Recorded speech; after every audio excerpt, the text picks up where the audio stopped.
Good evening, everybody. Welcome back to the flight deck. We're here in Toronto, and after 2 days of heavy snows and freezing rain, I think some places got upwards of almost a foot of snow, at least 10 inches. It's a nice sunny day out today. A little blinding, actually, with all the white stuff on the ground. It's a little bit windy out as well, but should be a good day to leave Toronto. It is minus 7 or 8 degrees at the moment. So we're going to have to probably go de-ice once we're up and running. We are live weather, live time, and we are on VATSIM. Kevin and Brian, nice to see you in the chat. Let's hop on board and we'll start getting the aircraft set up and ready to go. Alright, that's not the button I wanted. That's the button I wanted. There we go. Alright, something I just gotta finish getting set up here. A couple extra little button clicks,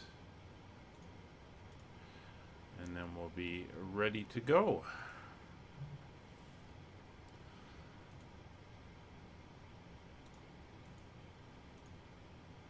Excuse the coughs and the voice, still got that winter crud going on. It's a little bit of a pain, but sorry, accidentally hit the mute. We'll get through it. All right. Yeah, Kevin's fine. He's over there in the WestJet. I believe that's him anyway.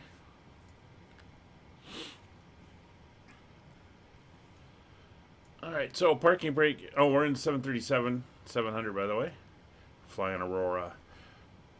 Parking brake is set. That's the wrong button.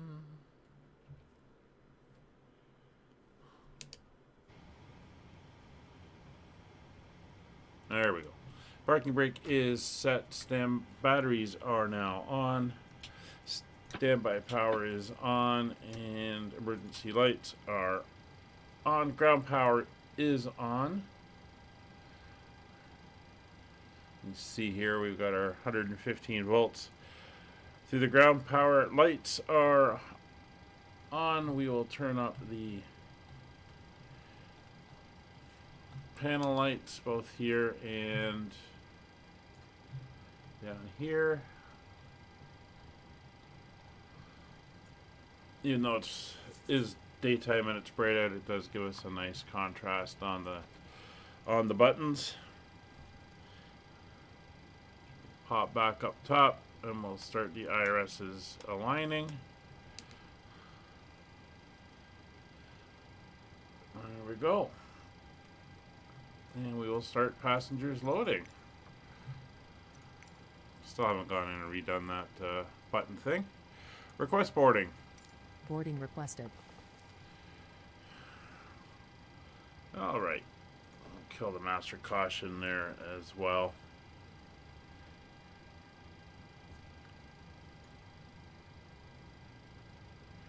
So we'll come up to our... Oh, I was getting that wrong button. Some of them I've got, I can use the default settings here. Some of them I cannot. Alright, so passenger signs are on. Electric hydraulic pumps are both on. Yaw damper is on. Window heats are on both sides. Left aft fuel pump is on. And we are going to start the APU. So we'll turn it on. Wait for the low power there. I'm not sure why the sounds just quit on us with GSX. And we will hit start. I can't even get the jetway to come over.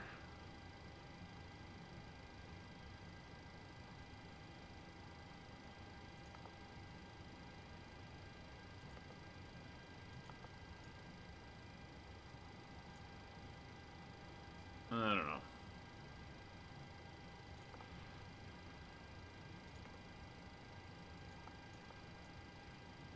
Makes me wonder sometimes. Anyway, we'll carry on. We can leave that there. We can come over to launching the APU.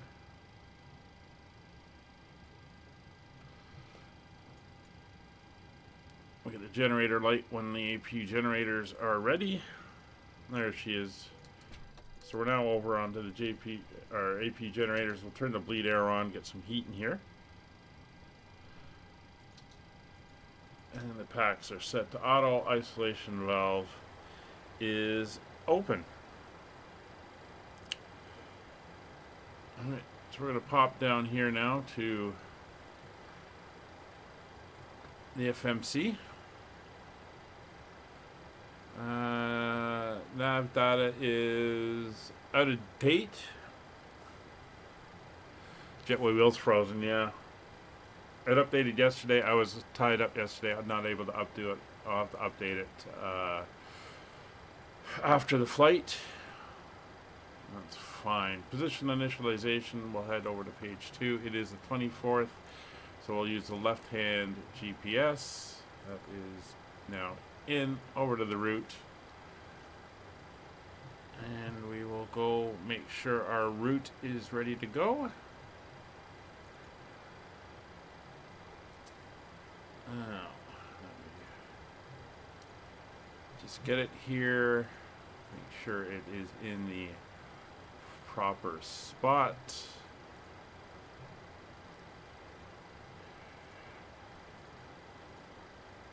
And we're going to request our flight plan, 737, and we are CYYZ to CYVR, 1,840 miles. That is correct.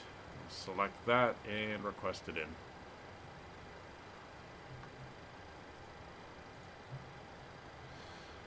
So we are at Terminal 3. We got a bit of a taxi down to the de-icing pad. Then we got to head back up this way to get up to 23, which is a departure runway currently, according to ATC. So we'll have a little bit of taxiing to do. Just waiting for our upload. It's all set. Activate, execute, and it is in. So we are UKV 3097 for today's flight. That is in, and it's not a lot of waypoints. It should be good for departure. Runway 23 is the departure runway, and we are going off the AVSET 7, and we are going to transition out at Moosit. So execute that. And although this will probably change, it has us landing on 26 left on the Canuck 5 arrival. We'll put it in, but like I said, I think that is going to change. There's 26 left. Canuck 5. I'll execute that. So our routing is in. So let's go grab the... Actually, before we do that, we're going to come down here again, and we are going to go back in here to FS Actions. We're going to load in our fuel amount. So our fuel for today's flight is going to be...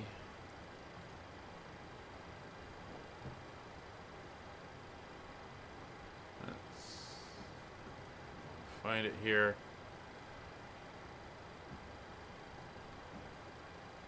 14485. 14485 is our fuel load. And for our cargo,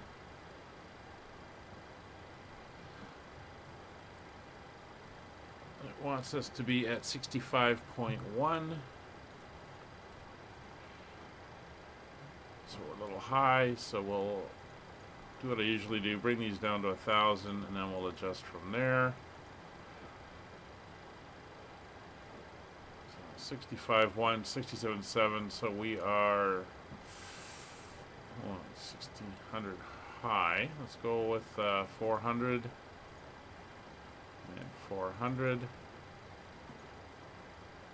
66.5. Oh, we're still high. Maybe we're not carrying any cargo today. That's close enough. Alright, so go back over here and we can go to our legs page at the moment. Baggage is coming on board. For some way the jetway doesn't want to extend, so that's fine. So we'll get an update on the barometer and the weather. Let's grab the current.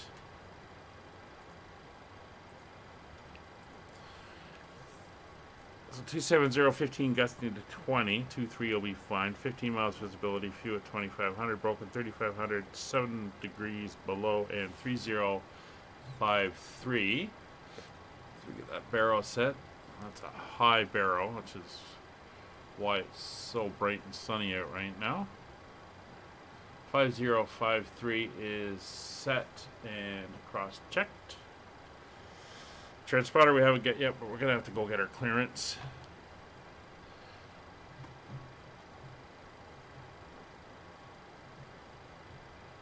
So Toronto departure 128.8. We'll call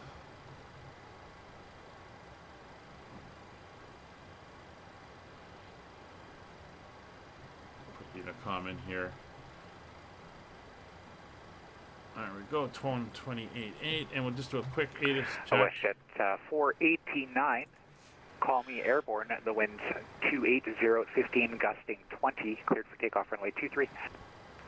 All right, Connu airborne and clear takeoff 23. Winds 15, gusting 20. Yeah, that's current. Minus 705 approach. ILS runway 24 right. Departure runway 23. Information Juliet. Toronto departure. Good afternoon. Skyways 3097. Gate Bravo 13. Information Juliet, and looking for clearance to Vancouver. The Skyways 3097, Toronto departure. Good afternoon. You're cleared to Vancouver by the AVSEP 7 departure. Moosit transition. Flight plan route. Departure runway 23. Squawk code 2271. Runway 23 on the AVSEP 7 with the Moosit transition and squawking 2271 for Skyways 3097. And Skyways 3097, readback is correct. You can push and start at your discretion. Call for taxi. Push and start our discretion. Call for taxi. Skyways 3097. It's going to be 22. Oop, no, come on. 2. 2. 71 is set. AVSEP 7, which is what we got. Music transition is what we have. So that is all good. Any restrictions on the departure? No altitude restrictions. We'll read the notes. Radar required. Simultaneous parallel departures in use. There isn't. Safe altitude is 4,900 within 100 miles. Jets only. Noise abatement procedures. Runway 23 unless otherwise assigned. Climb heading 237 to 1,100 feet. Climbing right turn. 489, 1,400 Heading for 5,000. 245 or is assigned. Expect radar vectors to West at 489, you're identified. Climb 7,000. 7,000 for climb 49. on route.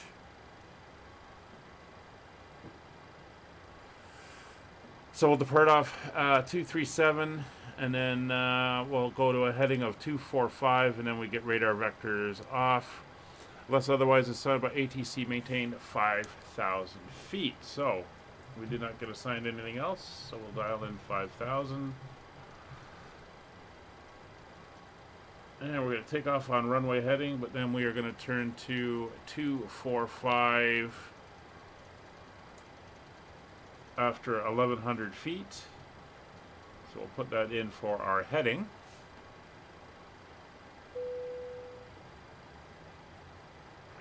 WestJet 489, right turn direct Tillum on course, climb flight level 230. All right. So All right, that right is turn all to Tillum and set. up to 230 for WestJet 489. All right. Looks like bags are done and all our boarding is complete. Doesn't look like a 600. Kevin, are you flying the 600 today? Oh, you are. I don't know. It's not subbing in. Oh, I don't have the 600. That's probably why.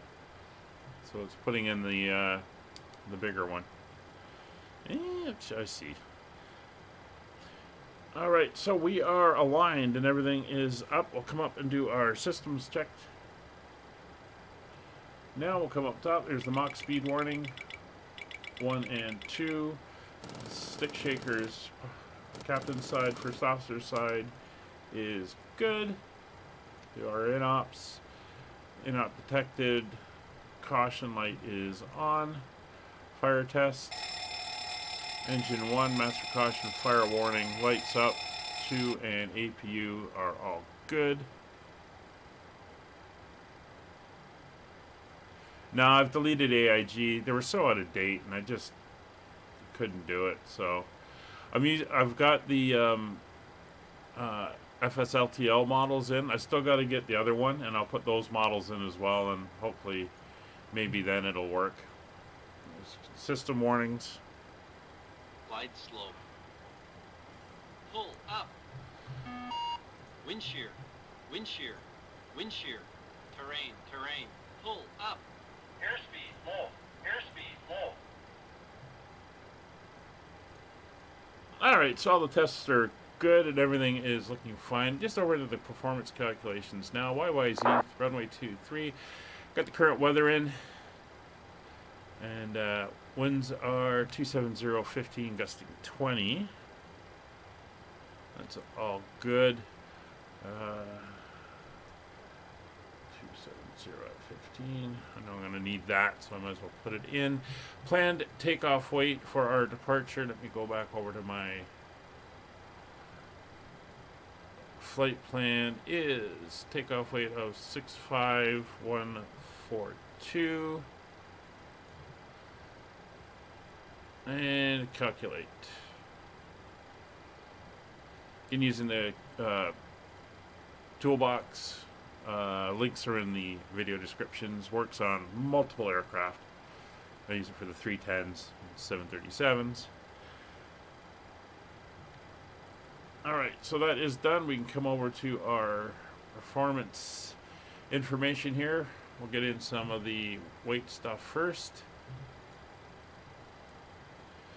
Alright, so our gross weight is 65.1. Our planned fuel is 14.5. Zero fuel weight is correct. Our fuel reserves are, let me just scroll back up to our detailed fuel, 0.8 on our reserves. And our cost index is 25. Cruise altitude today is flight level 360. There's the winds I need. 270 at 15. No, that's not the right winds. That's our cruise winds we want. 284 at 64? 67. Let's just delete that. 284 67. That is now in. 18,000 is good. We'll execute that. N1 limits. Alright, cell temp is blank. It wants us on a WestJet 489, unfortunately, Toronto Center's not online. Surveillance services terminated. That Have a great flight out to Winnipeg. Set for the engines. All right, we'll switch over to Unicom now. Thanks for a great service out of Toronto as always. We'll see you again next time for WestJet 489. Have a great one. That's now in. We do our best. Flaps 5 is in. Center of gravity is set. 7.17 for the trim. Remaining is going to be 1,600 feet. And there's our V1, V2, and VR. Air Canada 766, ready for taxi runway 23 with information. I just can't keep it updated. It just gets so far away from me. 766, 132, 137, 140. 3053. So our performance numbers are in. Takeoff data is set. Okay. See a taxi via Alpha Toronto. Kilo Alpha Hotel. Taxi to runway Altitude. 23 via Alpha Kilo Alpha Hotel for Air 570. Canada. Pacific, altimeter 3053.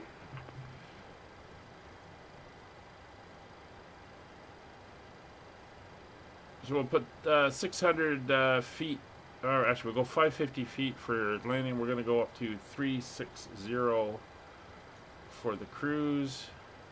There we go.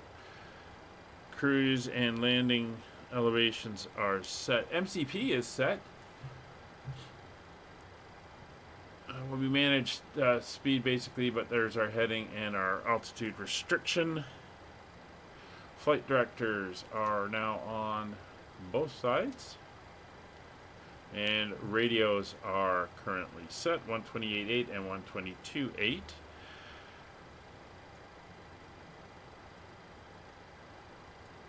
Alright, so we can come Aurora departure, good afternoon. It's Throttle 654, over here. 730, information Juliet. Two doors. Okay, Baltimore. We're closing up. Well, consider us loaded, and the jetway pulling away. We're ready to go when you are. And the back is ready to go. 654. Good evening. We'll come back over You're to cleared the Baltimore. ground equipment. By the Kappa 3 departure, bump a transition. As you find Flight plan route, departure runway 23. Ground power Bump is code released 2271. and wheel chocks have been removed. Do you have trouble finding a location? Thank you, clear Baltimore. We have push and start clearance. He gave it to us. Push and start on our own. So the light's now on. Courtesy to other passengers. Please double check that all your items are put away. 654, your reback is Come correct. back and take a look. Call for taxi. Kevin is pushed, so we're going to wait for him to taxi past, and then we'll push back. While we wait for that, If you're not able to we're going to come over here. I'm going to go traffic, data, terrain, set that to 10. Over here, you're going to go centered traffic, and I like that 20 miles from back, so 40-mile bubble around. And we're going to call for our push. Ladies and gentlemen, and welcome aboard flight Westjet 711, Roger. Flight time will be roughly 4 hours and 54 minutes. Please note that Westjet 711, you can taxi Alpha Tango, Bravo, are now shut down and stowed. If you have not Romeo, cross 33 right, Echo into the de-icing pads, and then let me know when you're done. For departure. Flight attendants, please prepare cabin for departure and cross-check.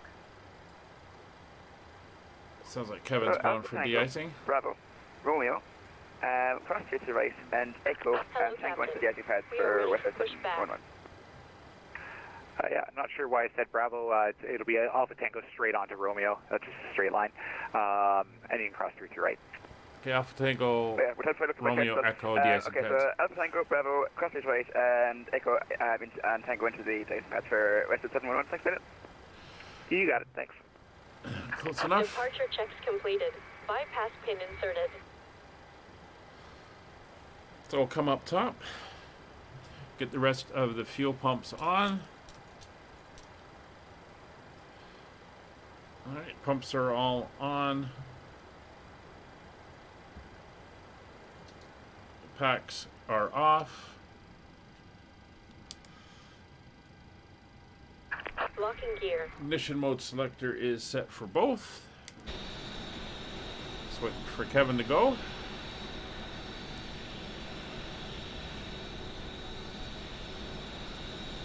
There he is.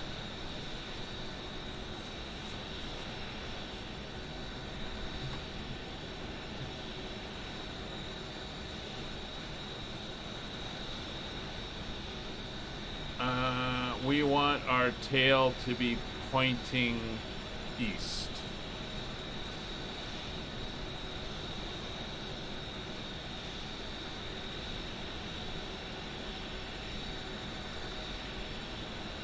Release parking brake. So Kevin's got a little bit of rubber banding there with his internet connection. Release parking brake. I will.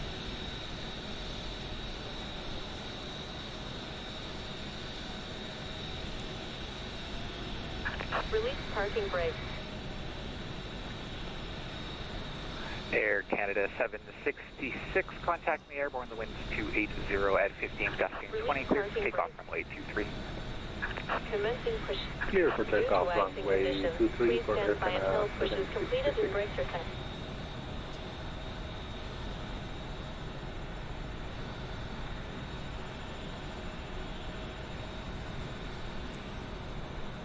Alright, so they want us to hold engine start until we get ourselves pushed back. Contaminate surface. Yeah, your wheels were spinning as you were trying to go. Rouge 1326 is going to pick up by far down to Seymour 10. You gonna push me the right way?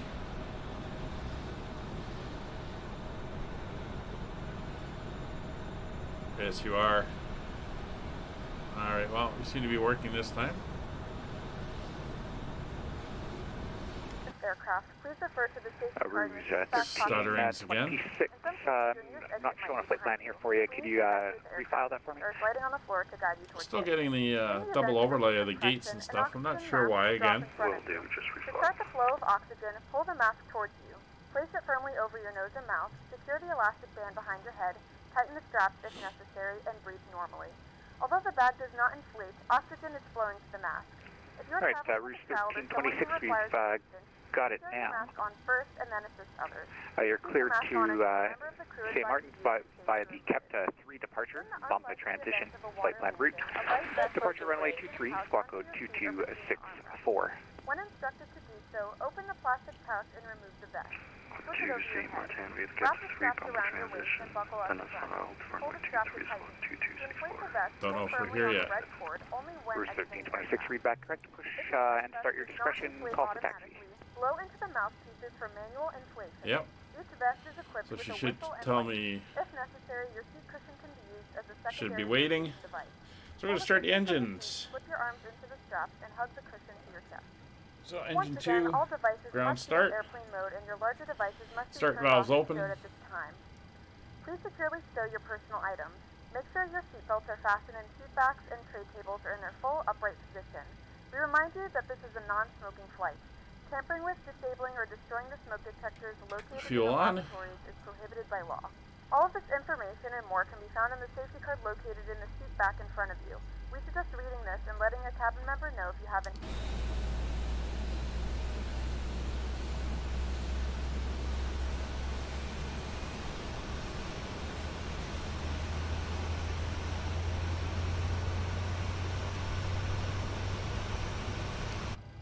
Alright, she's coming up. 18, we should get start valve close. Front to departure, toilet 654, ready for taxi. There we go. And starting engine 1. And Twilight 654, runway 23, the altimeter 3053. Taxi via Alpha Juliet, Alpha Hotel. 923, taxi by Alpha Juliet Alpha in the hotel, toilet 654. And adding fuel.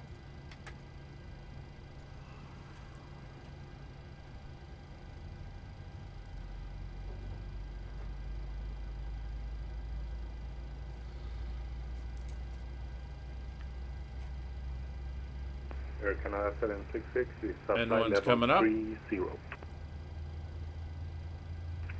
Air Canada 766, identified climb 7000. Climb 7,000 for Air Canada 766. So once we're through 18%, we should get start valve close. There she goes. Start valve is closed. Air Canada 766 left turn direct saver on course, climb flight level 230. So both engines are up and running. Generators 1 and 2 are now online. We'll switch over to generator 1. Or Air Canada 766. Engine start switches go to continuous. 776, also climb flight level 230. Probe heats are on. Climb Anti-ice, we won't worry about it at the moment. We're going for de-icing. Bleeds are on. Packs are on. Recirc fan to auto. Isolation valve to auto. APU bleeds off. APU is off. Come down here. We're It's going to prepared be for takeoff. flaps 5. Thank you. It's 2 and flaps 5. Throttle departure, Canada 428 is requested. Trim was IFR taxi 7.17. Air Back down. Canada 428, runway 23. The altimeter is Roll the trim back. 3053. There's 5. There's 6. Let's see, where are you here? Just confirm There's 7. your transponders, Mo Charlie. 0.1. Flight control check. Come over to systems. Canada Full 428 left. is squawking Full Mo right. Charlie. Forward. Full back. And Air Canada Neutral, 428, thanks, left, I've got you now. right You can taxi to runway 23 is set. via Delta Papa, Delta, Alpha, and Hotel. Engine instruments. Engines are checked. We can bring them up top Canada here. 428. We're going to be going taxi for Delta Papa Alpha Hotel. Thank you. Air Canada 428. heading select the exit and is Delta level Papa. change. Auto And throttles then it'll be on are to Delta from there. on. Warning recall is clear. Canada 428, my apologies. We'll go Delta Papa at Delta from We there. are to all 23, thank you. good there. Transponder TARA, which should give us mode C Air as well. Canada 766. Unfortunately, Toronto Center is not online. Surveillance services terminated. You can monitor Unicom Taxi lights on. Auto brake set to RTO. Monitor 122.8 for Air Canada 766. Thank you very much, sir. Have a great afternoon. Bye-bye. Yeah, Toronto departure, Skyways 3097, ready for taxi. We're going to need to head down to the de-icing pad.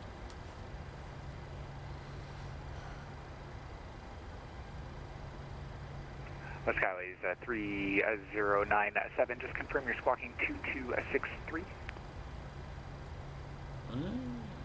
What did I didn't even write it down.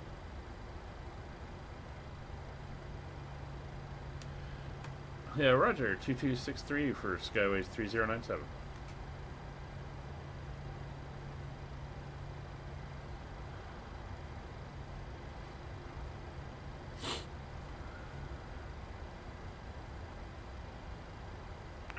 All right, seems to be an issue on my end there. Let's try switching the code here. Skyways 3097, squawk 2257.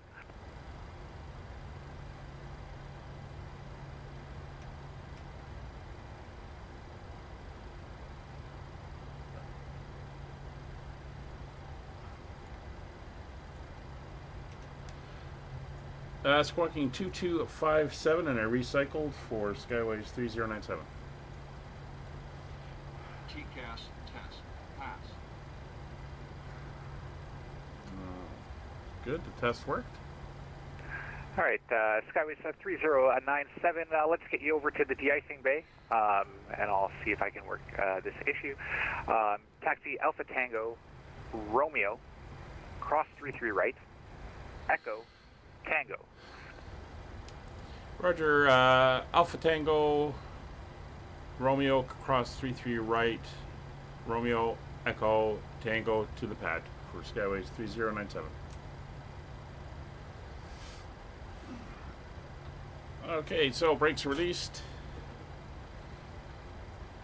Yeah, taxi light on. Not sure why it's not coming through. I did adjust it and turn it off and on again.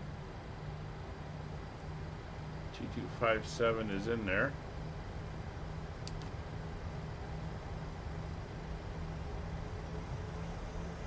Twilight 654. Call me airborne. The wind's 280 at 15, gusting 20 knots. Cleared for takeoff runway 23. All right. Oh. Runway 23, clear to takeoff. Call me airborne. I always forget these guys. Unfit to ground. We have a good engine. Start. You can disconnect. to wait for them.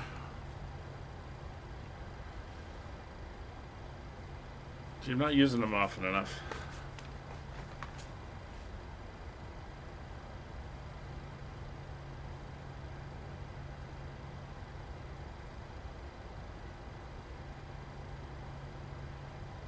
They have that big complaint about using like toolbar pushback or whatever, where they even before you've got both engines up and going, they're saying, "Yeah, good engine start. We're disconnecting." And I always said, "Oh, I wish they'd wait for you to come off and go.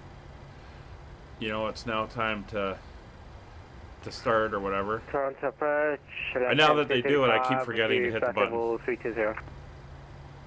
Tow truck disconnected. Bit of a Bypass pain pin there. removed. Left is clear. Right is clear. All right, they're finally out of the way. Oh, my stream was frozen there for a second. Not sure exactly what was happening there. All right, just heading out. Alaska 230 to Toronto departure. Good evening. You're still a ways outside the airspace here. You got about 25 or so more miles to go. Landing runway 24 right, the altimeter 3053. All right, there's the you can call me on final for pin, 24 right. thumbs up. Give me the wave. There we go. Altimeter 3053. Call on final. Alaska 235. Thank you.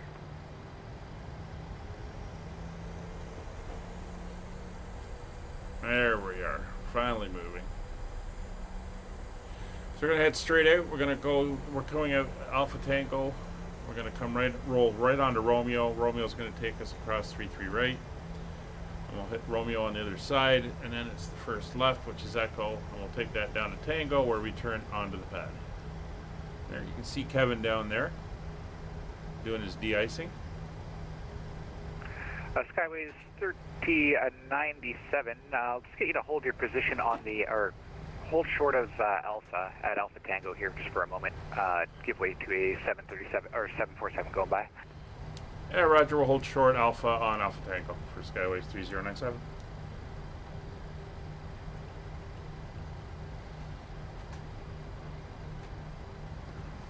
He's going by on Alpha. There he is.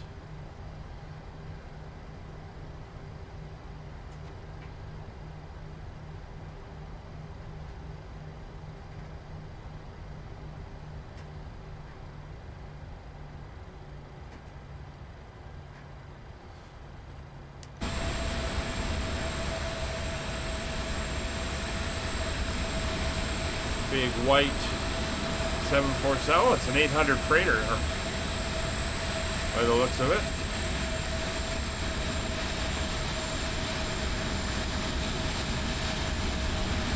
Somebody 3097. Once he goes by there, you can continue your taxi. Roger, clear taxi for 3097.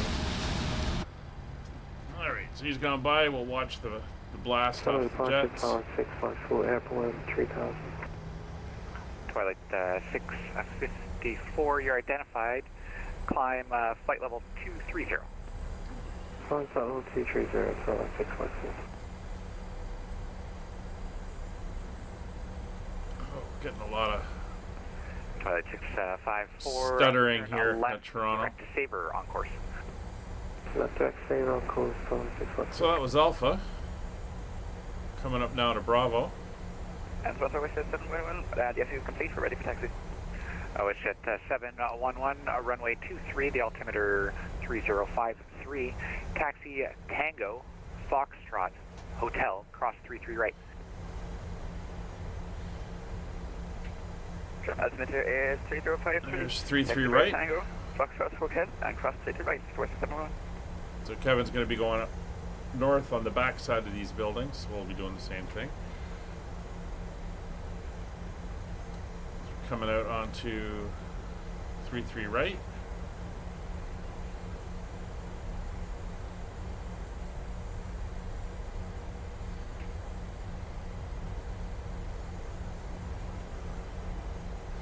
And we're going to make the first turn here, which is Echo. Air Canada 428, call me airborne. The wind's 280, 15, gusting 20 knots, clear for takeoff, runway 23. It's an Air Canada. Canada 428. 747. We'll contact you on airborne. They haven't flown those in years. Rouge 1326, ready for taxi. Rouge 1326, runway 23, the altimeter 3053. Taxi via Alpha Lima, Alpha Hotel. Taxi 223 via Alpha Lima, Alpha. Yeah, I think it's the scenery. It's pretty intensive. And Fly Tampa scenery is pretty detailed and pretty stuttering. It's stutter-inducing. But it does look really Toronto nice though. approach Charlie Foxtrot Tango Papa Golf about 32 miles east of Toronto.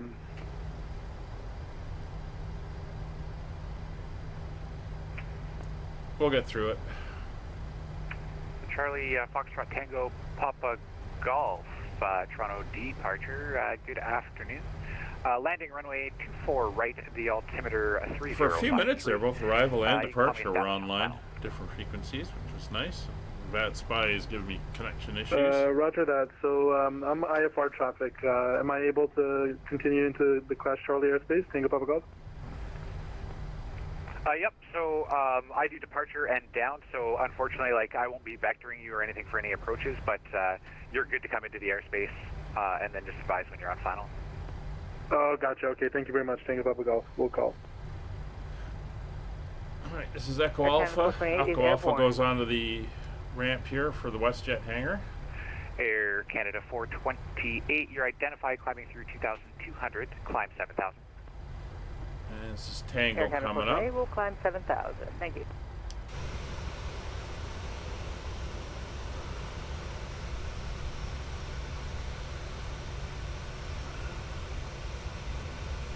Twilight 654. Unfortunately, Toronto Center is not online. Surveillance services terminated. You can monitor Unicom 122. We're going to go in here, and we'll pick up the bay opposite of Tango.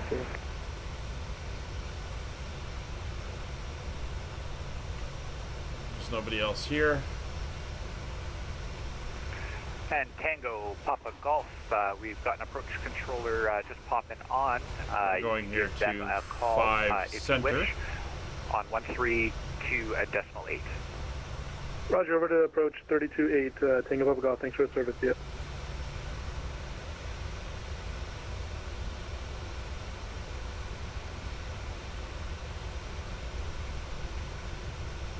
No, they have different radio frequencies down here. You'll be talking directly to the trucks and everything. Air Canada 428. We're just going to park here in the center. Turn direct saver on course.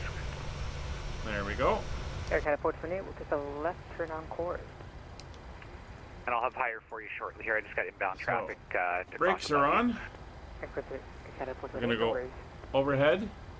We're going to turn off the packs. Leave those off. Recirc fan will come off. Bleeds will come off. And we will call for our de-ice. The icing vehicles are coming now. There they come. I love the way the emphasis is wrong in those voices. Deboarding and de-icing.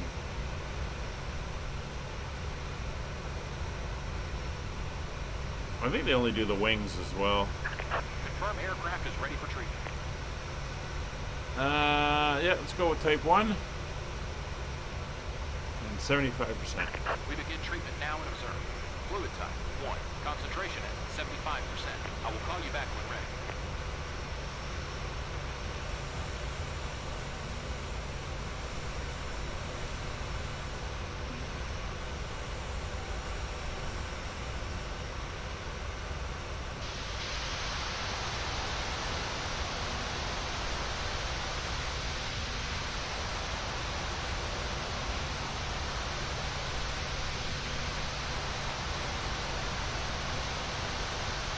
Again, as I said, it'd be really cool if it turned everything that orangey color for the fluids that they use.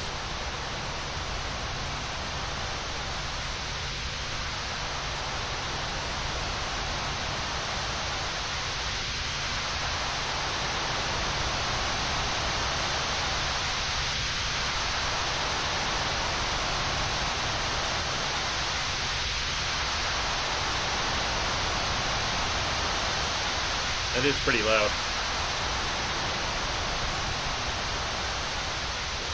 Air Canada 428. Climb flight level 230. Air Canada 428, climbing flight level 230, thank you.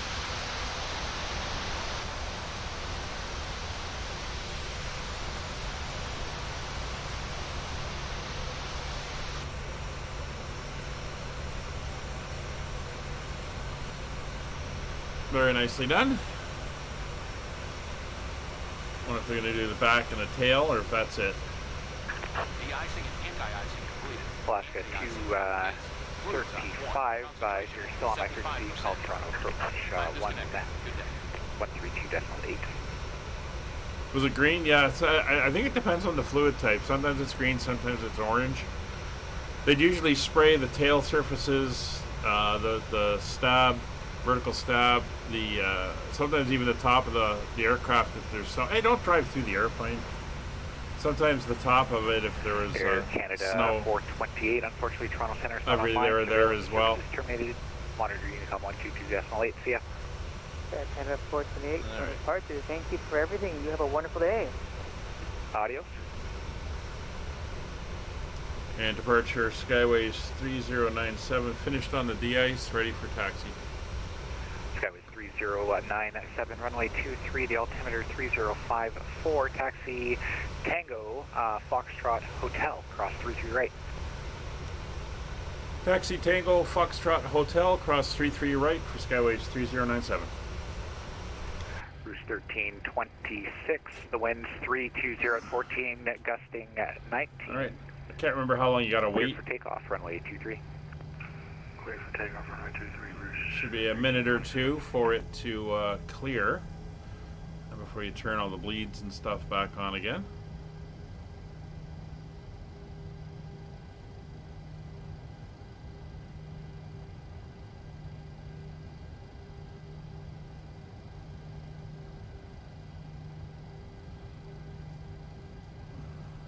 We'll wait until we're on Foxtrot, and then we'll turn all the bleed air stuff back on.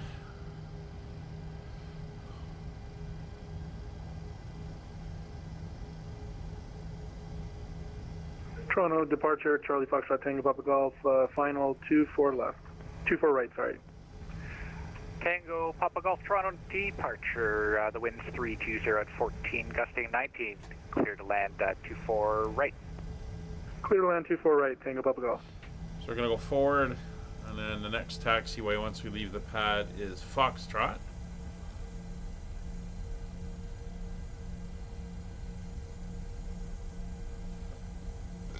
It's a radar facility there.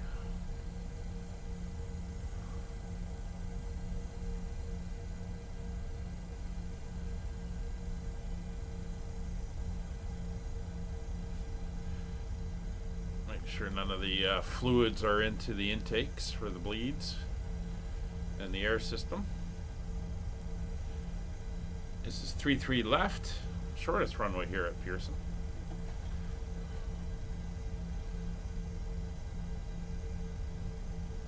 Often when you're landing to the north, that's usually the landing runway, and they take off on 33 right.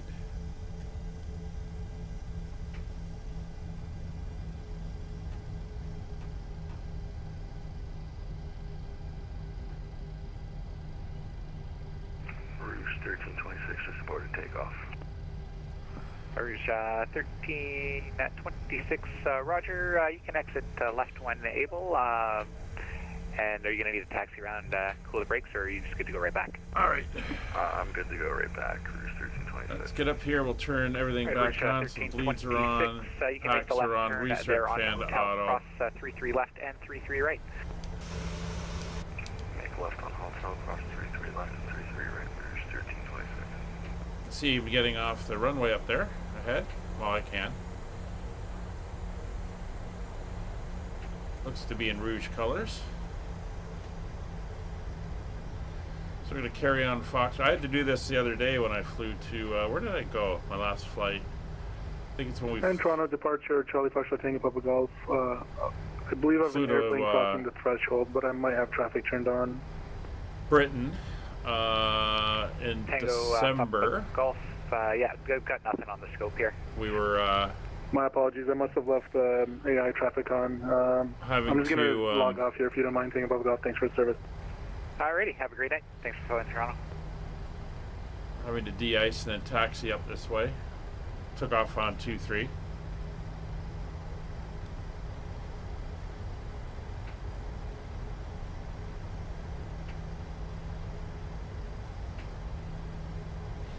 So Rouge will be on hotel. That's where we're headed. You can see the snow on the ground, which for today is very accurate.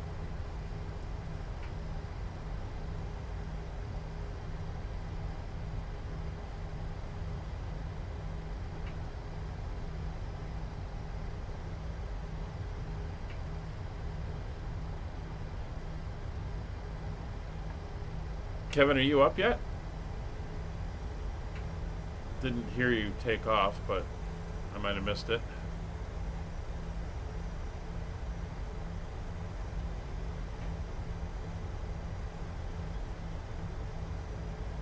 No, I didn't fly to Trenton. I flew to Britain. I had to go over for the funeral, so flew to England. Remember, I'd flown into Trenton. It was funny. I was coming back from, where was I coming back from? Kingston? Yeah, I was coming back from Kingston. I'd flown up there in a 172. And I was flying back at night, and I called Trenton and asked them if I could transition their airspace, because they're down by the lake, and it's a restricted airspace around because of the military and stuff. And they came back and said, yeah, go ahead.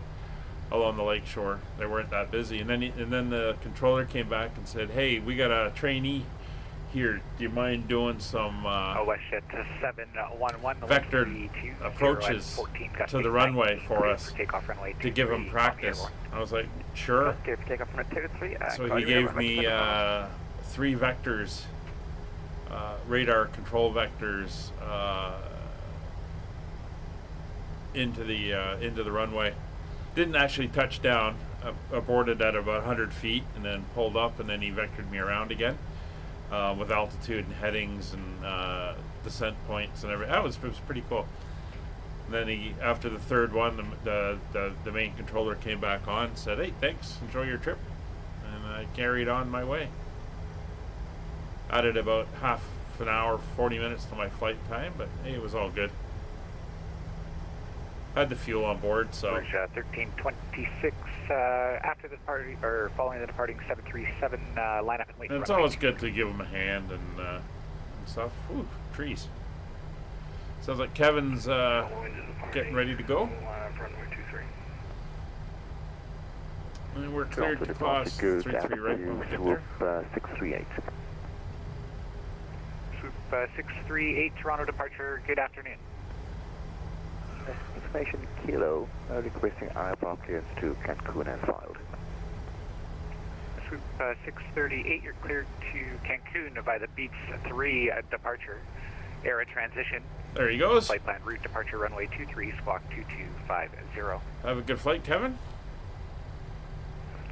Cleared to Cancun by the Pepsi 3 departure. Era transition, then as filed squawk 2250.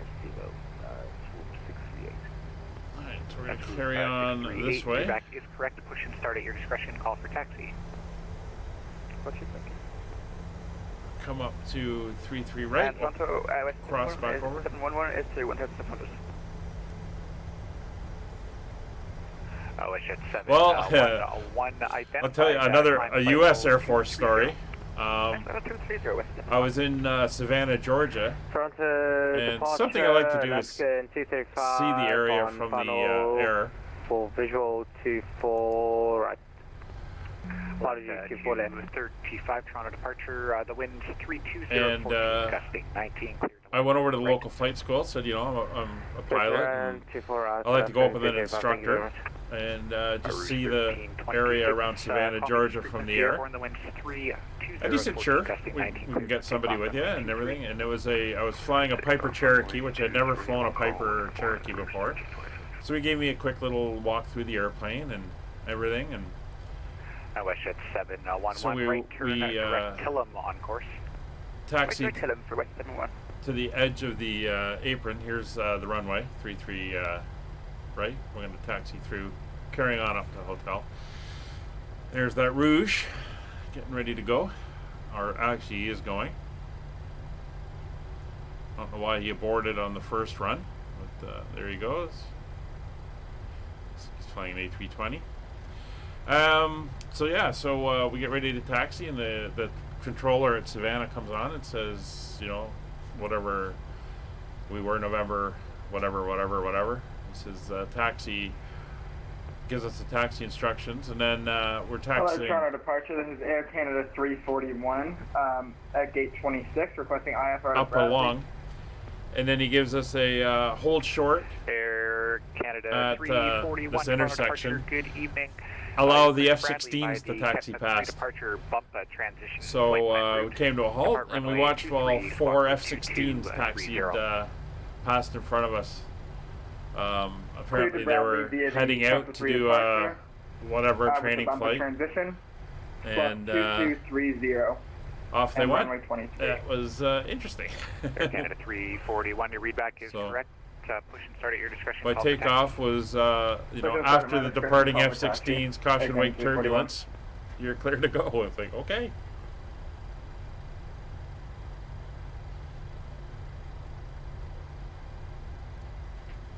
All right, so fuel flow is good. V speeds have been checked. We got 132, 134 MCP is set. Position lights are to steady. Landing lights are on. Turn-off lights are on. Taxi lights are off. Strobes are on. No, WestJet 711. Unfortunately, Toronto Centre is not online. Surveillance service is terminated. DC monitor Unicom now 122.8. And the runway is identified. Unicom 122.8. Thanks for the fantastic service, and have a good one. WestJet 711. Bye-bye. Toronto departure. Skyways 2097 holding short 23 on hotel. Skyways 3097. Is this The wind is 320 at 14, gusting 19, cleared for takeoff, runway 23, call me airborne. Clear for takeoff 23, we'll call you airborne, Skyways 3097. Alright, let's roll out.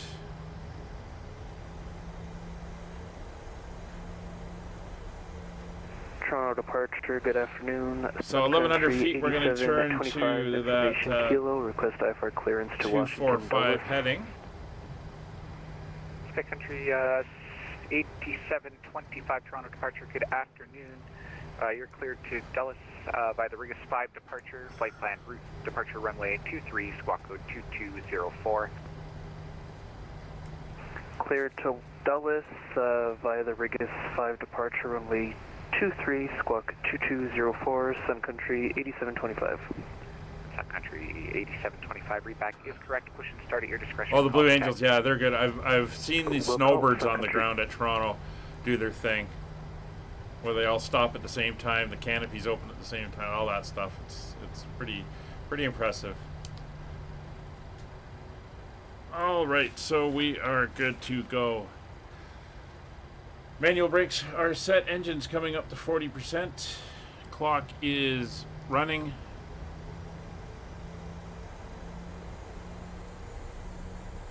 Brakes released. Takeoff power set.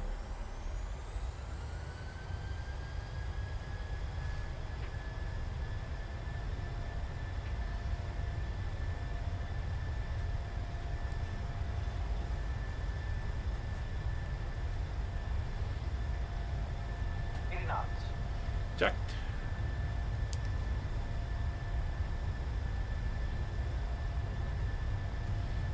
Long runway, slow roll. V1. Rotate. Back pressure. Oh, there's that wind. Positive rate of climb. Gear up, speed brakes disarmed.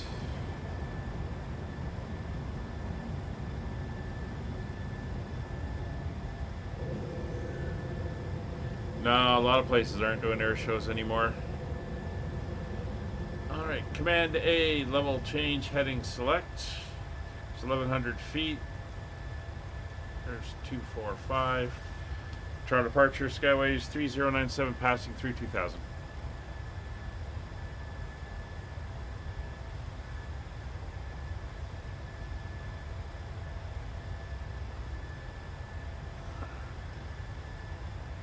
Skyways 3097, thank you. You're identified. Climb 7000. Climb 7000, Skyways 3097.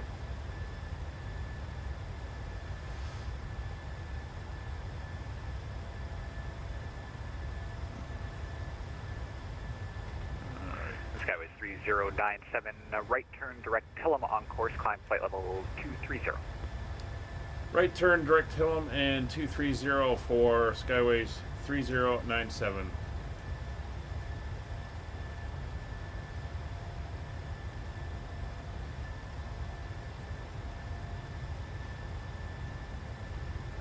we go over to here. Legs. Menu F and C, legs, Tillum, in, and execute. And LNAV, VNAV.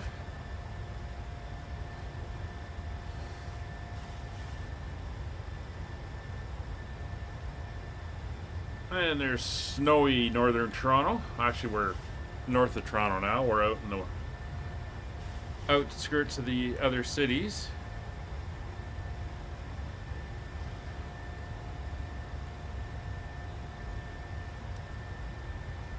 Heading direct to Tillum. And flaps up, speed checked.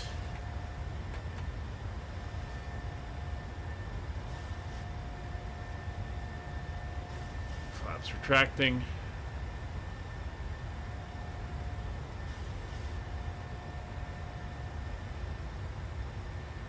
Flaps are up, 250 set for speed, flight level 230. Set, we're going to go through transition, so we'll dial over now.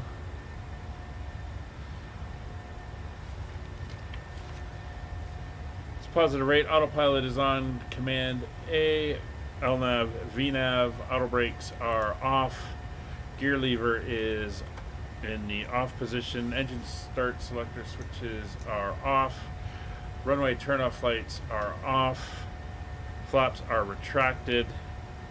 Cabin is pressurizing.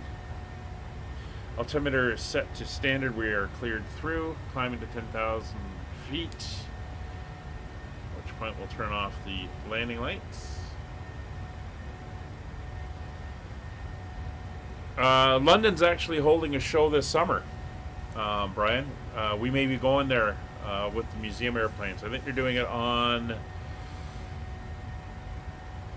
in September. First or second weekend in September. It's 10,000 feet. Landing lights retracted. Skyways 3097. Unfortunately, Toronto Center is not online.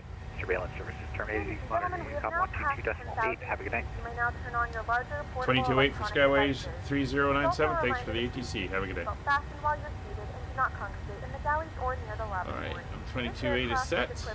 Onboard Wi-Fi. If you wish to connect to the Wi-Fi, we're accelerating.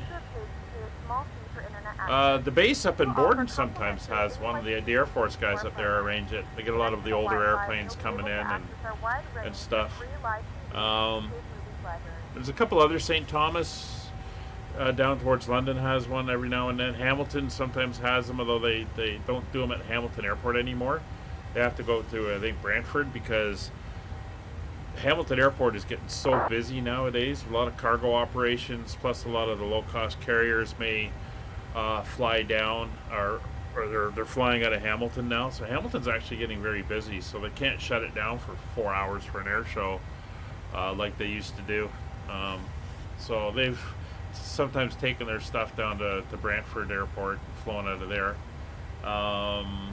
But yeah, the London one could be going in September. I think there's discussions going on with our museum airplanes appearing there, so could be good.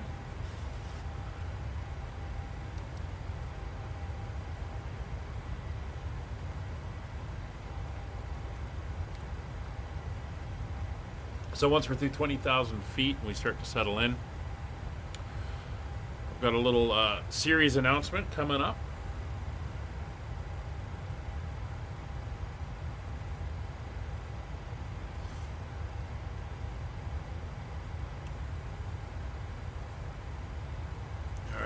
Looks like VetSpy is finally back reporting everything again, so I can see where we all are and where Kevin is. It's looking good. Alright,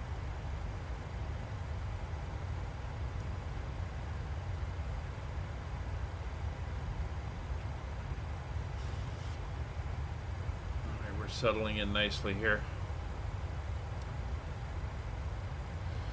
Let's see our next potential ATC is in Vancouver. Is it? No. Victoria is up. Vancouver is not. So Winnipeg was up for a while. Maybe they'll be back. We'll see.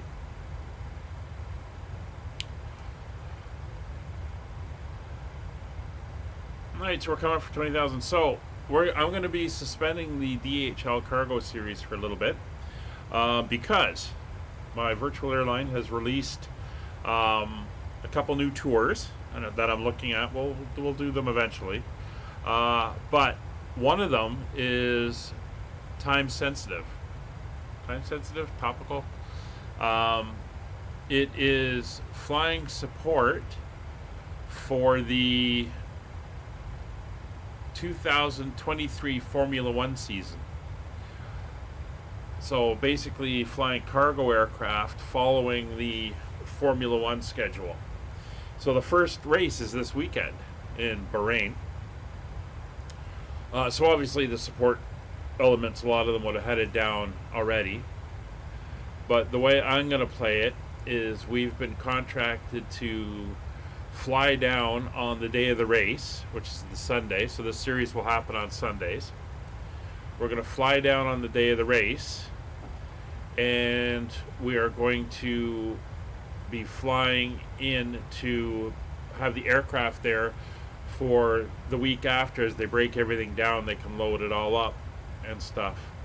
So we'll be following the F1 schedule, but our flights will be on the Sunday. We're going to get us going up to flight level 360 now.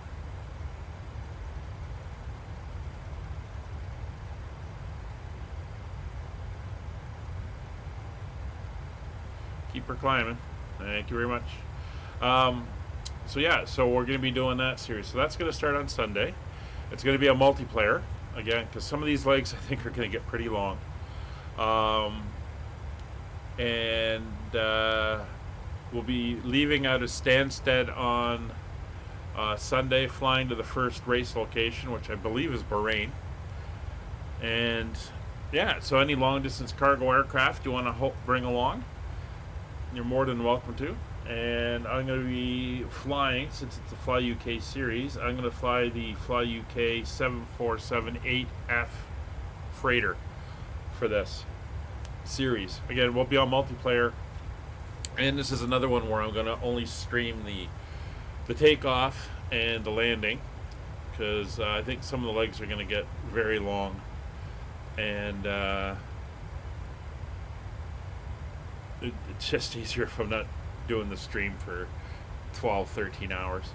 So that's going to start on Sunday, and as I mentioned, we're going to follow along. And if on a Sunday we are not doing the F1, because I think they do take breaks in between, we will run the DHL series on the Sunday.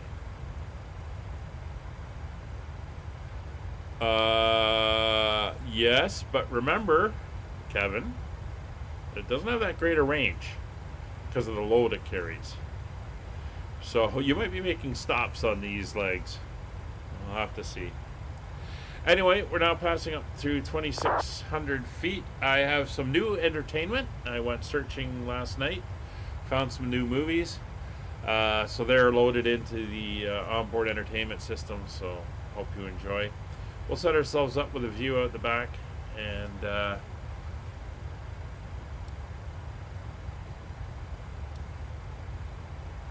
be able to enjoy our entertainment. So grab yourself a beverage. The galley is open. The drinks carts are loaded. And enjoy the IFE. And we'll be back to talk arrival into Vancouver shortly.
The wooden shoe. There's a story nearly everyone knows, and I'll tell you how it goes. There's a little Dutch mill on a little Dutch hill.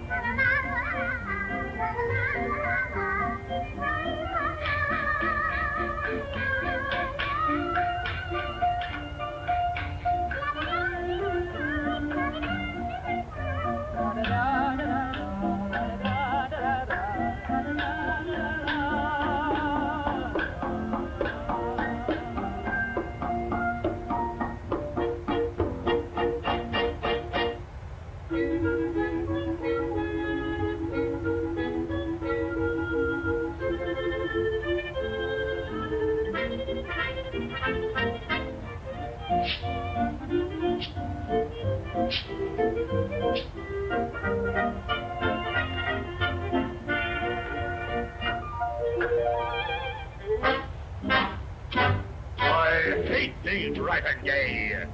I hate all work and play.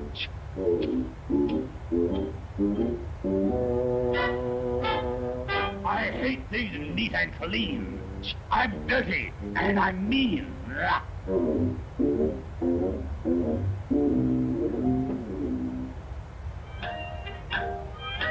Oh.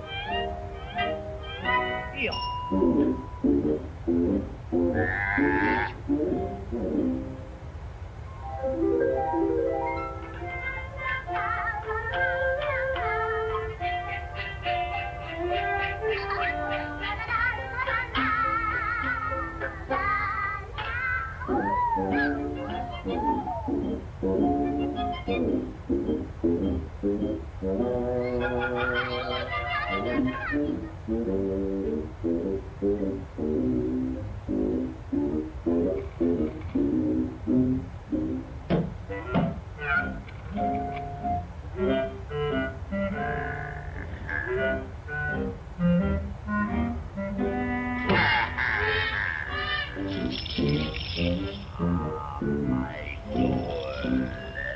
Jingle, jingle, glittering gold, precious power and strength untold. Reap it, keep it, gold is wealth. Gold like blood, it's life itself. Let's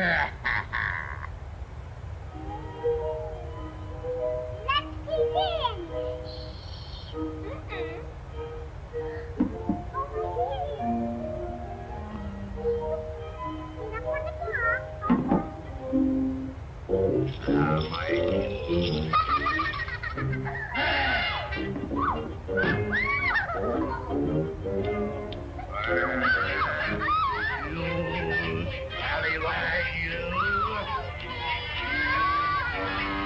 I'll teach you to spy on me, you rats.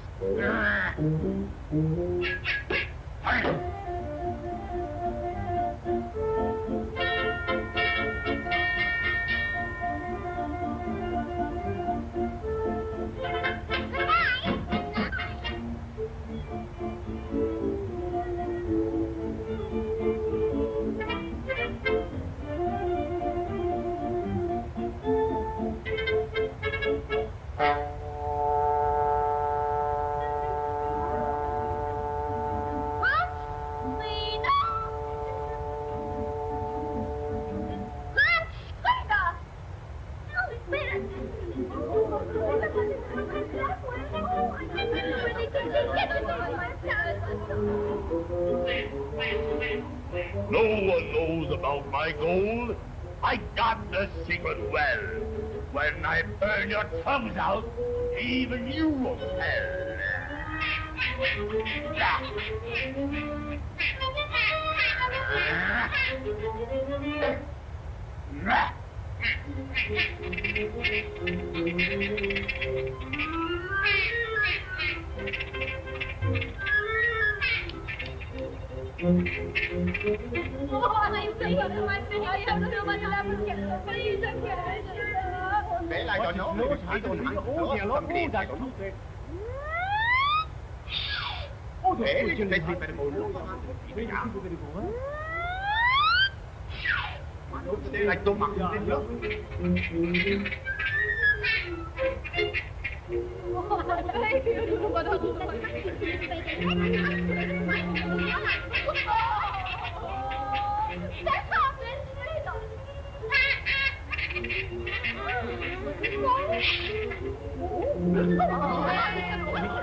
Come on, we break the door down.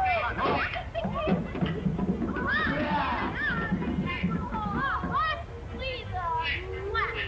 He's a dirty, mean miser. We'll teach him to be wiser. Yet water, soap, and brushes. We'll clean him till he blushes. No, no, not that. No, no, no,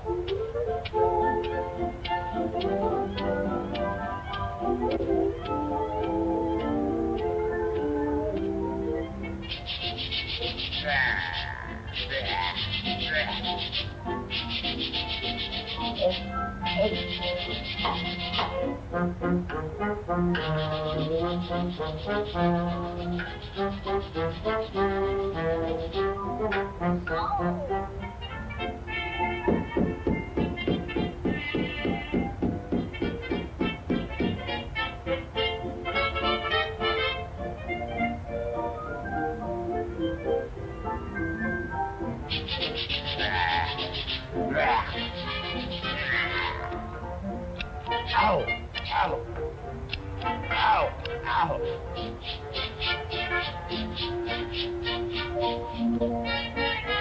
Ah! Well, look me over here. How beautifully fixed up my home.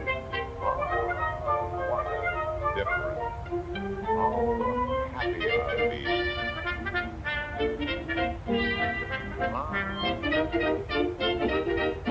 Wait!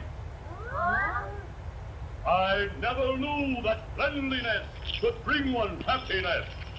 All my goal has brought me north. Joy like this cannot be bought.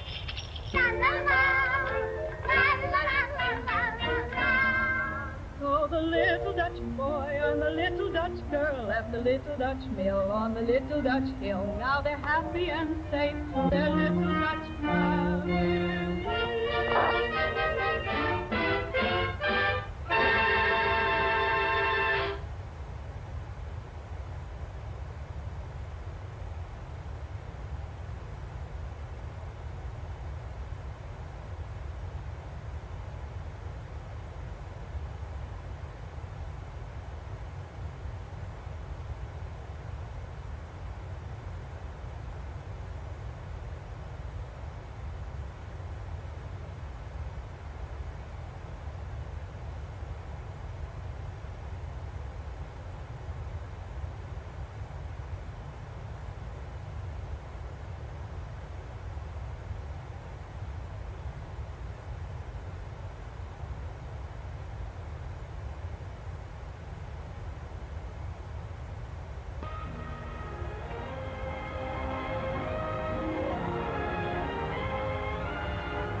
Yeah, DB.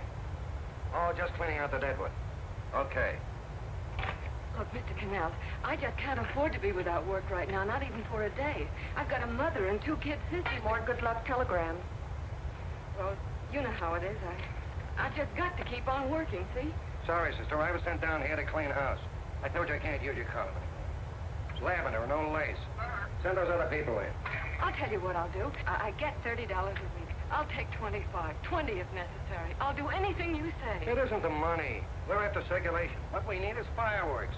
People have been hit with sledgehammers. Start arguments. Oh, I can do that. I know this town inside out. Oh, give me a chance, All right, please. come in. Cashier's got your check. Who are these people? Gibbs, Furley, Cunningham, Giles. Hey, your sister. Don't forget to get out your last column before you pick up your check.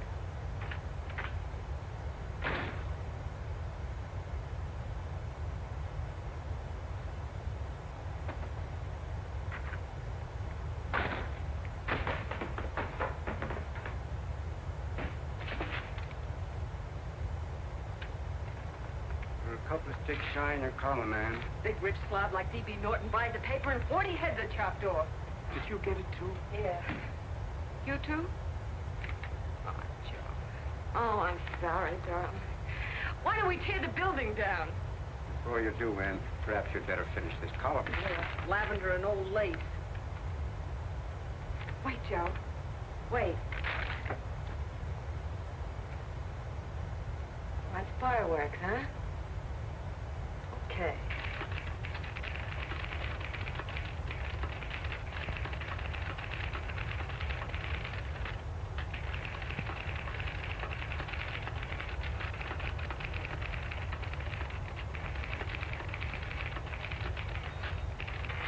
Here. Below is a letter which reached my desk this morning. It's a commentary on what we laughingly call a civilized world. Dear Miss Mitchell, 4 years ago I was fired out of my job. Since then I haven't been able to get another one. At first I was sore at the state administration because it's on account of the slimy politics here we have all this unemployment. But in looking around it seems the whole world's going to pot. So in protest I'm going to commit suicide by jumping off the City Hall roof. Signed, a disgusted American citizen, John Doe. Editor's note, if you ask this column, the wrong people are jumping off the roofs. Hey, Ann, this is the old Fakeroo, isn't it? Never mind that, Joe. Go ahead.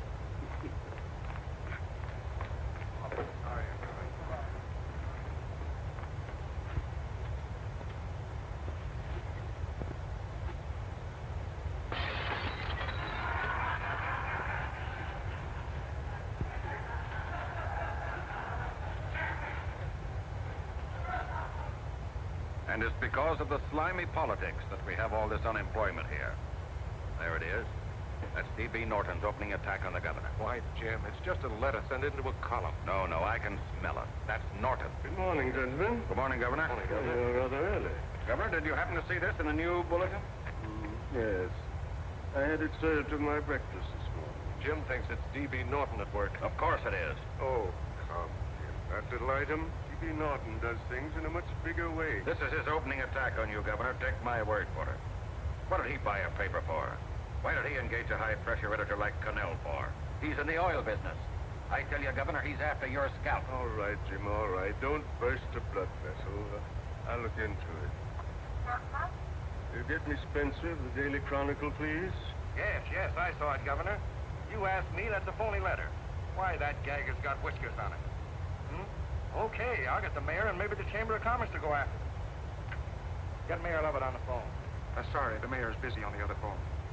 Yes, I know, Mrs. Brewster. It's a terrible reflection on our city. I've had a dozen calls already. Spencer of the Chronicle. Hold it. Just a minute. Yes, Mrs. Brewster. I'm listening. I insist that this John Doe man be found and given the job at once. Now, if something isn't done about it, I'll call out the whole executive. Yes, Spencer? Oh, the governor? Well, what about me? It's my building he's jumping off of, and I'm up for re-election, too. What are you doing? Get Cannell at the moment. Why, he's liable to go right past my window. Get the Cannell. What was that? What? Out the window. Something just flew by. I didn't see anything. Well, don't stand there, you idiot. Go and look. Open the window. Oh, why did he have to pick on my building? Is there a crowd in the street? No, sir. Then maybe he's caught on a ledge. Look again. I think it must have been a seagull. A seagull? What's the seagull doing around the city hall? That's a bad omen, isn't it? Oh, no, sir. The seagull is a lovely bird. It's all right, Mrs. Rooster. It was just a seagull. Can I help? Nothing's happened yet. I'm watching. Don't worry, Mrs. Just leave it all to me. Spencer, I'll call you back. Hello, Canal? What are you doing? This is the mayor. Yes, Mayor Lovett. How many times are you going to call me? I've got everybody and his brother and sister out looking for him. Did you see the box there, Honey? An appeal to John Doe. Think it over, John. Life can be beautiful, says Mayor. If you need a job, apply to the editor of this paper, and so forth and so forth. Okay, Mayor, I'll let you know as soon as I have something. What? Well, pull down the blinds. Went up to Miss Mitchell's house, boss. Boy, she's in a bad way. Where is she? Hey, do you know something? She supports her mother and 2 kids. What do you know about that? Did you find her? No. Her mother's awful worried about her when she left the house. Said she was going on Aurora and drunk. But the girl, I mean. Go out and find her. Sure. Hey, but the biggest thing I didn't tell you, her old man's Doc Mitchell. You know the doctor saved my mother's life and wouldn't take any money for it? You remember that. Okay, boss, I'll go and look for her. Holy smokes, Commissioner, you've had 24 hours.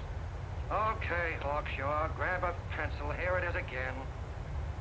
About 5'5", brown eyes, light chestnut hair, and as fine a pair of legs as ever walked into this office. Do you want to see me? No. I've had the whole Army and Navy out searching for you because that's a game we play here every day. I remember distinctly being fired. That's right. But you have a piece of property that still belongs to this newspaper, and I'd like to have it. What's that? A letter. What letter? The letter from John Doe. Oh. The whole town's in an uproar. We've got to find him. The letter's the only clue. There is no letter. We'll get a handwriting expert to... What? There's no letter. Say that again. There's no letter. I made it up. You made it up. Mm-hmm. You said you wanted fireworks. Don't you know there are 9 jobs waiting for this guy? 22 families want to board him free. 5 women want to marry him, and the mayor's practically ready to adopt him, and you... Just call the morgue, boss. He said there's a girl there. Shut up. Man, say, why didn't you... Hey, only one thing to do, Hank. Drop the whole business quickly. How? Run a story. Say John Doe was in here and is sorry he wrote the letter and... That's right. They've got it, sure. Came in here and I made him change his mind. Bulletin editor saves John Doe's life. Well, it's perfect. I'll have Ned write it up. Oh, Ned, I got a story I want you to... Wait a minute. Listen, you great big wonderful genius of a newspaper man. You came down here to shoot some light into this dying paper, didn't you? Well, the whole town's curious about John Doe, and boom, just like that, you're going to bury him. There's enough circulation in that man to start a shortage in the ink market. In what man? John Doe. What John Doe? John Doe, the one I made up. Look, genius. Now look. Suppose there was a John Doe and he walked into this office. What would you do? Find him a job and forget about the whole business, I suppose, huh? Not me. I'd make a deal with him. A deal? Sure, when you get hold of a stunt that sells papers, you don't drop it like a hot potato. Well, this is good for at least a couple of months. You know what I'd do? Between now and, let's say, Christmas when he's going to jump, I'd run a daily on. Starting with his boyhood, his schooling, his first job. A wide-eyed youngster facing a chaotic world. The problem of the average man, of all the John Does in the world. Now, then comes the drama. He meets discouragement. He finds the world is free to play. His ideals crumble. So what does he do? He decides to commit suicide and protest against the state of civilization. He thinks of the river, but no. No, he has a better idea. The city hall. Why? Because he wants to attract attention. He wants to get a few things off his chest, and that's the only way he can get himself heard. So? So he writes me a letter, and I dig him up. He pours out his soul to me. And from now on, we quote, I protest by John Doe. He protests against all the evils in the world. The greed, the lust, the hate, the fear. All of man's inhumanity to man. Arguments will start. Should he commit suicide or should he not? People will write in pleading with him, but no. No, sir, John Doe will remain adamant. On Christmas Eve, hot or cold, he goes. See? Very pretty. Very pretty indeed, Miss Mitchell. But would you mind telling me who goes on Christmas Eve? John Doe. What John Doe? The one we hire for the job, you lunkhead. Wait a minute. Let me get this through this lame brain of mine. Are you suggesting we go out and hire someone to say he's going to commit suicide on Christmas Eve? Is that it? Well, you're catching on. Who, for instance? Anybody. Beanie'll do. Why, sure. Who, me? Jump off a... Oh, no, any time at Christmas. I'm superstitious.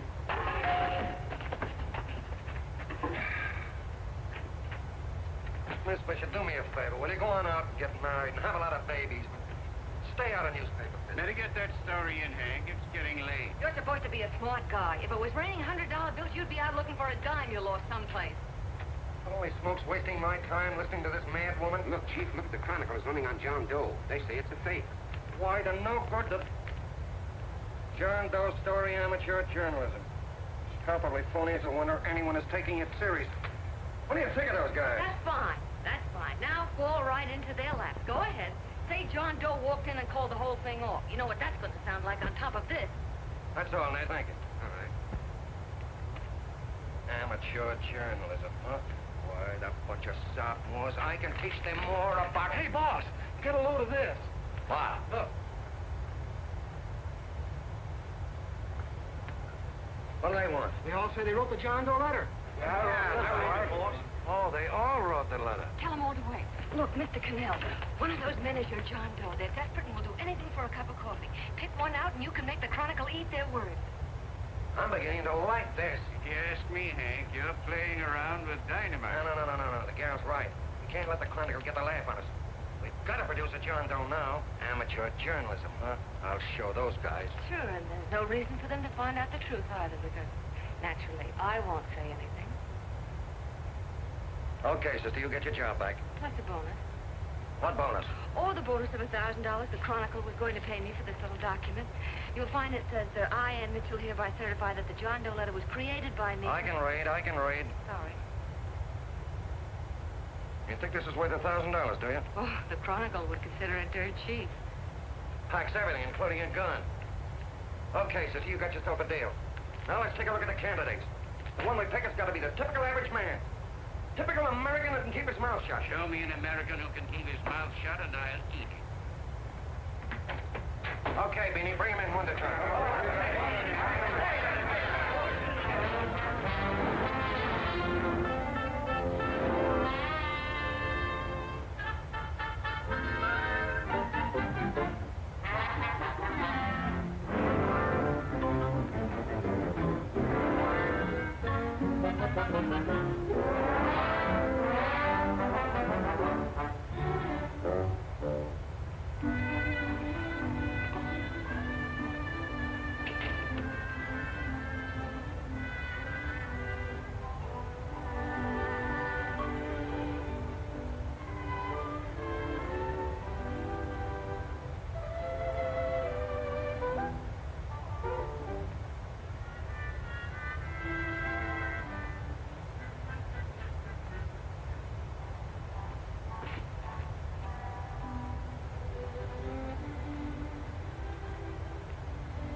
Did you write that letter to Miss Mitchell? No, I didn't. What are you doing up here, then? Well, the paper said there were some jobs around loose. Thought there might be one left over. Had any schooling? Yeah, a little. What do you do when you work? I used to pitch. Baseball? Yeah. The wing went bad. Where'd you play? Bush leagues, mostly. How about family? Got any family? No. Oh, just traveling through, huh? Yeah. Me and a friend of mine. He's outside. Perfect, a baseball player. What could be more American? She had a family. Be less complicated without the family. But that face is wonderful. They'll believe him. Come on. What's your name? Willoughby. John Willoughby. Long John Willoughby, they called me in baseball. Would you like to make some money? Yeah. Maybe. Would you be willing to say you wrote that letter and stick by it?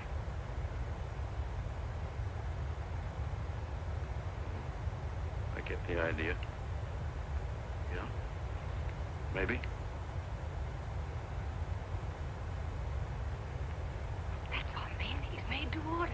I don't know. He don't seem like the kind of a guy that'll fall in line. When you're desperate for money, you do a lot of things, Mr. Cannell. He's our man, I tell you. He fainted. Get the water quickly. Hurry up, Pop. Oh. Right here, sit down. Huh? You all right? Yeah, I'm all right. How many is that? 6?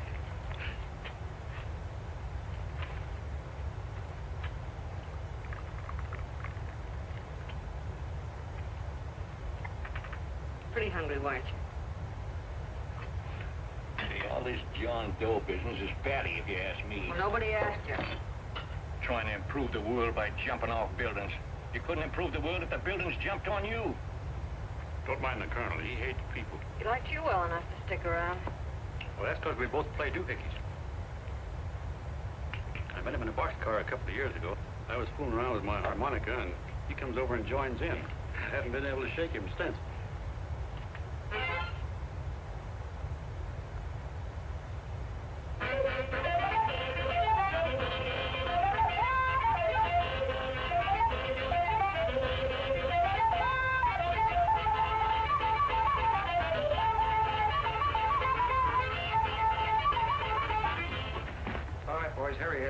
No, you can't take pictures of him like that, eating a sandwich and with a beard.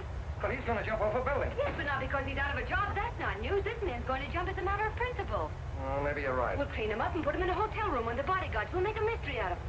Did you speak to Mr. Norton? Thinks it's terrific. Says for us to go the limit. Wants us to build a bonfire under every big shot in the state. Oh, swell. Is that the contract? Yeah. What's he doing here? Friend of his. They play duets together. Duets? But can we trust him? Oh. I trust him. Oh, you trusted me. Well, that's fine. I suppose he trusts you, too. Oh, stop hurrying. He's all right. Okay, but we don't want more than a couple of hundred people in on this thing. Now, the first thing I want is an exact copy of the John Doe letter in your own handwriting. I've got it already. Here. Now, that's fine. Now, I want you to sign this agreement. It gives us an exclusive story under your name, day by day, from now until Christmas. On December 26th, you get one railroad ticket out of town. And the bulletin agrees to pay to have your arm fixed. That's what you want, isn't it? Yeah, but it's got to be by Bonesetter Brown. Okay, Bonesetter Brown goes. Here, sign it. Meanwhile, here's $50 spending money. That's fine. B? Yes, boss. Take charge of him. Get him a suite at the Imperial and hire some bodyguards. Yeah, and some new clothes, Beanie. You think we better have him to louse? Yeah. Both of them? Yes, both of them, but don't let them out of your sight. Hey, Beanie, spray soon, huh? Yes. Okay, fellas.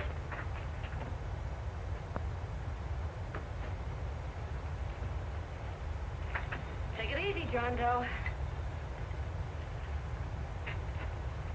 And you start pounding that typewriter. Oh, boy, this is terrific. No responsibilities on our part, just statements from John Doe, and we can blast our heads off. Before you pop too many buttons, don't forget to make out that check for $1,000.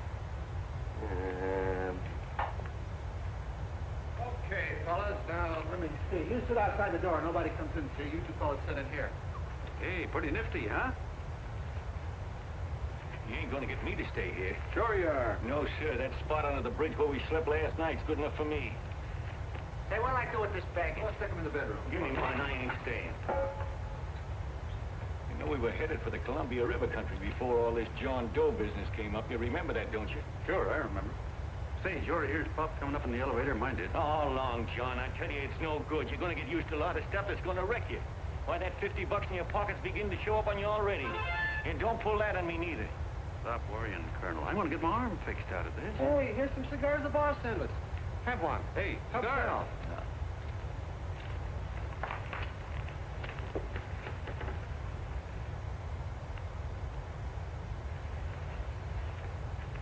Say, I'll bet you even the major leaguers don't rate an outfit like this. Here, make yourself comfortable. Paper? I don't read no papers, and I don't listen to radios either. I know the world's been shaped by a drunken barber, and I don't have to read it. I've seen guys like you go under before. Guys that never had a worry. Then they got a hold of some dough and went goofy. The first thing that happens to a guy... Hey, to the bedroom. No. The first thing that happens to a guy like that, he starts wanting to go into restaurants and sit down at a table and eat salads and cupcakes and tea. Boy, what that kind of food does to your system.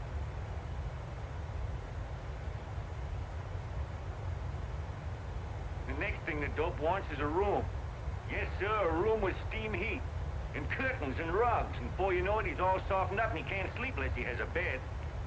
Hey, stop worrying, Colonel. $50 ain't gonna ruin me. I've seen plenty of fellas start out with $50 and wind up with a bank account. Hey, what's the matter with the bank account anyway? And let me tell you, Long John, when you become a guy with a bank account, they got you. Yes, sir, they got you. Who's got him? The helots. Who? Hey, here's the City Hall tower I was supposed to jump off of. It's even higher than this. Who's got him? The helots. Woo! Hey, wait a minute! You're not supposed to jump on Christmas Eve. Do you want to get me in a jam? If it's going to get you in a jam, we'll do you a favor. I won't jump. And when they got you, you got no more chance than a road rabbit. Hey, who'd you say was going to get him? Hey, is this one of those places where you ring if you want something? Yeah, just use the phone. Boy, I've always wanted to do this. Hey, Doc, look. Look, Doc. Give me that again, will you? Who's going to get him? The helots. Who are they? Listen, sucker, you ever been broke? Sure, mostly often. All right. You're walking along. Not a nickel in your jeans. You're free as the wind. Nobody bothers you. Hundreds of people pass you by in every line of business. Shoes, hats, automobiles, radios, furniture, everything. They're all nice, lovable people. And they let you alone. Is that right? Then you get a hold of some dough, and what happens? All those nice, sweet, lovable people become helots. A lot of heels. They begin creeping up on you, trying to sell you something. They get long claws, and they get a stranglehold on you. And you squirm, and you duck, and you holler, and you try to push them away, but you haven't got a chance. They got you. First thing you know, you own things. A car, for instance. Now your whole life is messed up with a lot more stuff. You get license fees, and number plates, and gas, and oil, and taxes, and insurance, and identification cards, and letters, and bills, and flat tires, and dents, and traffic tickets, and motorcycle cops, and courtrooms, and lawyers, and fines, and a million and one other things. And what happens? You're not the free and happy guy you used to be. You gotta have money to pay for all those things. So you go after what the other fellas got. And there you are. You're a helot yourself.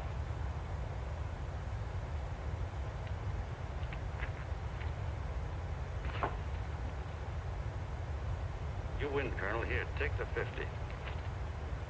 Go out and get rid of it. You bet I will, just as fast as I can. I'm gonna get some canned goods, a fishing rod, and the rest I'm gonna give away. Give away? Hey, get me a pitcher's glove. I gotta get some practice. Say, he's giving it away. I'm gonna get me some of that. Hey, come back here, you helot. Will you send up 5 hamburgers with all the trimmings, 5 chocolate ice cream sodas, 5 pieces of apple pie? No, apple with cheese. Yeah, thanks.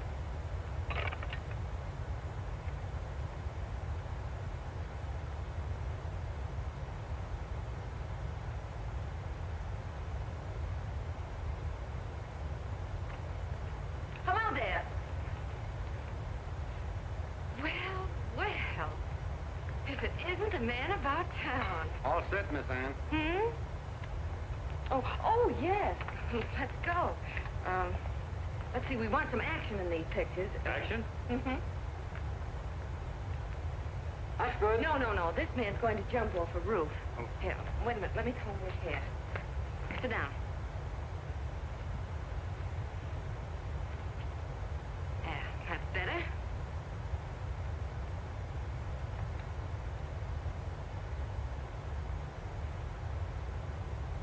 You know, he's got a nice face, hasn't he? Yeah, he's pretty. Sit down, quiet egghead. All right, now a serious expression. Can't, I'm feeling too good. Oh, come on now, this is serious. You're a man disgusted with all of civilization. With all of it? Yes, you're sore at the world. Come on now. Private guy, huh? Yeah.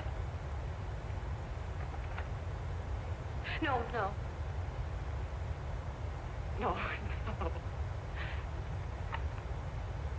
No, look. You don't have to smell the world. Well, all those guys in the Never picture mind stand- those guys. All right, stand up. Now, let's see what you look like when you protest. Against what? Against anything, just protest. You got me. Oh, look, I'm the umpire, and you just cut the heart of the plate with your fast one, and I called it a ball. What would you do? Dead, huh? Yeah. Why can't you call it right, you boneheaded...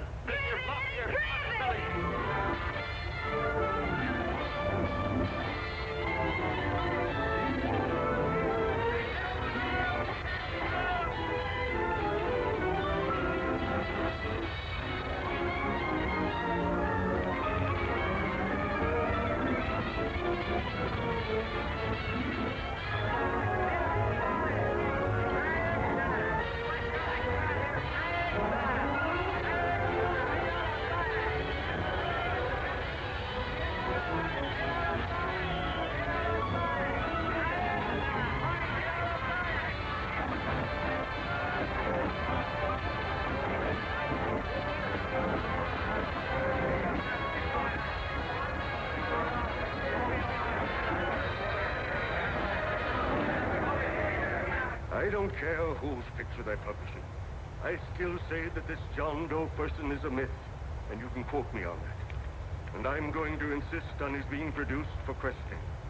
You know as well as I do that this whole thing is being engineered by a vicious man with a vicious purpose, Mr. D.B. Norton.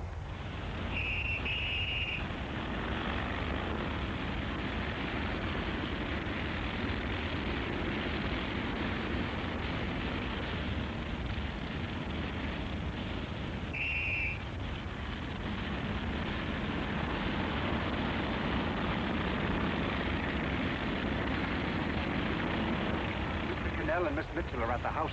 Oh, they are? All right, come on. Personally, I think it's just plain stupidity to drop it. Now, you should see a fan mail, thousands. Why, it's going over like a house afire. What are you afraid of, Canal? It's doubled our circulation. Yeah, but it's got everybody sore. Ads are being pulled. The governor's starting a libel suit. What's more, they all know John Doe's a phony, and they insist on seeing What about it? Let them see him. We'll go on one better. They can also hear him. You own a radio station, Mr. Norton. Why not put him on the air? Watch out for this dame DB. She'll drive you batty. Oh, Look, we can't let him get to this Bush League pitcher and start pumping him. Good night. Now tell him what that screwball might do. I walked in yesterday. Here he is, standing on a table with a fishing pole. Fly casting. Take my advice and get him out of town before this thing explodes in our faces. If you do, Mr. Norton, you're just as much of a dumb cluck as he is. No, you got yourself a meal ticket and you hate to Sure, let it's go. a meal ticket for me, I admit it, but it's also a windfall for somebody like Mr. Norton who's trying to crash national politics. That's what you bought the newspaper for, isn't it? You want to reach a lot of people, don't you? Well, put John Doe in the air and you can reach 130 million of them. He can say anything he wants and they'll listen to him. All right, we'll forget the governor and the mayor and all the small fry like that. This can arouse national interest. If he made a hit around here, he can do it every place else in the country. And you'll be pulling the strings, Mr. Norton. Go down to the office and arrange for some radio time. But, DB, you're not going to fall. As soon as possible. Okay. I just came in to get warm myself. Come on, let's go. Don't you go. I want to talk to you.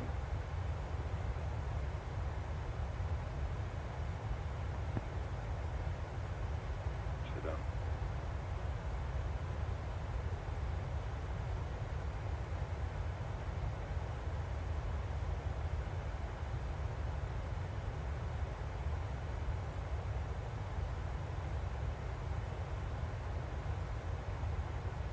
This John Doe idea is yours.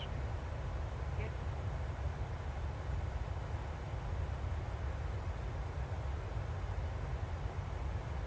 How much money do you get?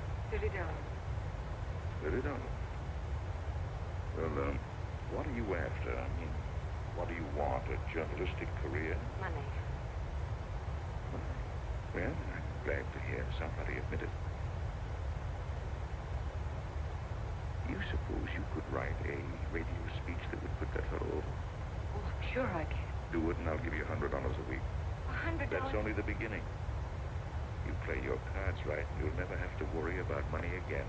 Oh, I knew it. Hello. Hello. Whenever there's a pretty woman around. This is my nephew, Ted Sheldon, Miss Mitchell. How do you do? How do you do?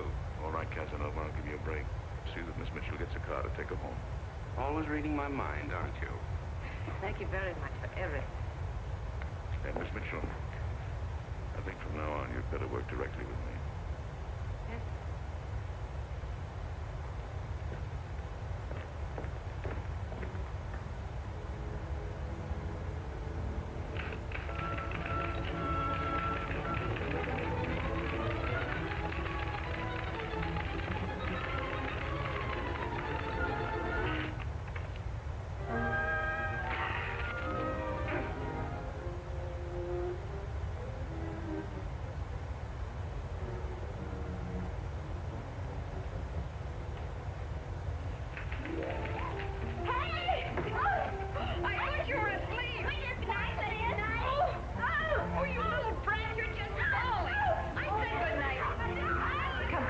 Children, it's past your bedtime. Come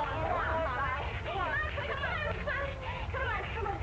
Now, scooch off the bed. Pour through me, I'm done. I'll never get this speech right. Oh, yes, you will, Ann, dear. You're very clever. Yeah, I know.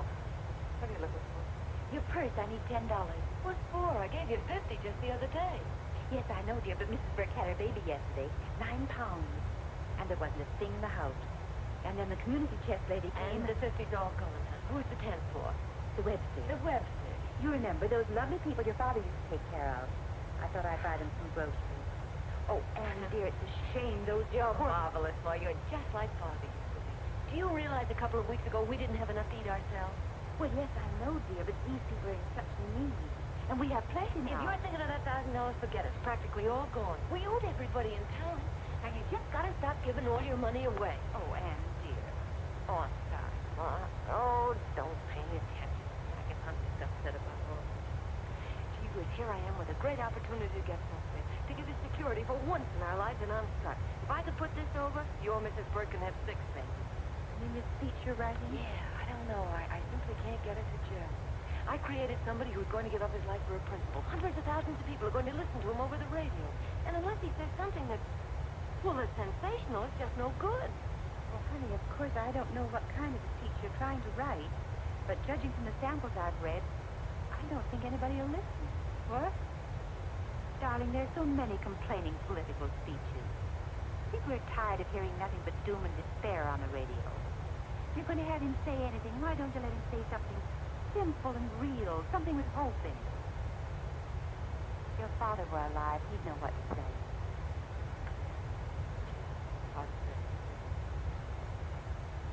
Wait a minute.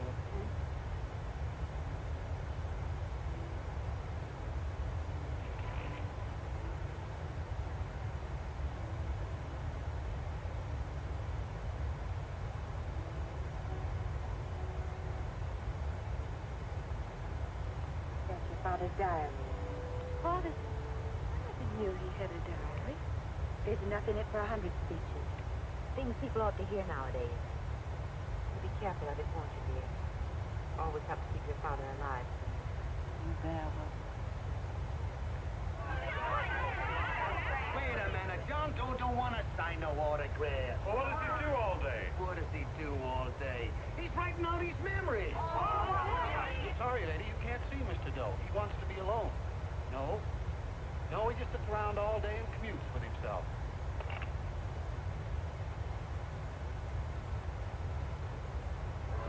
Oh!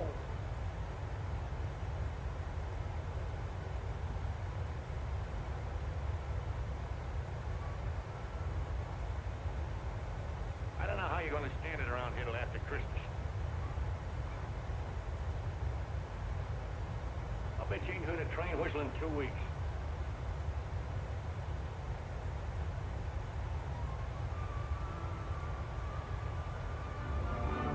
Steve, right.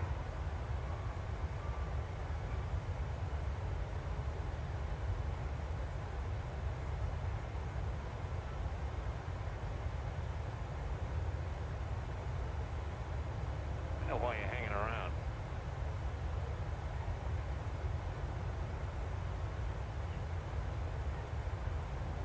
You're stuck on a girl.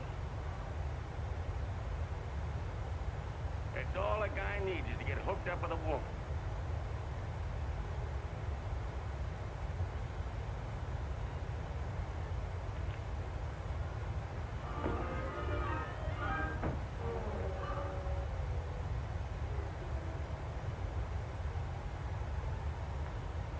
What was that, a single? First baseman dropped the ball. Butterfingers. Tough luck, pal.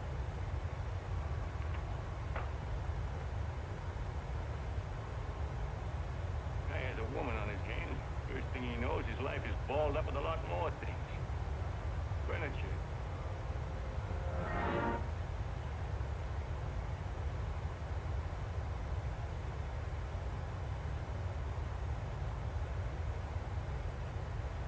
Did you get him?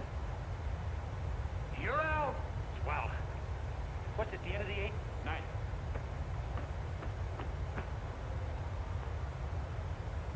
Hey, Beanie, there's a couple of mugs in the Chronicle snooping around out here. Ah! Come on, Angel Face. Gangway. What's the score, Angel Face? 3-2, off paper. Gee, that's great.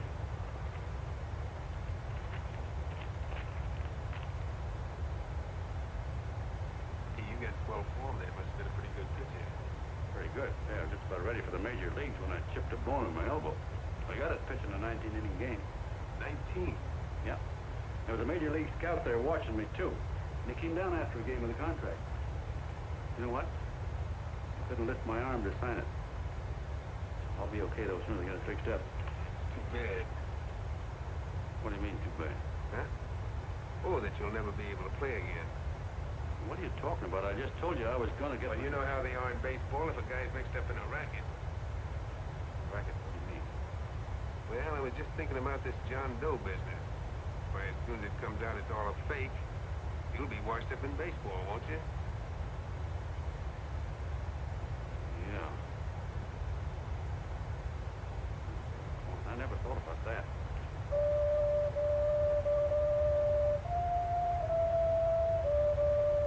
Gosh. And another thing, what about all the kids in the country? The kids that idolize ball players. What are they gonna think about it? Hey, Colonel.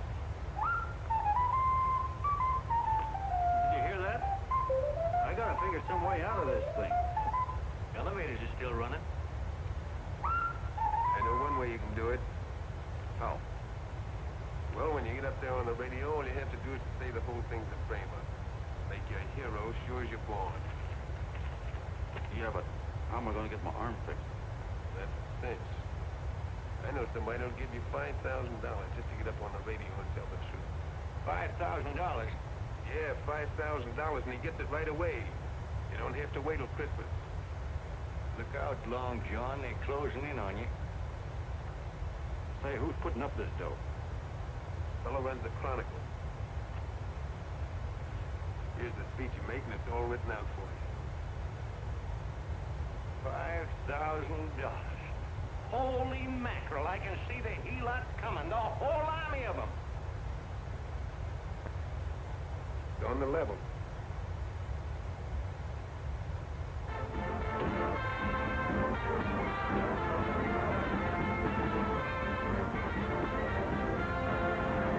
No, I'm sorry. Tickets for the broadcast are all gone. Phone the bulletin. Sorry, no more tickets left.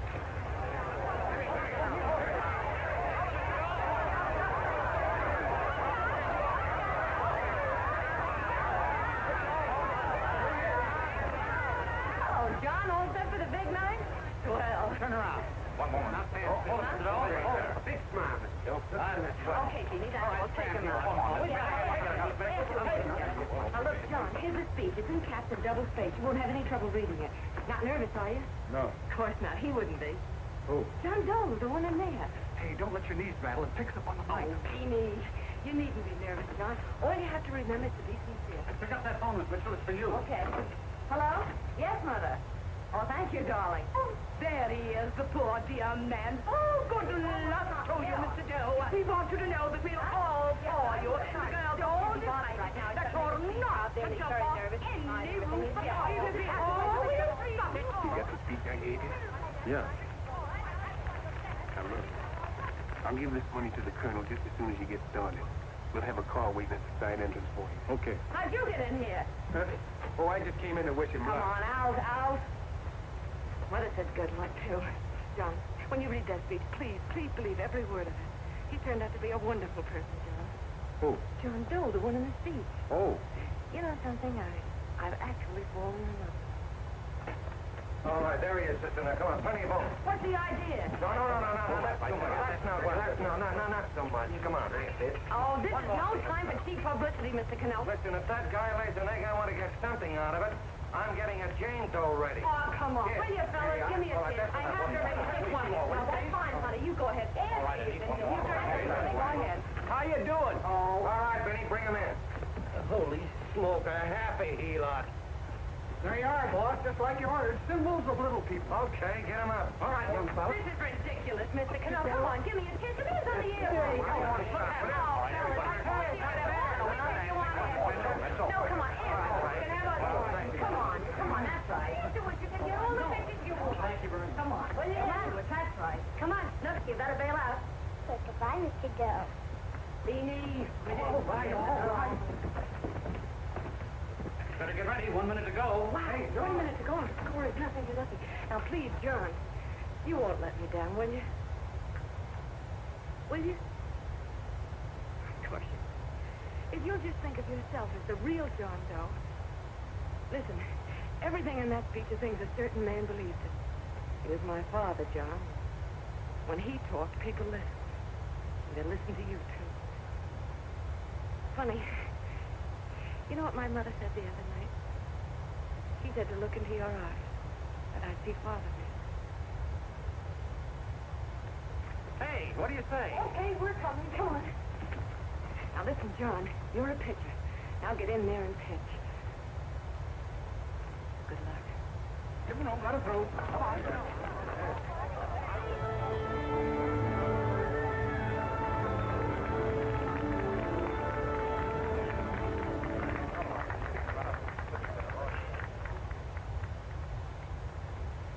Hey, let's get out of here. There's the door right there. Hey, what are you doing here? That's what I'd like to know. Come on. Hey, he's a friend of mine. Never mind, let him alone. He's all right. I'll be right over there.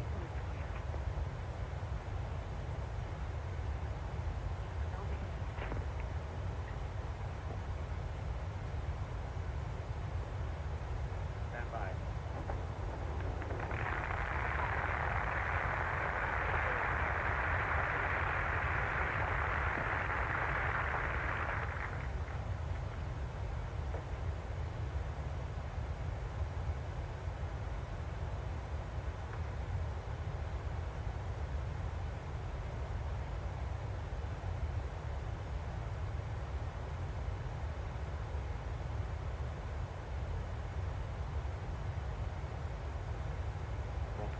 Don't start getting those extras out.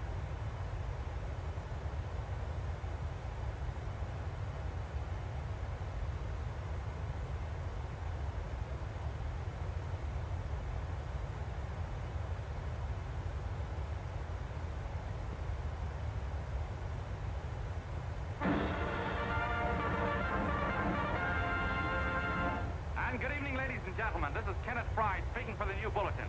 Tonight we give you something entirely new and different.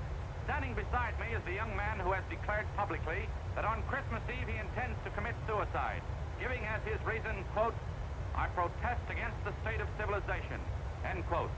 Ladies and gentlemen, the New Bulletin takes pleasure in presenting the man who is fast becoming the most talked of person in the whole country, John Doe.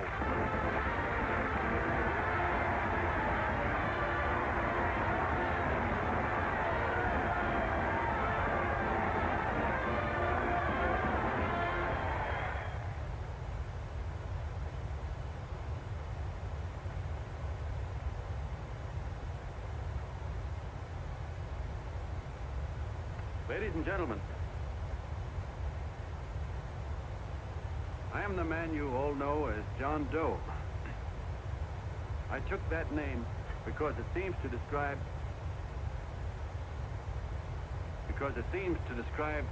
the average man. And that's me. And that's me. Well, it was me, for I said I was going to jump off the city hall roof at midnight on Christmas Eve. Now I guess I'm not average anymore. Now I'm getting all sorts of attention. From big shots, too. You've been double-crossed. The mayor and the governor, for instance. They don't like those articles I've been writing. You're an imposter, young fellow. That's a pack of lies you're telling. Who wrote that speech for you?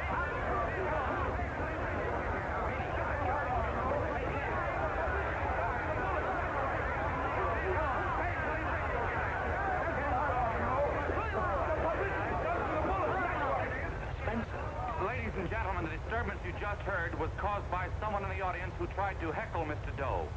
The speech will continue.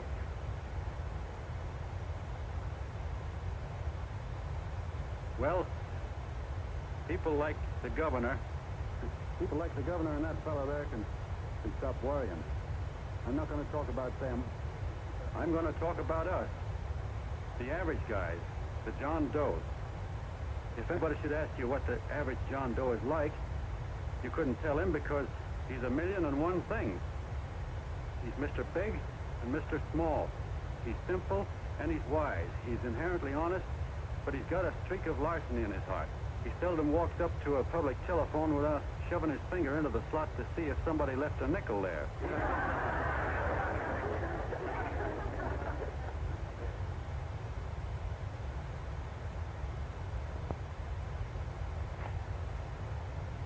the man the ads are written for. He's a feller everybody sells things to. He's Joe Doak, the world's greatest stooge and the world's greatest saint.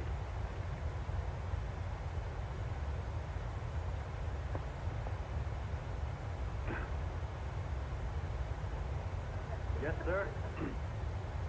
Yes, sir, we're a great family, the John Does. We are the meek who are supposed to inherit the earth. You'll find us everywhere.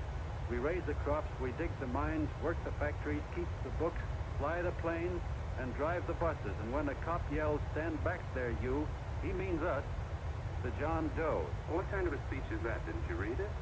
We've existed since time began. We built the pyramids. We saw Christ crucified, pulled the oars for Roman emperors, sailed the boats for Columbus, retreated from Moscow with Napoleon, and froze with Washington at Valley Forge. Yes, sir. We've been in there dodging left hooks since before history began to walk. In our struggle for freak the canvas many a time, but we always bounce back because we're the people, and we're tough.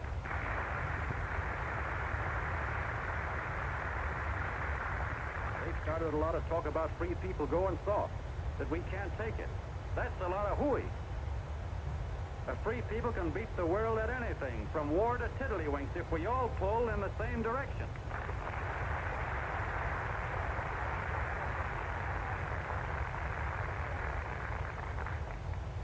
I know a lot of you are saying, "What can I do? I'm just a little punk. I don't count." Well, you're dead wrong. The little punks have always counted, because in the long run, the character of a country is the sum total of the character of its little punks.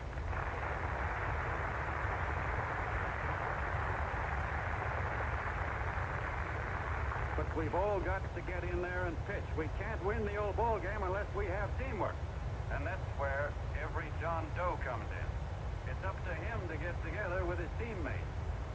And your teammate, my friend, is the guy next door to you. Your neighbor. He's a terribly important guy, that guy next door. You're going to need him, and he's going to need you, so look him up. If he's sick, call on him. If he's hungry, feed him. If he's out of a job, find him one. To most of you, your neighbor is a stranger, a guy with a barking dog and a high fence around him. Now, you can't be a stranger to any guy that's on your own team. So tear down the fence that separates you. Tear down the fence, and you tear down a lot of hates and prejudices. Tear down all the fences in the country, and you really have teamwork.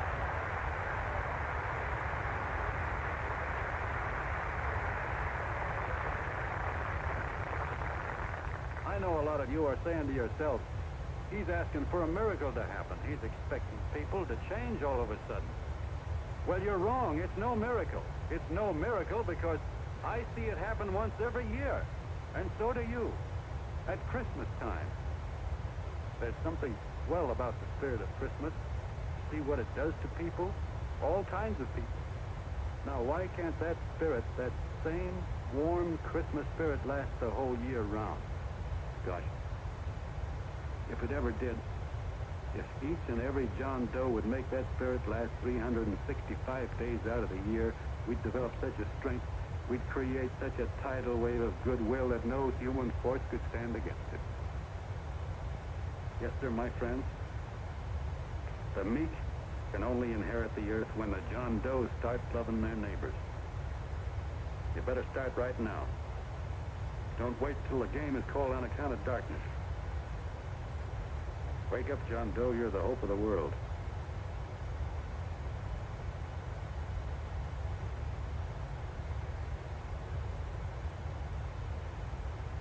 Johnny was wonderful.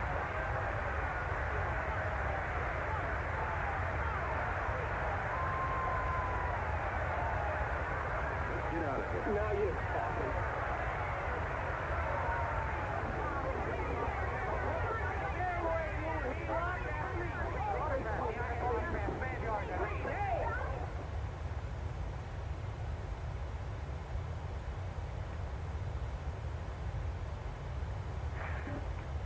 I knew you'd wake up sooner or later. Boy, am I glad we got out of that mess. I had the $5,000 sewed up. Could have been on my way to old Doc Brown. You're a pitcher, John, she says. Now, go in there and pitch. What a sucker. Yeah, she's a he-lot just like the rest of us. Lucky you got away from her. What was I doing up there making a speech anyway? Me, huh? Geez, the more I think about it, the more I could... Tear down all the fences. Why, if you tore one picket off of your neighbor's fence, he'd sue you. $5,000 had it right in my hand. What do you mean he ran away? Well, go after him. Find him. That man is terrific.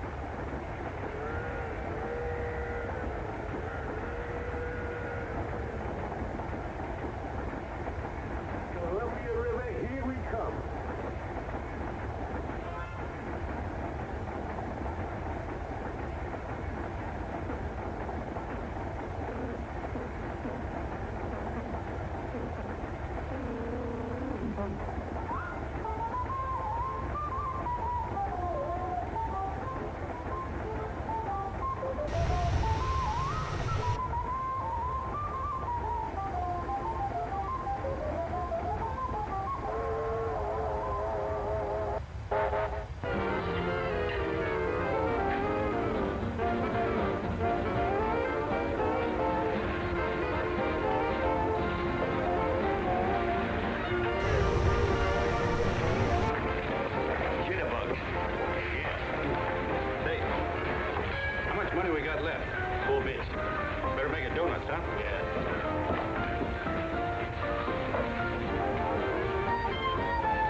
About that big and about that thick. Yeah, with hash brown potatoes and tomatoes and apple pie and ice cream and coffee. And donuts, I know. Hey, Ma! Seekers! A fair! Fingers of fair coming up. Glad he took the tea out of there.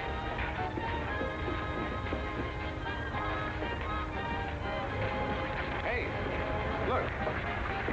Join the John Doe Club. John Doe Club?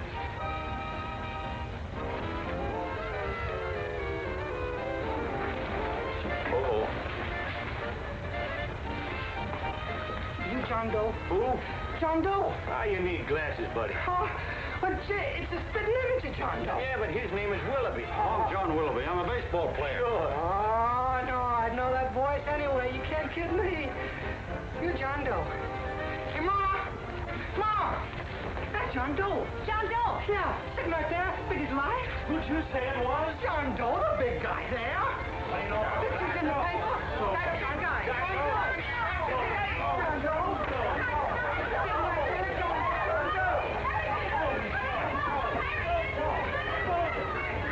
Hey, operator. Dan's Beanery. Call everybody in town. John Doe was just in my place. Yeah, he ordered donuts.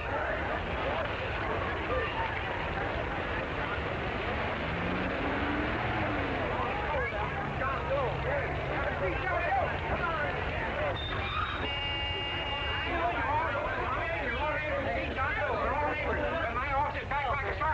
What does John Doe look like, Mr. Mayor? Oh, he's one of those great big outdoor type men. No, you can't see him. You didn't vote for me the last time. Shame on you. What are you doing there? Get off my front porch anyhow. Mr. Norton come yet? Oh, well, I wonder where he's at. What's keeping him? He should have been here 15 minutes ago. Oh, there he comes now. Now, everybody on your dignity. Don't do anything to disgrace us. A little town, but we got to show off.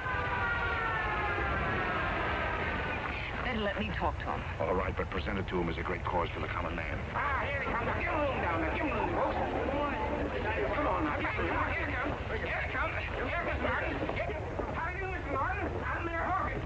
Get the clouds out. Let me go, you darn tool. I'm the mayor. Mr. Martin. Mr. Martin. Mr. Martin. I'm Mayor Hawkins. Your office telephoned me to hold him. Well, that's fine. How is he? Oh, he's fine. He's right in my office there. You know, it's a great honor having John Doe here, and you too. Haven't had too much excitement since the old city hall burned down.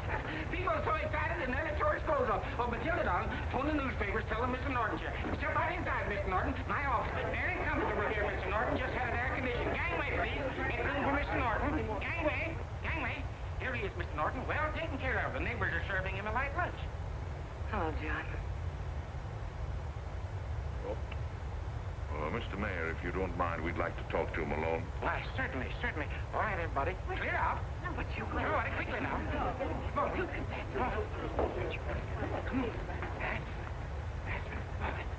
All right. don't argue with me here. Wait till we get home. Don't you push me around like that. Even though I'm your wife, you can't push me around. Look, Mr. Norton, I think you got a lot of nerve having those people hold us here. There's nobody holding you here, Mr. Doe. It's only natural that There's nobody holding us here. Let's get going. Incidentally, my name isn't Doe, it's Willoughby. Look, John, something terribly important happened. They're forming John Doe clubs. We know of 8 already, and they say that there's... John Doe clubs? What for? To carry out the principles you talked about in your radio speech. I don't care what they're forming. I'm on my way, and I don't like the idea of being stopped either. Oh, but you don't know how big this thing is. You should see the thousands of telegrams we've received and what they're saying about you. Look, it started as a circulation stunt, didn't it? Well, you got your circulation. Now, why don't you let me alone? Oh, it started as a circulation stunt, but it isn't anymore. Mr. Norton wants to get back of it and sponsor John Doe clubs all over the country. He wants to send you on a lecture tour. Me? Uh-huh. Oh, certainly. With your ability to influence people, it might grow into a glorious movement. Say, let's get something straight here. I don't want any part of this thing. If you got an idea I'm going around lecturing at people, why, you're crazy. Baseball's my racket, and I'm sticking to it. Come on, Colonel, let's get out of here. John, Please. I just got rid of one crowd. But please, Mr. Mayor, tell him the John Doe Club wants to talk to him. Let them in, Mr. Mayor. Let them come in. Okay, folks, but remember your manners. No stampeding. Walk slow, like you do when you come to pay your taxes.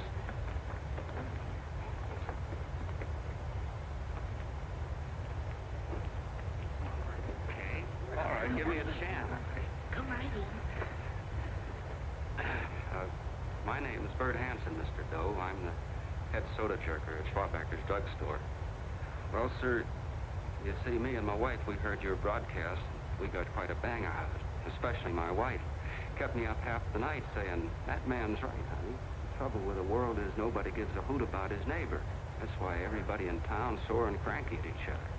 I kept saying, that's fine, but how's a guy going to go around loving the kind of neighbors we got? Old Sourpuss, for instance. You see, Sourpuss Smithers is a guy lives all alone next door to us. He's a cranky old man and runs a second-hand furniture store. We haven't spoken to him for years.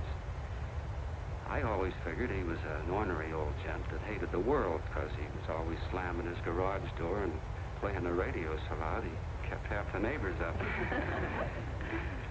Well, anyway, the next morning I'm out watering the lawn and I look over and there's Sourpuss on the other side of the hedge straightening out a dent in his fender. And my wife yells to me out the window. She says, go on, speak to him, Bert. And I figured, well, heck, I can't lose anything, so I yelled over to him, good morning, Mr. Smithers. He went right on pounding his fender. Was I burned? So I turned around to give my wife a dirty look. She said, louder, louder, he didn't hear you.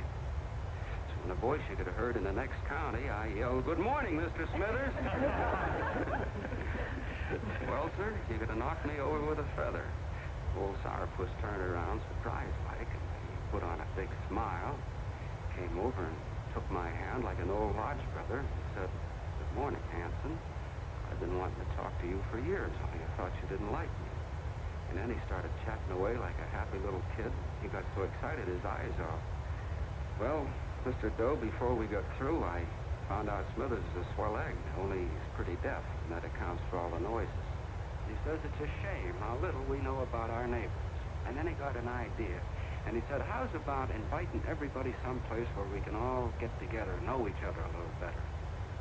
Well, I'm feeling so good by this time, I'm ripe for anything. So Smithers goes around the neighborhood inviting everybody to a meeting at the schoolhouse. And I tell everybody that comes in the store, including Mr. Schwabacker, my boss. I'm talking too much. Well, I'll be doggone if for 40 people don't show up. Of course, none of us knew what to do, but we sure got a kick out of seeing how glad everybody was just to say hello to one another. Tell him about making Sourpuss chairman. Oh, yeah, we made Sourpuss chairman and decided to call ourselves the John Doe Club. And say, incidentally, this is my wife. Come here, honey. This is my wife, Mr. Doe. How do you do, Mr. Doe? Sourpuss is here, too. Oh, is he? This is Sourpuss, or excuse me, Mr. Smithers, Mr. Doe. That's all right. If you didn't call me Sourpuss, it wouldn't feel natural. Well, anyway, I guess nearly everybody in the neighborhood came except the Delaney's. The Delaney's live in a big house with an iron fence around it, and they always keep their blinds drawn. And we always figured that he was just an old miser. sat back counting his money, so why bother about inviting him until Grimes, the milkman, spoke up and he said, say, you've got the Delaney's all wrong. And then he tells us about how they canceled their milk last week and how when he found a note in the bottle, he got kind of curious like and he peeked in under the blinds and found the house was empty. If you ask me, he says they're starving. Old man Delaney's been bringing his furniture over to my place at night, one piece at a time, and selling it. Yeah. And, well, sir, a half dozen of us ran over there to fetch him, and we brought him to the meeting. And what a reception they got. Everybody shook hands with him and made a fuss over him, and, well, finally, Mr. and Mrs. Delaney just sat right down and cried. And then we started to find out about a lot of other people. Yeah, sure. Well, you know Grubel, for instance. Grubel's here. Yeah, that's a... You don't know Grubel, but he's a man that everybody figured was the worst no account in the neighborhood because he was living like a hermit. Nobody would have anything to do with him. That is Uncle Murphy, the postman, told us the truth. Why, Grubel, he says, he lives out of garbage cans because he won't take charity, because it'd ruin his self-respect, he says. Just like you said on the radio, Mr. Doe. Well, sir, about a dozen families got together and gave Grubel a job watering their lawns. Isn't that wonderful? And then we found jobs for 6 other people, and they've all gone off for leave. And my boss, Mr. Schwabacker, made a job in his warehouse for old man Delaney. And he gave you that $5 raise. Yeah, that's swell. Why, Bert, I feel slighted. I'd like to join, but nobody asked me. I'm sorry, Mayor, but we voted that no politician could join. Just the John Does of the neighborhood could... You know how politicians are. Well, the reason we wanted to tell you this, Mr. Doe, was to give you an idea of what you've started. And from where I'm sitting, I don't see any sense in you jumping off any building. No. Well, thank you for listening. Goodbye, Mr. Doe. You're a wonderful man. Strikes me you can be mighty useful walking around for a while. Goodbye, Mr. Doe. Goodbye, Mr. Doe.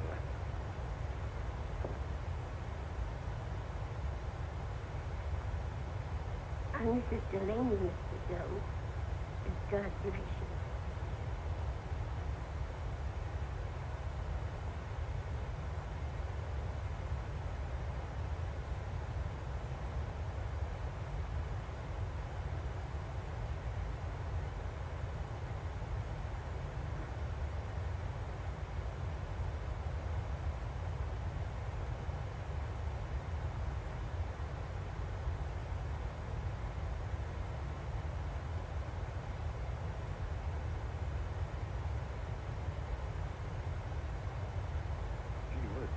All mixed up.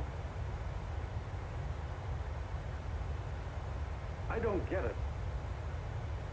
Look, all those 12 people think I'm going to jump off a building or something. I never had any such idea. Gosh. This fellow'd have to be a mighty fine example himself to go around telling other people how to... Say, look, what happened the other night was on account of Miss Mitchell here. She wrote the stuff. Don't you see what a wonderful thing this can be? But we need you, Joe. You're hooked. I can see that right now. They got you. Well, I'm through. For 3 years, I've been trying to get you up to the Columbia River country. First it was your glass arm, then it was the radio, and now it's the John Doe clubs. Well, I ain't waiting another minute. Anyway, you helots. Hey, Colonel, wait a minute. I want your questioner to go along with John Doe and Miss Mitchell and handle the press and the radio. Me? Yes, I don't want to take any chances. But, John? Yes, TV. Your crew will do the mop-up job. They'll follow John Doe into every town, see that the clubs are properly organized and the charters issued. Right. There are only 8 flags up there now. I want to see that map covered before we get through.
demands, I understand it. But the John Does ask for nothing.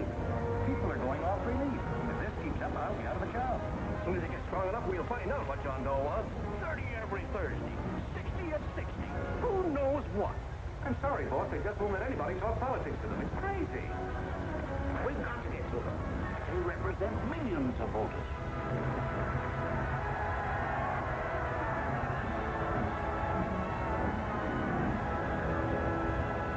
I tell you, ladies and gentlemen, this thing has been nothing short of a prairie fire. We've received so many applications for charters to the John Doe Club, we haven't been able to take care of them. I hate to have that many pins stuck in me. This John Doe convention is a natural. It's going to put our city on the map. By over 2,400 John Doe clubs are sending delegates. Can you imagine that? You, Mr. Mayor, will be the official host. You will make the arrangements for decorating the city, parades, and a reception for John Doe when he gets home. And don't wear your high hat. No high hat? No high hat. And from you, Cannell, I want a special John Doe edition every day until the convention is over. And now, if you will, please step into the outer office and look your prettiest because there are photographers there to take pictures of this committee. Don't worry, Dee. Everything will be taken care of. Isn't it all too wonderful? The other down here tonight, Oh, Mr. Mayor, would you step down front over these? Well, I don't get it. Get what? Look, D.B., I'm supposed to know my way around. This John Doe movement has cost you a fortune. Now, this convention is going to cost plenty. Well? Well, I'm stuck with 2 and 2, and I'm a sucker if I can make 4 out of it. Where do you come in? I have the satisfaction of knowing that my money has been spent for a worthy cause. I see. I better stick to running the paper. I think maybe you better have. And Cannell, I'd like to have the John Doe contract, all the receipts for the money we advanced him, and the letter Miss Mitchell wrote, which I gave her $1,000. Yes, sure. Well, we leave for the airport. Half an hour. Is that Johnny boy's room? Better hustle him up. He'll be ready on time. He's packing. Ah, good. Did you see his picture on the cover of Time? Yeah. I gotta give you credit, Annie girl. I've handled a good many big promotions in my time. Everything from a World Fair to a channel swimmer. But this one has certainly got me spinning. And now a John Doe convention. Wow. Hey, if you could only get in to jump off the City Hall roof on Christmas Eve, I guarantee you 500,000 people there. Charlie, Huh? what do you make of him? Oh, Johnny boy? Well, I don't know what angle you want, but I'll give it to you quick. Number 1, he's got great yokel appeal, but he's a nice guy. Number 2, he's beginning to believe he really wrote that original suicide letter that you made up. Number 3, he thinks you're Joan of Arc or something. Yeah, I know. Number 4, well, you know what number 4 is. He's nuts. Yes, running out of his ears. You left out number 5. We're all heels, me especially. Oh, smoke. Come in.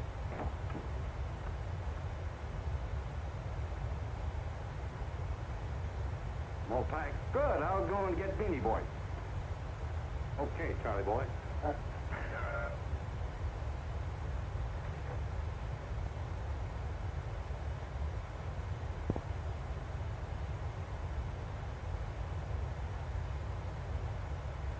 Can I help you pack?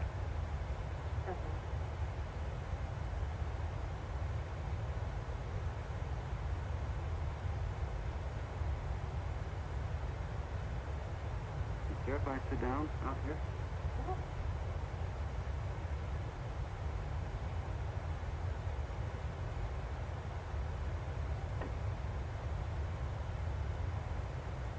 You know, I had a crazy dream last night.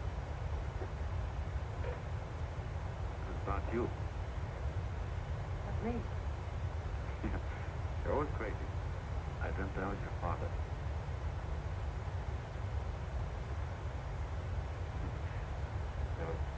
There was something I was trying to stop you from doing. So I got up out of bed, and I walked right through the wall here, right straight into your room. You know how dreams are. And there you were in bed. But you're a little girl, you know, about 10. And very pretty, too.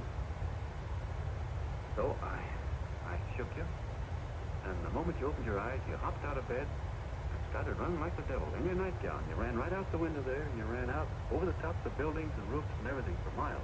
And I was chasing you. And all the time you were running, you kept growing bigger and bigger and bigger, and pretty soon you were as big as you are now. You know? Grown up. And all the time I kept asking myself, what am I chasing her for? I didn't know. Isn't that a hot one? Well, anyway, you ran into some place, and then I ran in after you, and when I got there you were, getting married. The nightgown had changed into a beautiful wedding gown. You sure look pretty. And then I knew what it was I was trying to stop you from doing. Dreams are sure crazy, aren't they? Well, would you like to know who it was you were marrying? Oh, a tall, handsome Ubangi, I suppose. No, not that bad. It was that fellow that sends you flowers every day. Yeah, what's his name? Mr. Norton's nephew? Sure. Yeah, that's the one. But here's the funniest part of it all. I was the fellow up there doing the marrying, you know, the justice speech or something. You? I thought you were chasing me. Well, yes, I was, but I was your father then, see?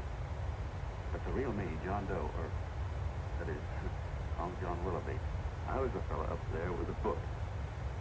You know what I mean? Yes, sir. Then what happened? Well, I took you across my knee and I started fighting. That is, I didn't do it. I mean, I did do it, but it wasn't me, you see. I was your father.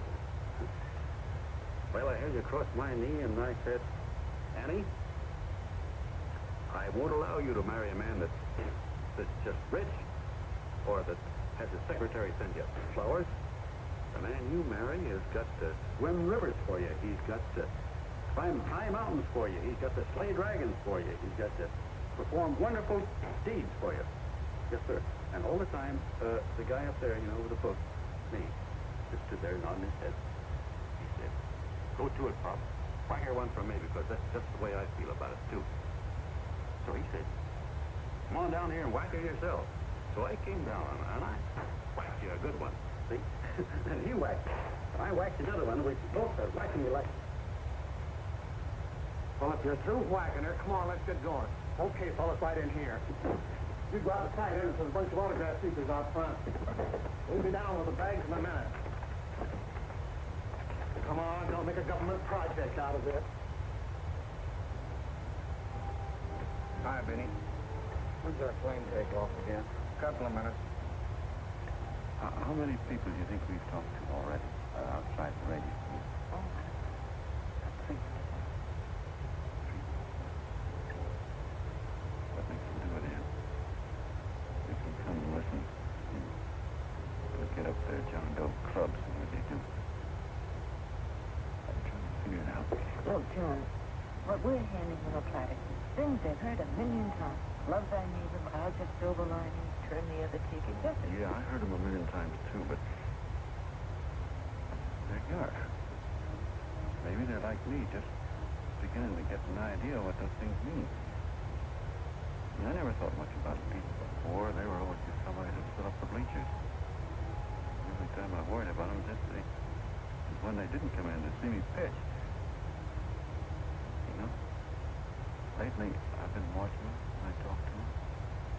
I can see something in their faces. I can feel that they were hungry for something. You know what I mean? Maybe that's when it came. Maybe they're just lonely and wanted somebody to say hello to. I don't know with you. I've been lonely, hungry for something practically all my life.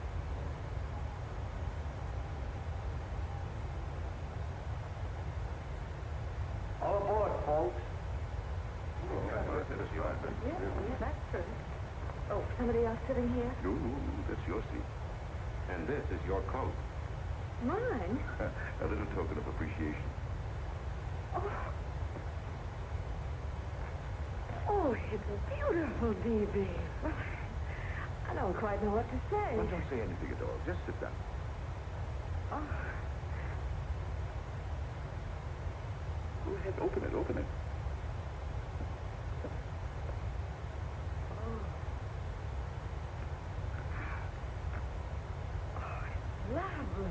And a new contract goes with it. Well, come on, Brant. You've got something on your mind. Must be stupendous. Yeah, that's what I like about it. Right to the point. Like that. All right, Practical Annie. Here it is. Tomorrow night, for a crowd of 15,000 people and talking over a nationwide radio hookup, John Doe will announce the formation of a third party. A third party? Yes, the John Doe Party. Devoted entirely to the interests of all the John Does all over the country, which practically means 90% of the voters. He will also announce the third party's candidate for the presidency. A man whom he personally recommends. A great humanitarian. The best friend the John Does have. Mr. D.B. Norton. Yes.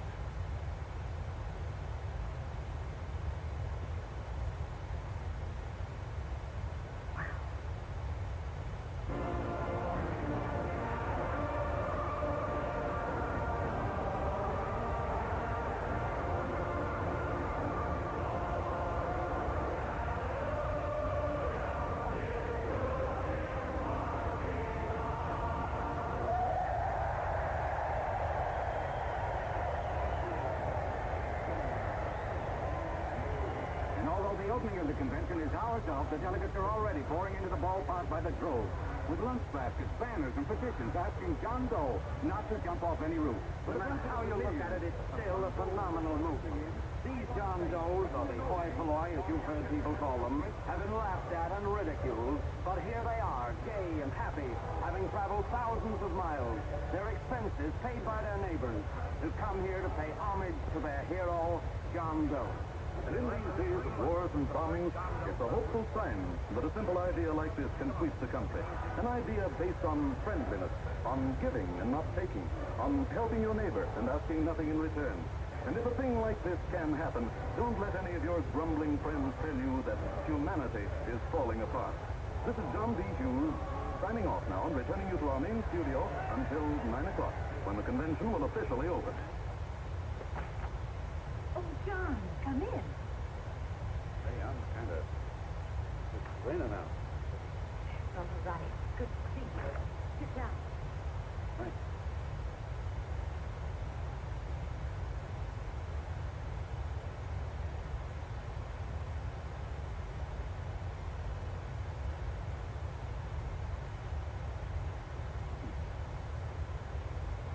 For Ann.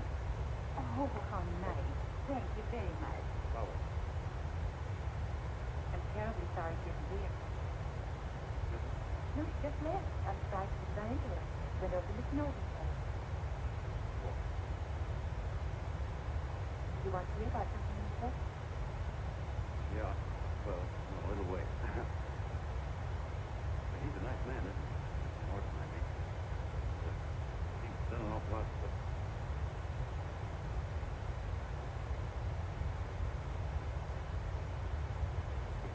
Say, my coat's pretty wet, huh?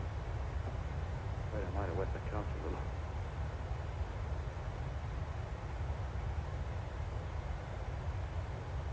Well, I guess I'll see her at the convention later. Yes, of course. I'll see if she gets the power. Good night, Mrs. Mitchell. Good night, John.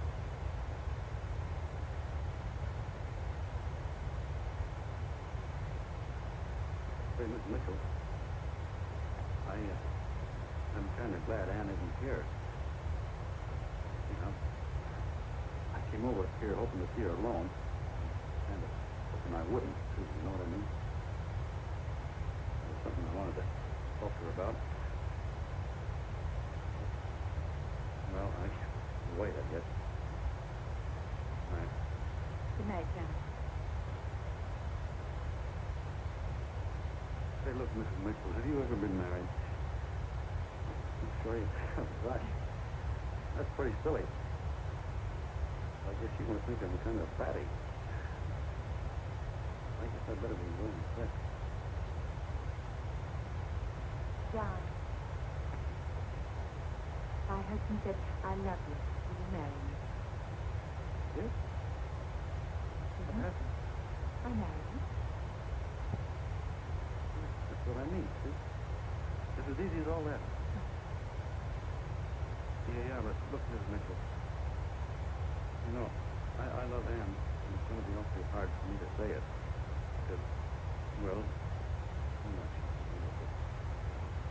Well, the best guy as it was Bush League pitcher. You know, I think she's in love with another man. And when she made up, you know, the real John Doe. You know, that's pretty tough competition.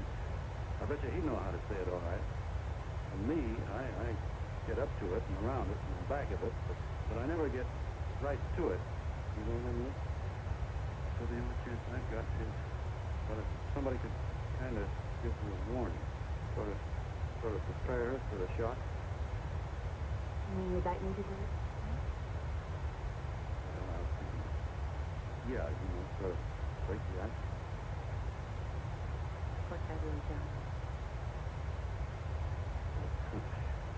Thank you, Mr. Mitchell. Yeah, you're okay.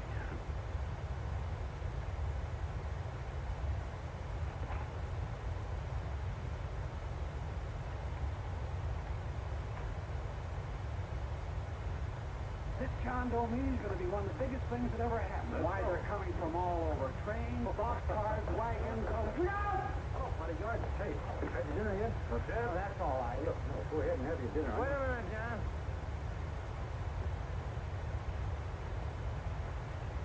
Hello, Mr. Connell. How are you, John? John, I want to have a little talk with you.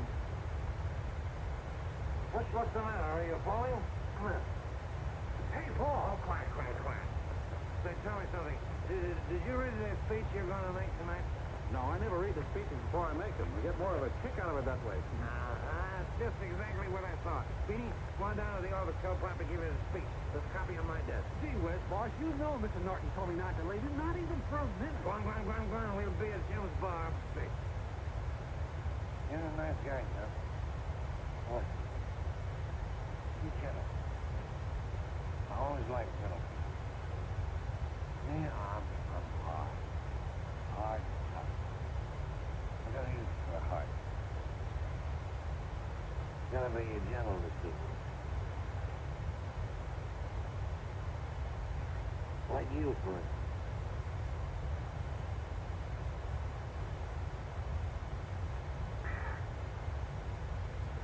If I'm hard.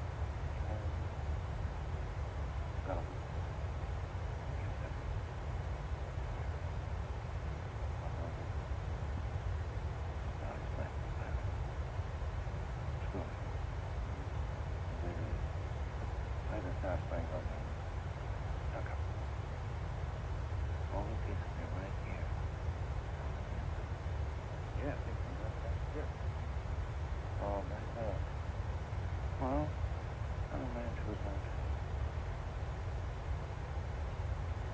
You weren't old enough. You weren't old enough for work, were you? No. You must be just kidding. I was just right. And where was it? You know what my old man did when I joined him? He joined us. Got to be a sergeant. And that's a kid. We're in the same office. Funny, huh?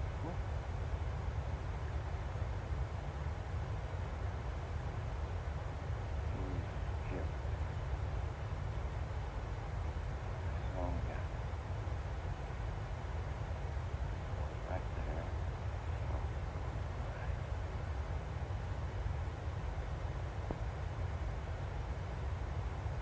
See how you came out without a scratch.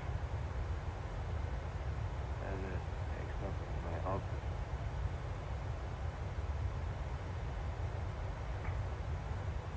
He's making milk out of this stuff like poison. Hey, somebody. Yes, now? What do you say, huh? All right. That's why I'm a sucker for this stuff. I'm a sucker for the star-spangled banner, and I'm a sucker for this stuff. I like what we got here. I like it. The guy can say what he wants and do what he wants without having a bandage shelter.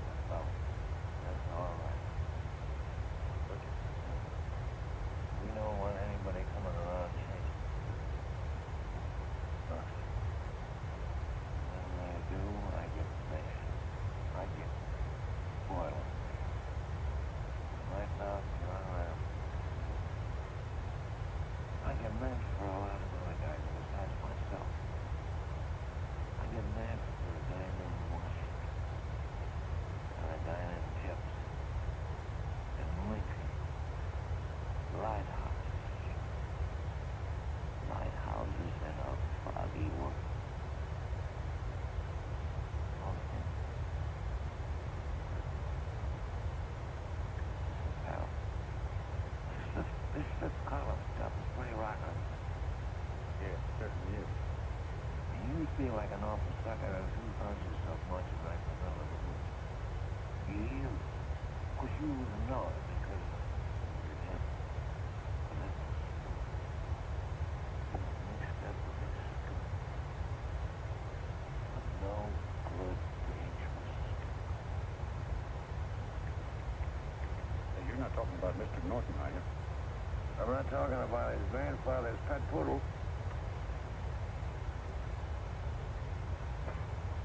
Wrong, Mr. Cannell. He's been marvelous about the John Doe Club. Yeah? Say, you're sold on the John Doe I there. No, sir, I don't blame you, sure not. It's a beautiful girl. America ought to can only happen right here in the good old USA. And I think it's terrific. What do you think of that? Me, hard-boiled Cannell, and I think it's plenty terrific. All right. Now, supposing a certain unmentionable worm whose initials are DB was trying to use that to shove his way into the White House so he could put the screws in, so he could turn out the light in those lights. What would you say about that? After that, Mr. Cannell. Can't use the John Doe clubs for politics. That's the main idea. Is that so? Then what's a big political boss like Hammer doing it, son? And a labor leader like Bennett? A lot of other big shots are up at DB's house right now. Wolves, John. Wolves. Waiting to cut up the Jones Doe. Wait till you get a gander at the speech you're going to make tonight. You're all wet. Miss Mitchell writes those speeches. Nobody can make her write that kind of stuff. They can, huh? Who do you think writes them? My Aunt Emma? I know she writes them. Get the big bonus for doing them, too. A pink coat and a diamond bracelet. Don't write them. That gold-grabbing dame would double-cross her own mother for a handful of Chinese yams. Shut up. If you weren't drunk, I'd... Hey, boss. Here's the speech, boss. Hey. One and read it, John, and then start sucking. Hey, wait a minute, Mr. Doe. Tubby, better bring me a glass of milk. I'm smoking too much. Yes, Charlie? Got everything all set? Fine. John's over taken care of? Good. How many people do you think will be there? 15,000? That's fine. Now listen, Charlie. As soon as John Doe stops talking about me, I want you to start that demonstration. And make it a big one, you understand? Don't worry about that, DB. My boys are there. They'll take care of it. What? Yes, I'll be there 15 minutes after I get your call. Why, Mr. Doe? Where are they? Diving.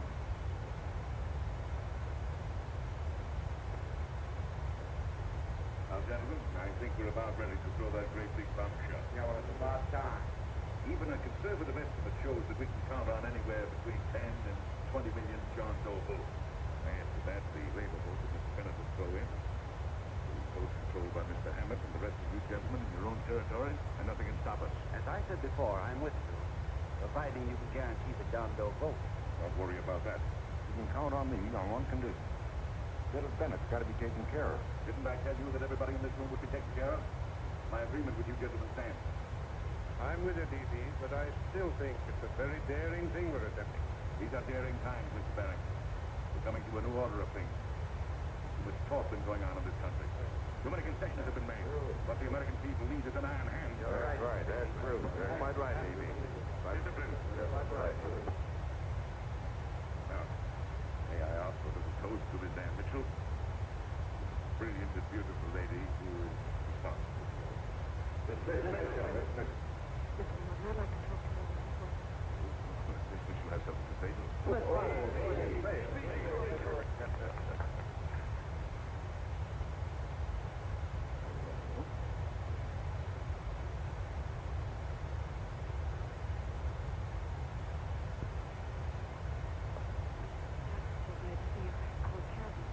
Did you write this? Yes, I did. I had no idea what was going on. You didn't? No. Listen. 12 bracelet you're wearing. John, why aren't you at the convention?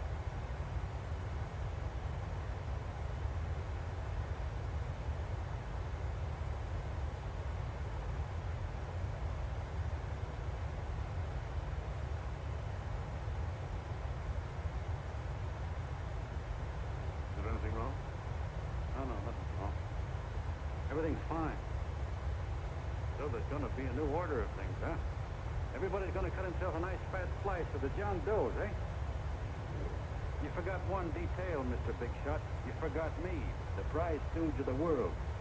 Why, if you or anybody else thinks he's going to use the John Doe clubs for his own rotten purpose, he's going to have to do it over my dead body. Oh, hold on a minute, young man. Hold on. That's rather big talk. I started the John Doe clubs with my money. And I'll decide whether or not they're being properly used. No, you won't. You're through deciding anything. And what's more, I'm going down to that convention, and I'm going to tell those people exactly what you and all your fine-feathered friends here are trying to cook up for us. And I'm going to say it in my own words this time. Stop it. Hold on. You ruined the TV. Wait a minute, fella. My uncle, the doctor. Listen to me, my son. Before you lose your head completely, may I remind you that I picked you up out of the gutter and I can throw you right back there again? You've got a nerve of using people of things. These gentlemen and I know what's best for the John Does of America, regardless of what tramps like you think. Get off that righteous horse of yours and come to your senses. You're the fake. We believe in what we're doing. You're the one that was paid the 30 pieces of silver. Have you forgotten that? Well, I haven't. You're a fake John Doe, and I can prove it. You're the big hero who's supposed to jump off tall buildings and things. You remember? What do you suppose your precious John Does will say when they find out that you never had any intention of doing it, that you were being paid to say so? Oh, lucky they didn't run you out of the conference. With the newspapers and the radio stations that these gentlemen control, we can kill the John Doe movement deader than a doornail. We'll do it, too, the moment you step out of line.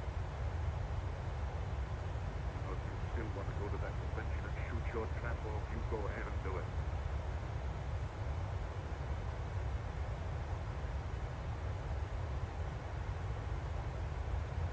You mean to tell me you're trying to kill the John Doe movement and use it to get what you want? You bet your bottom dollar we will.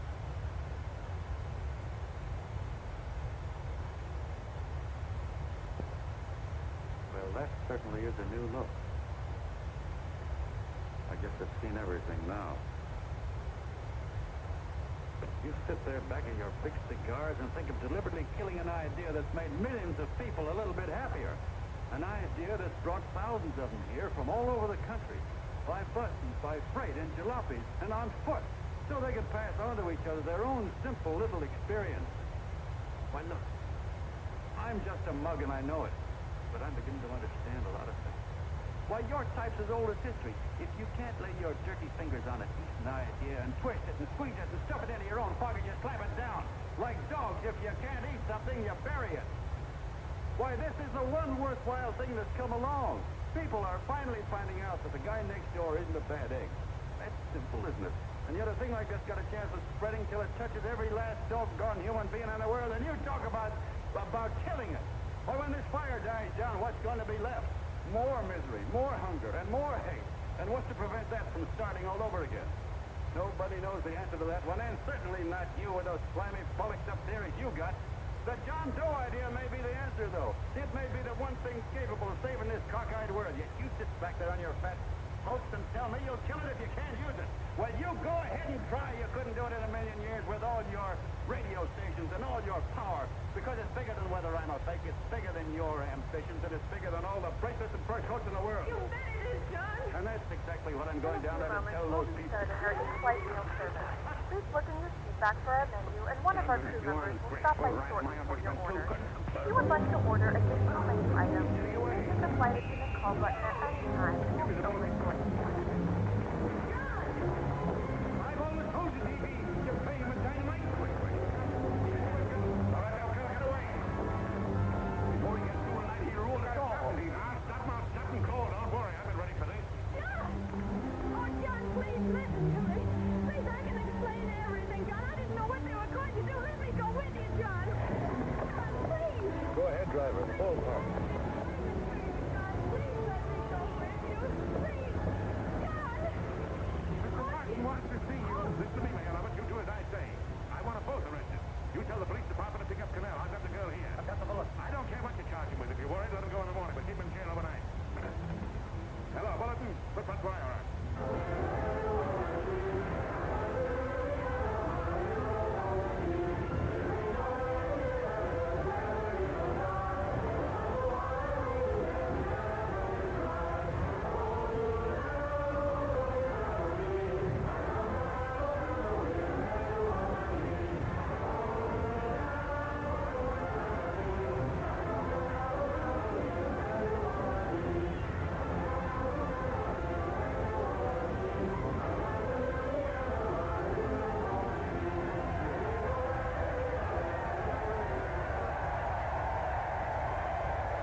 Hey.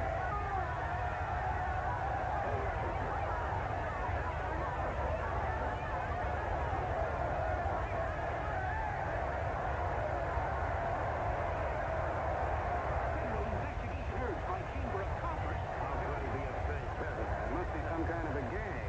Oh, what? A gang.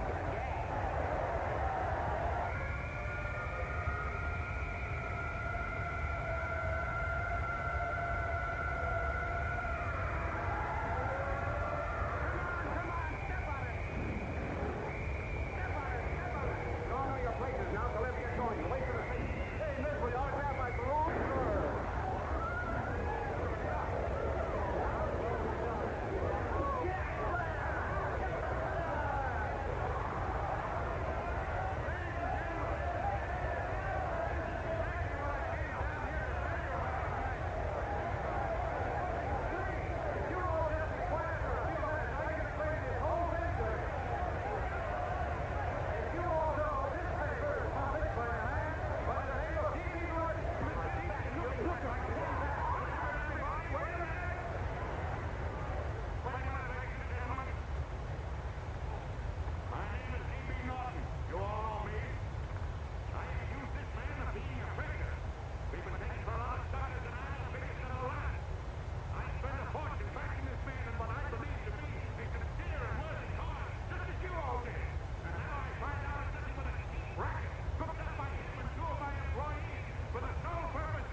Sorry, folks, but we can't hear him anymore. Something's gone wrong with the loudspeaker. John Doe's a fake! Boo! Grace, they can't hear me. This thing's not working. Ladies and gentlemen.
that boy isn't hurt, it'll be a miracle.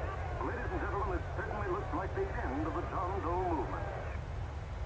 Well, boys, we can chalk up another one with a punch of...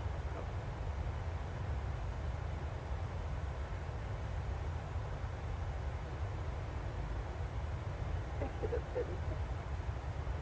I could have helped him. He was so all alone. A lot of us going to be mighty ashamed of ourselves after tonight. Certainly didn't give that man much of a chance.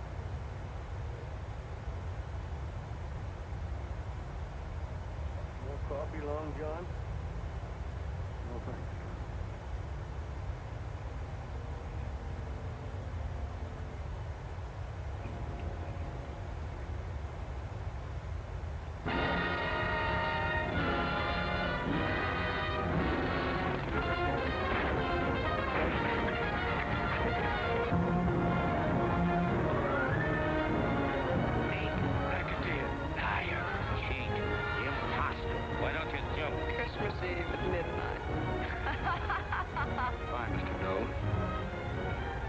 Wonderful man. And God bless you, my boy. I'll get in there and catch you. You're a fake John Doe, and I can prove it. You're the big hero who's supposed to jump off tall buildings and things. Do you remember? What do you suppose your precious John Does will say when they find out that you never had any intention of doing it, that you were being paid to say so? Christmas Eve at midnight.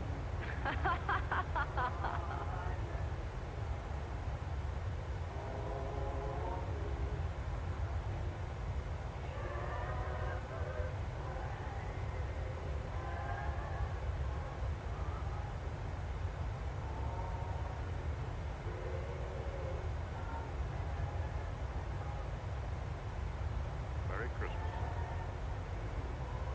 Merry Christmas.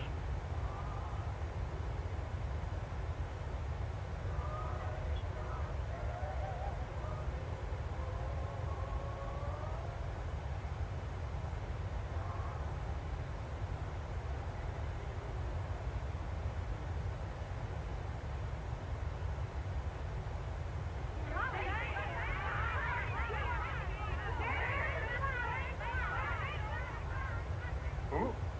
John Doe. Is that screwball still around? Dame's been calling all day. Sure, I know. Yeah, at midnight, huh? Okay, lady. We'll have the place surrounded with nets. They're laughing at me.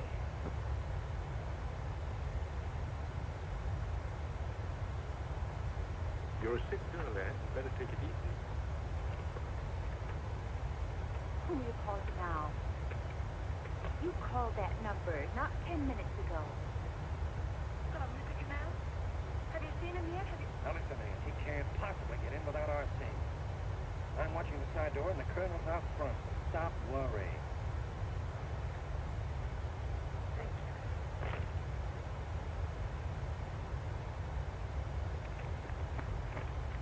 What is?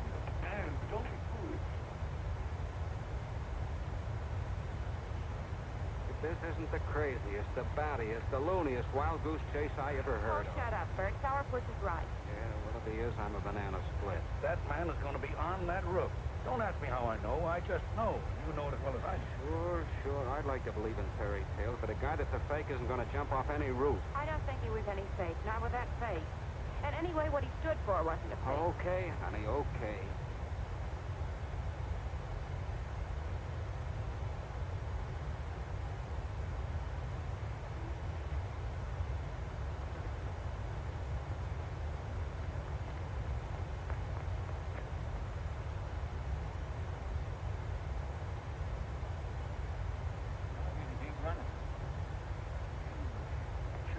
Business? Has he been here? Have you seen him? I ain't seen him for a week. Where's Canal? He's watching near the door. Oh, you're swell.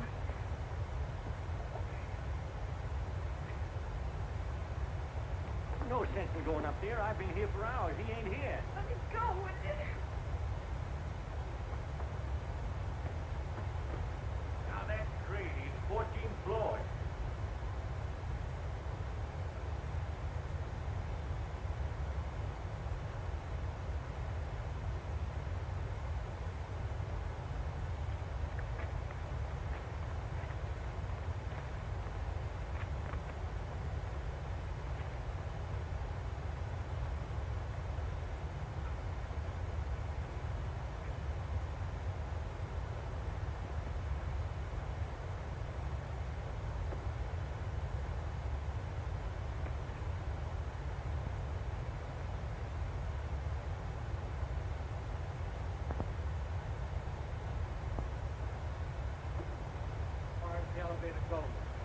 got to walk up to the tower.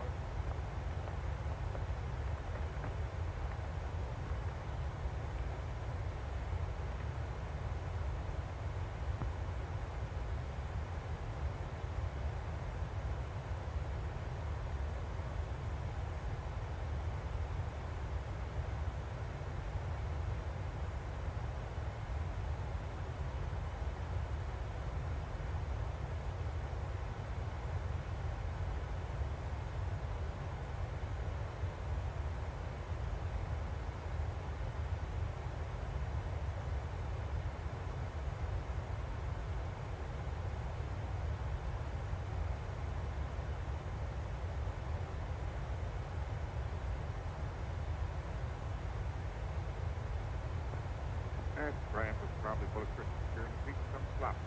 Let's go. I've got to decorate my street.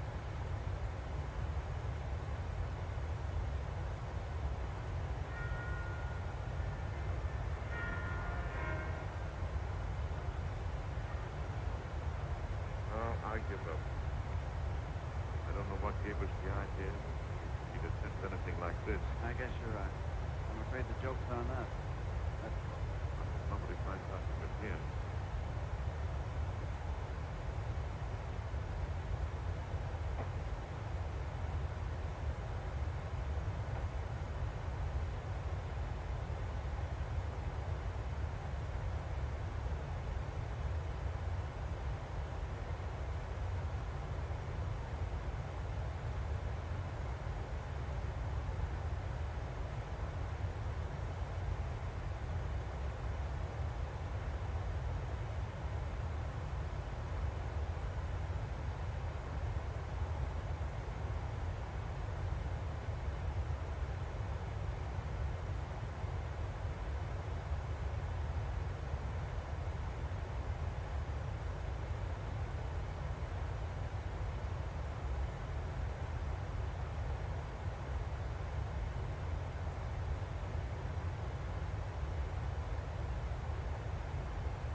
I wouldn't do that if I were you, John.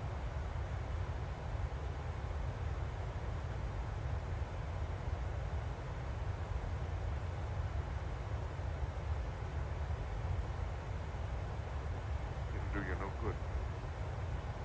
The mayor has policemen downstairs. Instructions to remove all marks of identification. Person. Thomas Field. Accomplished now.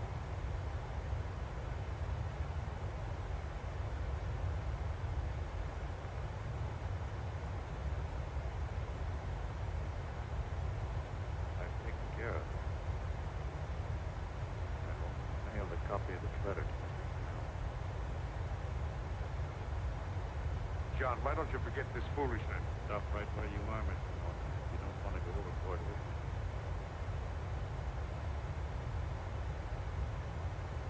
I'm glad you gentlemen are here. You feel the John Doe moving around. You're going to see it born all over you.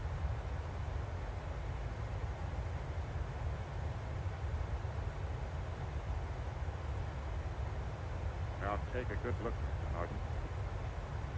John! John! Oh, John, don't do it. I won't let you unlock yourself. Oh, please. Please don't give up. We'll start all over again. Just you and I. It isn't too late. The John Doe movement isn't dead yet. You see, John, it isn't dead or they wouldn't be here. It's alive and living. They catch it alive by being afraid of it. That's why they came up here. Oh, darling. should have been killed. It was dishonest. Oh, we can start clean now. Just you and I. It'll grow, John, and it'll grow big because it'll be honest this time. Oh, John, if it's worth dying for, it's worth living for. Oh, please, John. Oh, oh, please, please, God, help me. John, look at me. You want to be honest, don't you? Well, you don't have to die to keep the John Doe ideal life. Someone already died for that one. The first John Doe. And he's kept that ideal life for nearly 2,000 years. It was he who kept it alive in them. And he'll go on keeping it alive forever and always. For every John Doe movement these men kill, a new one will be born. That's why those bells are ringing, John. They're calling to us. Not to give up, but to keep on fighting, to keep on fishing. Oh, don't you see, darling? This is no time to give up. You and I, John, we... Oh, no. No, John. If you die, I want to die, too. Oh, I love you.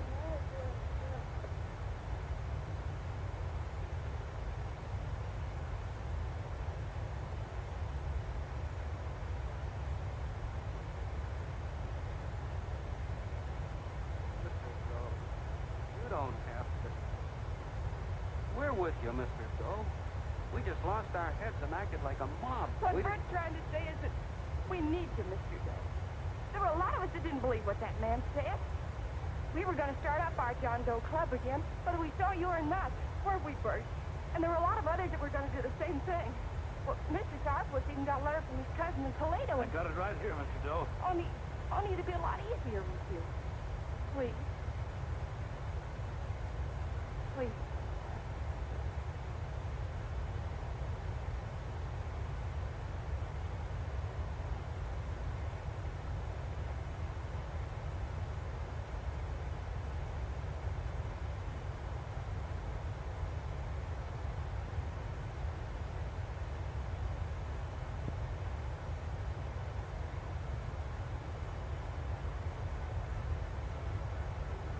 John. Mr. Doe. Your will help me with it. She'll be all right. Mr. Doe, take her right down to the car. Right up. Look, we got a car right now. They are, Norton, the people. Try and lick that.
And don't forget, folks, when you goes to the polls today, a vote for Popeye means free ice cream for all the kiddies.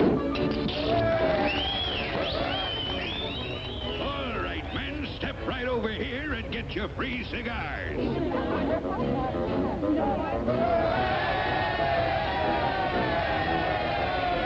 And what we need is bigger elephants in all our zoos. Oh, my gosh. Now, just remember your old pal Bluto at the polls today, fellers. And there's an extra cigar for each and every vote you give me. Yes, sir. And furthermore, I promises 2 cans of spinach for every pot. Here's me past record, folks, which speaks for itself. You double-crosser. Steal my voters, will you?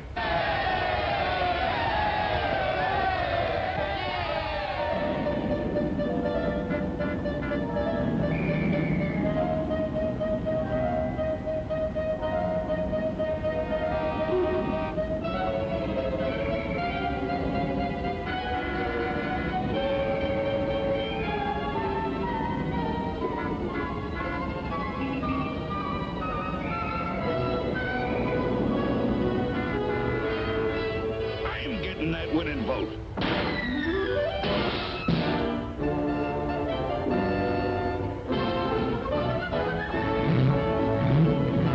Guess I'll do over the White House in canary with green trim. Get off the road, son. You're blocking traffic.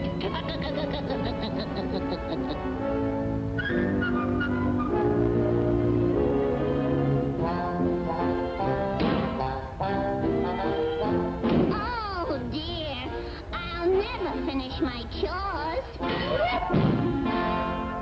Miss Oil, I'd like you to vote for me for president. If you want a good-looking guy in the White House, vote for me, babe. I can't go to the polls till I get the wood all chopped for the winter. No sooner said than chopped, darling. That vote is mine.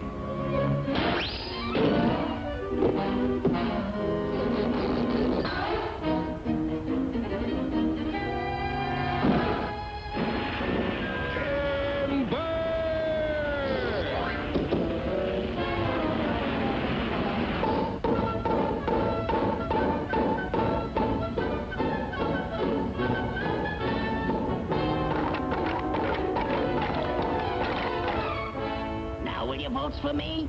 Well, the field still needs plowing. Okay, Olive.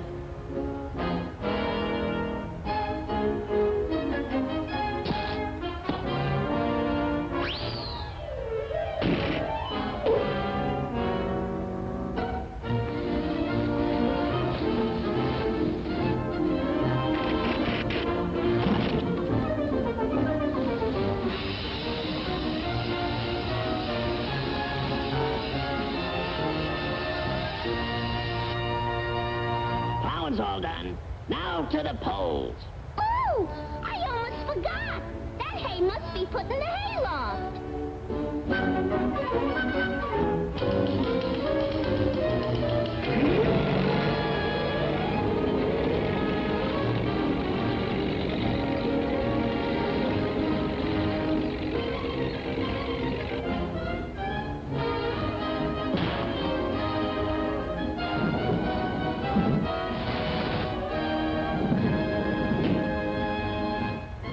Chores are all finished, Ollie. Shall we goes to the polls? Popeye, I'm casting my vote for you.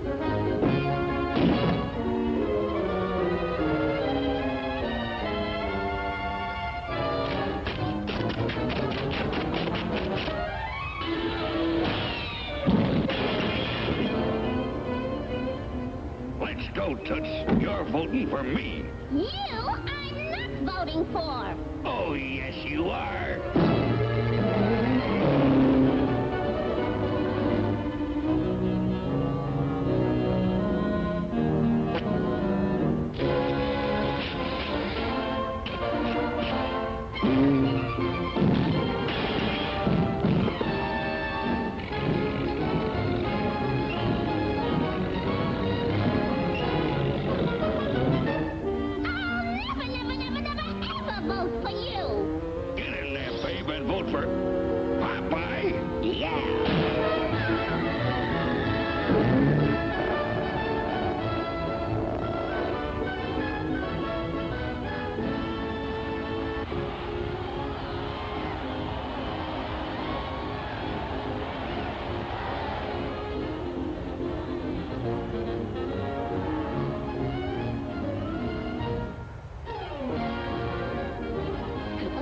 gosh.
Well, boys, I hate to break up a good party, but you can't keep a woman waiting, can you? You know how it is.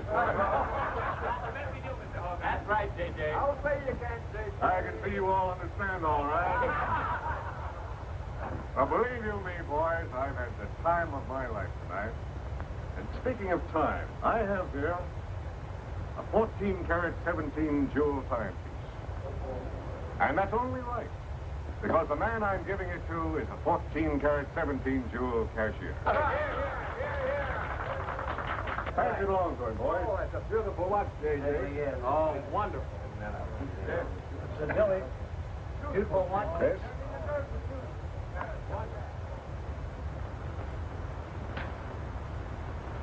Read what's engraved inside, Chris. To my friend Christopher Cross, in token of 25 years of faithful service, from J.J. Hogarth, 1909-1934. Speed! Speed! Speak up, Chris! Speak up! Come on, Chris! Speed! Well, I hardly know what to say, J.J. This, why, it's beautiful. I never expected to own a watch like this. No, sir, well, all I can say is that we've got the best boss in New York. For he's a jolly good fellow, for he's a jolly good fellow, for he's a jolly good fellow, which nobody can deny. Congratulations, old boy. Congratulations.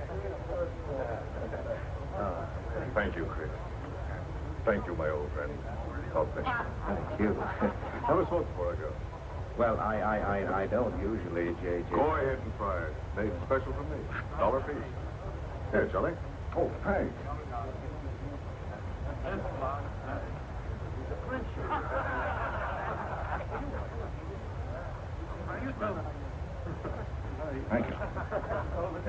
not superstitious, are you, Chris? No, sir, no. Now, don't break up a good party just because I've got to go. Everything is charged to JJ. So drink all you want. Only don't come in late Monday morning with a hangover. Oh, don't worry, we won't. We'll be right there. Good night, boys. Good night, boys.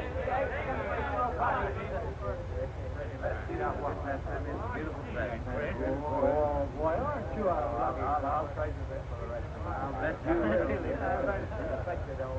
Hey, fellas, look. Look. Come in. Come.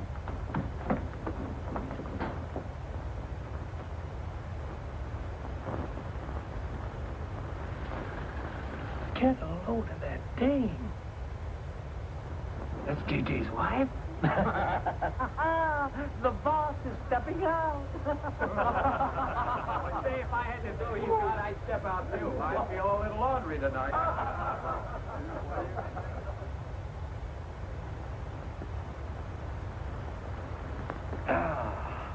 Nothing like the smell of spring. Which way do you go, Chris? Well, I guess I'll take the east side subway. Gets me to Brooklyn a little quicker. Hey, you haven't got an umbrella. No, I'll take you to your bus. Oh, no, that's out of your way. Oh, I don't mind walking, fresh air, spring. Hey, I'm a little drunk.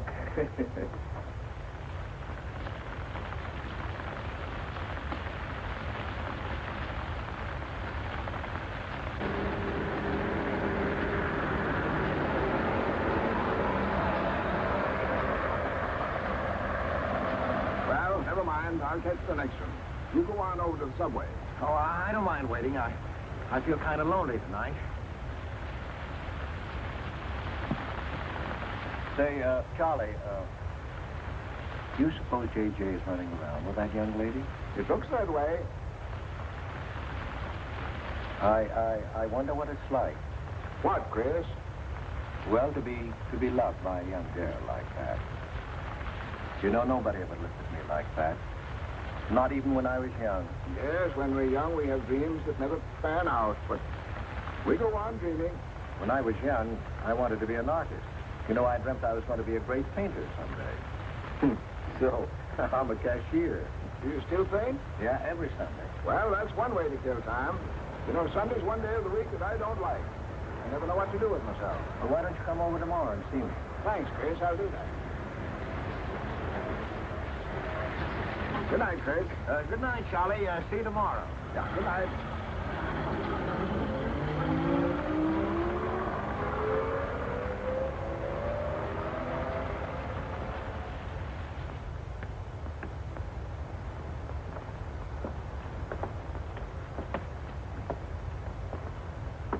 Stopped raining. Yeah, half hour. So, which way is it to the east side subway? Round the corner, past the L, 4 blocks. Oh, thank you, officer. I guess I got turned around. These streets are all mixed up in Greenwich Village. Yeah.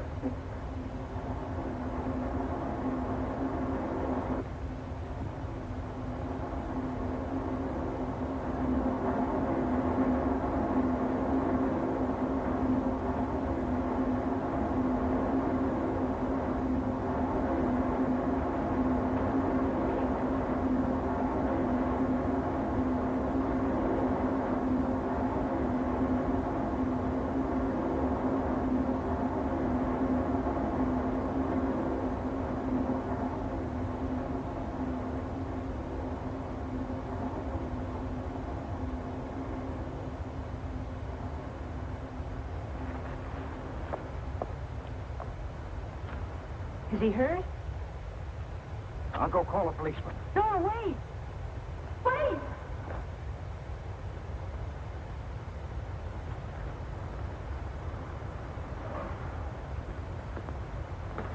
Officer! Officer!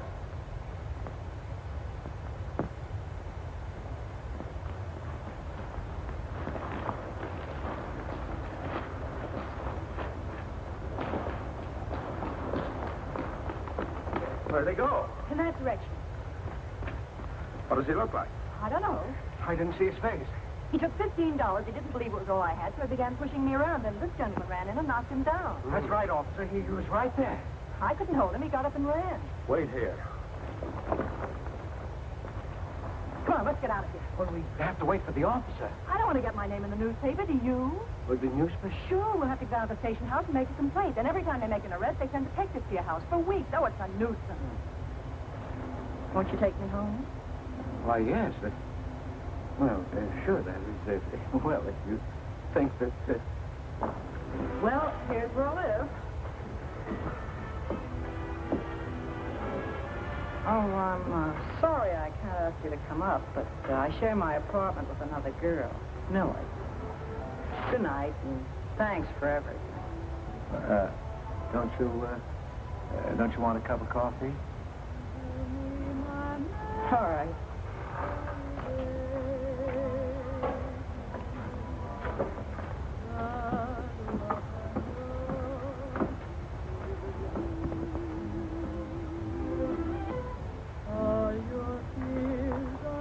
Hello, Kitty. Hello, Tiny. Oh, this is Mr. Cross. Glad to know you, Mr. Cross. Oh, how do you do? You seen Johnny? No, not since he left here. 2 coffees, please. Oh, I think I'll change my mind. I could stand a drink. A rum Collins. 1 rum Collins? Yeah. Oh, come on. Keep me company. Catherine. Catherine March. My friends call me Kitty. What do your friends call you? Chris? Chris Cross. Chris Cross? Yes, the boy teased me about it, but I don't mind.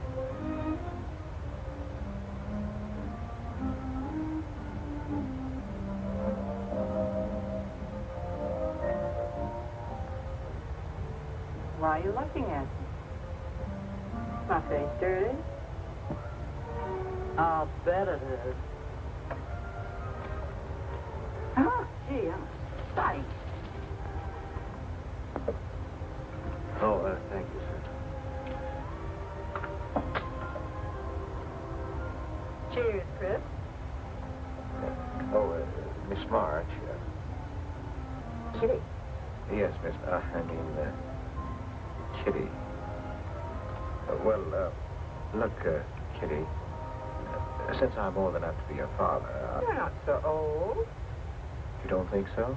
Well, you're not a boy. You're just, mature. I like mature people. Well, what I wanted to say was, you shouldn't be alone in the street so late at night. I was coming home from work. You work this late? Mm-hmm. What do you do? Guess. You're an actress. Oh, you are clever. Now that you know all about me, tell me about yourself. What do you do? Well, you see... No, don't tell me. You work in a bank? Well, let's see. Greenwich Village is full of artists. I meet you in Greenwich Village. You must be an artist, right? Well, yes, I paint. Of course, you're a painter. I love painting. To think I took you for a cashier. You know those art galleries on Fifth Avenue? The prices they charge. I saw one little picture that cost $50,000. They called it Cézanne. Cézanne? Oh, he was a great French painter. I like to own that thing. You would? For $50,000? Well, you can't put any price on masterpieces like that. They're worth, whatever you can afford to pay for them. You know what, Chris? I bet I saw some of your pictures there and didn't know it. Next time I'll look for your name. Oh, no. I don't sell my pictures. Well, not in New York. No, I know. I bet you sell your pictures in Europe, France, or someplace like that. Hell, I don't know much about painting. I bet you get as much for your pictures in France as those Frenchmen get right here in New York. And you never appreciate it in your own country. Well, that's one way of looking at it. But you know, when I paint, I don't think of money. I just paint for fun.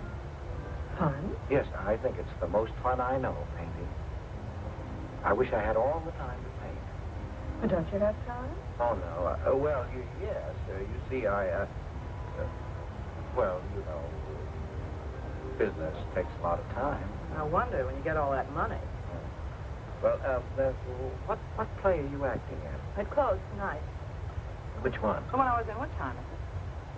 Oh.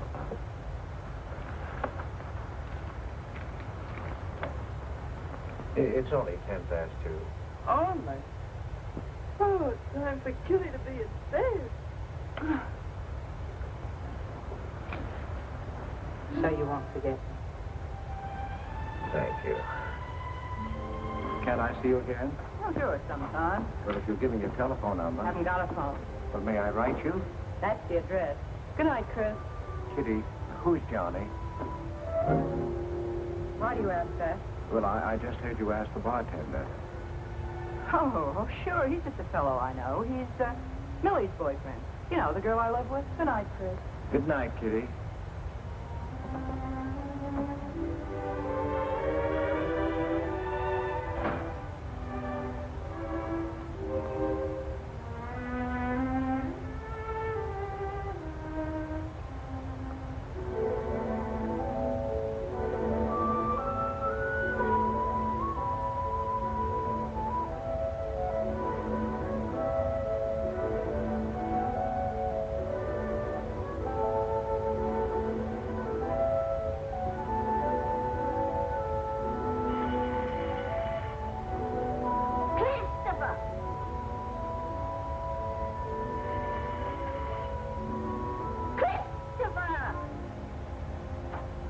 Yes, Adele.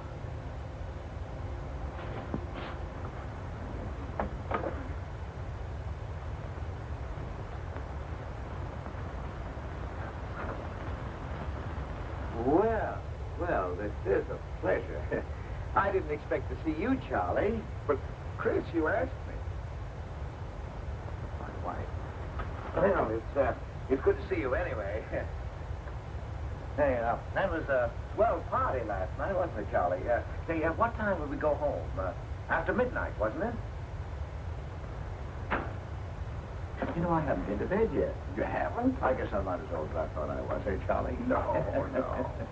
Oh, I've got to do the dishes for Adele. You don't mind, Charlie, do you? No. Go right ahead.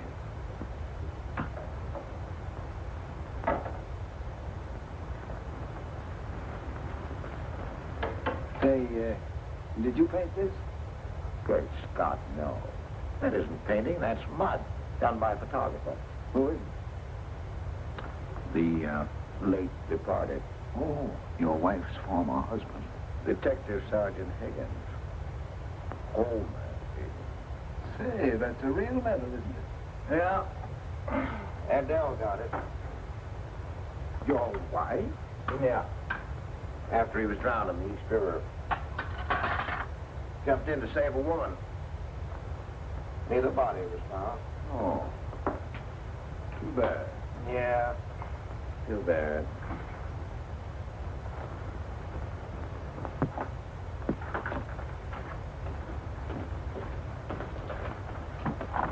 Oh, thank you. All right, so. How long have you been married, Fred? 5 years. Well, she didn't want to spend his insurance money, so she rented out the spare room. Only $4 a week. Well, I was trying to save money to buy paints, and so I moved in. Oh, she was sweet. Thought I wouldn't belt in her mouth. And, well, you know how these things go. Smoke? Oh. I guess it went on.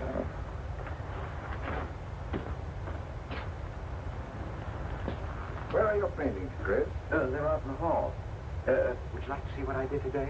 Yes, I'd like to.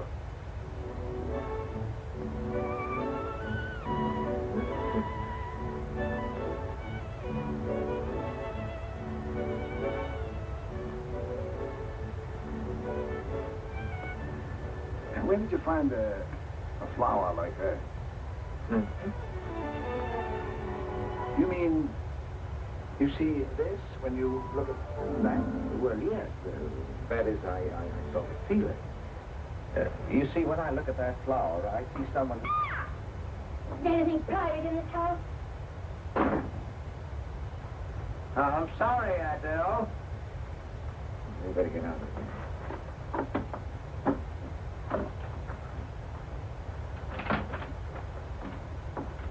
All right, Adele.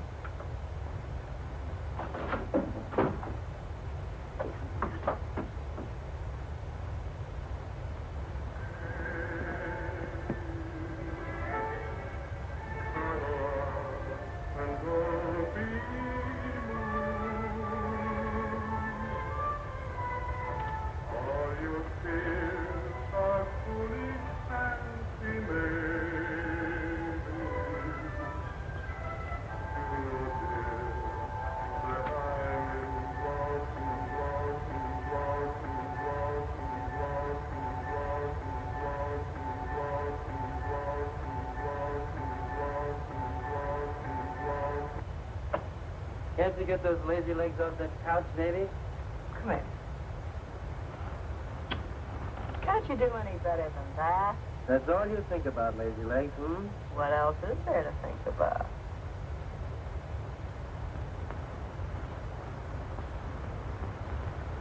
If you want more heat in this apartment, miss, you'll have to call a janitor. You idiot.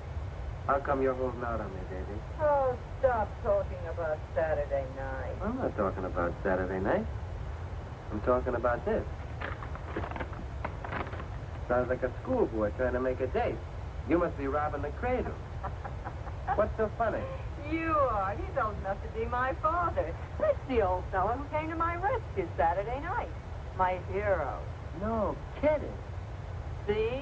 You were too tight to remember anything. If I hadn't told the cop to go in the wrong direction, he'd have picked you up. This the old fellow who butted in? Mm-hmm. The painter? He's rich and famous, and very sweet, too, Johnny. He doesn't pull any rough stuff like you. Well, I had a chance to clean up in a craft game. All I needed was $50. And what did you show up with? 15 for cat's sake. That's all I had. Besides, you kept me waiting 2 hours in the rain. And then you gave me a dirty look. I didn't give you a dirty look. Listen, any girl who waits 2 hours in the rain for a guy is gonna give him a dirty look. Trouble with you, baby, is you have no imagination. What do you expect me to do? I expect you to use your brain. But for cat's sake, this chump is crazy about you. This is a setup. He's in the big money, isn't he? You said 50,000 a picture. Mm-hmm. Well, here I am, knocking my brains out, trying to raise a little capital, and this is right in your lap. You don't have to call, what's his name, and get him easy 50. This bird is goofy about you. Write him. Date him up. Oh, I can't take money off an old man like that. For cat's sake, get big-hearted and smart, baby lady. Why see fellas in the big door without heads, my brains? But ability isn't enough. You gotta have money to make money. Capital. But the boys at the Acme garage are cutting me in on a half interest if I can put up the money. How much do they want? Oh, 3,000 or 4,000. Yikes.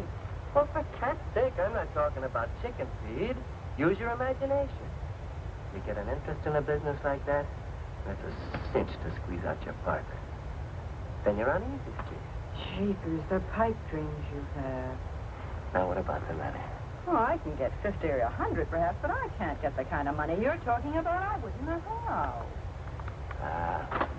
Johnny? Johnny, where are you going? Well, I won't be wasting my time. Johnny? John.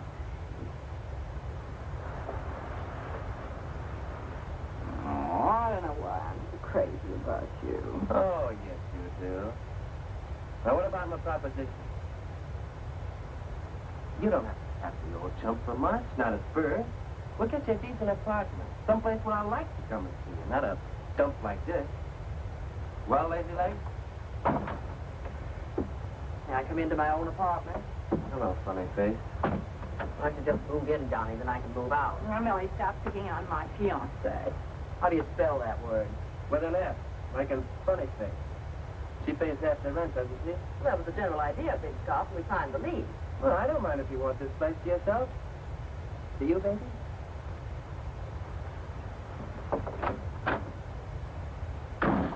What do you mean by that? Oh, nothing. You know Johnny. Yeah, I know Johnny all right. He bought you that engagement ring yet? Oh, you seem to worry more about it than I do.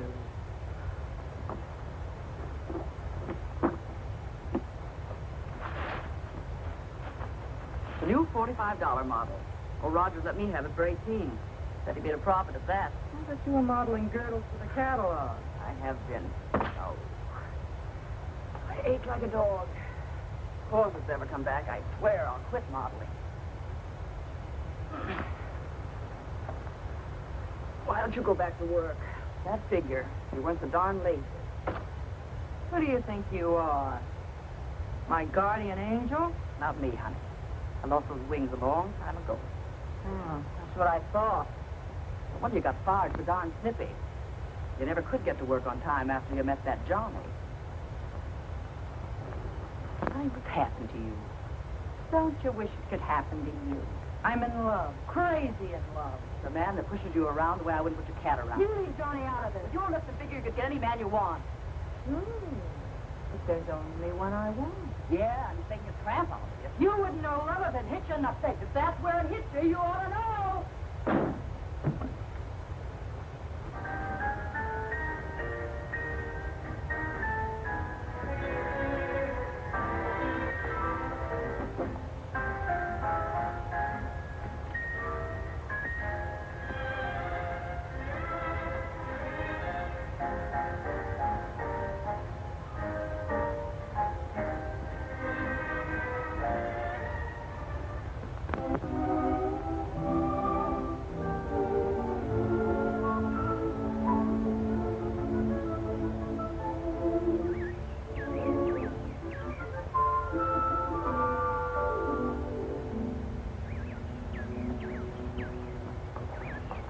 That robin sings just like I feel. Hey, look, there's a pair of them up there. They're building their nest.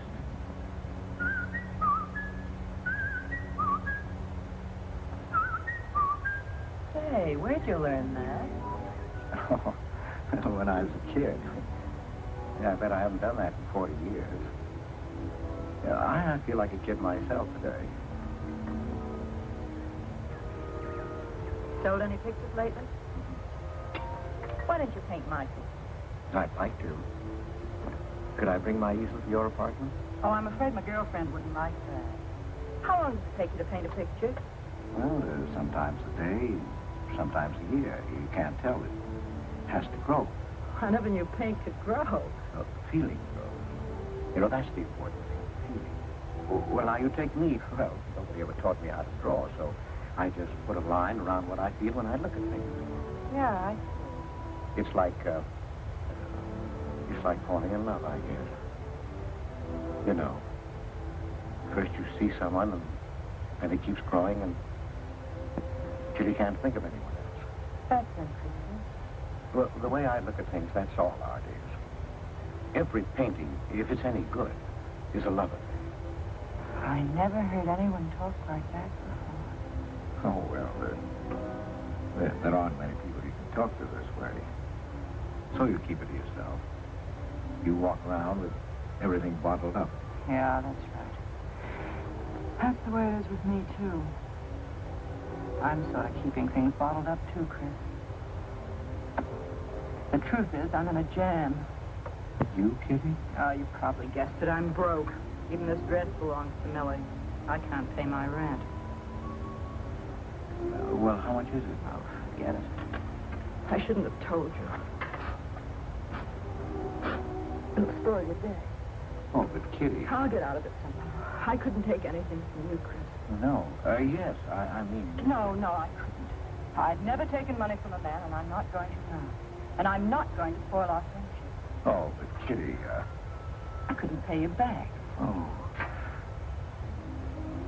Chris, maybe I could pay you. If you put up the money for a studio apartment, then I'd have a place to live and you could paint me. Don't you see? You could paint my portrait.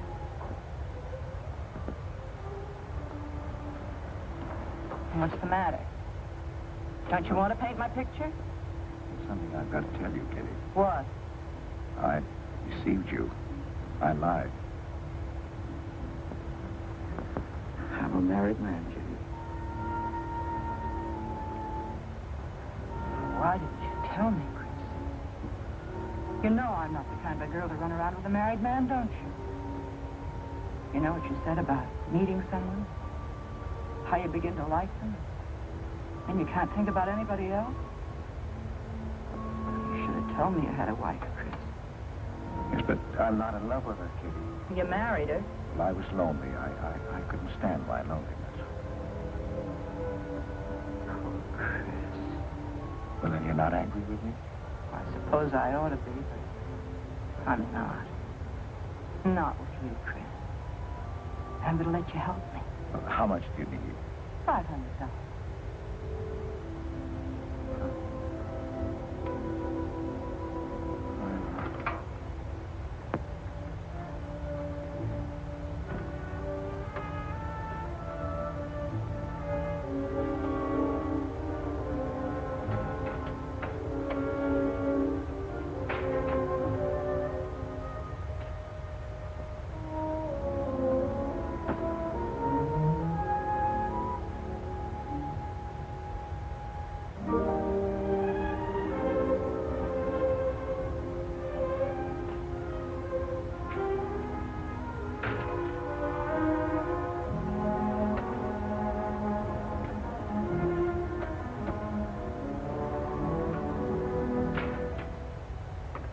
I need $500. I could pay it back $10 a week. That's all right, Mr. Cross. You'll have to have a co-signer. Thank you. Property owner. Property owner? Just a formality.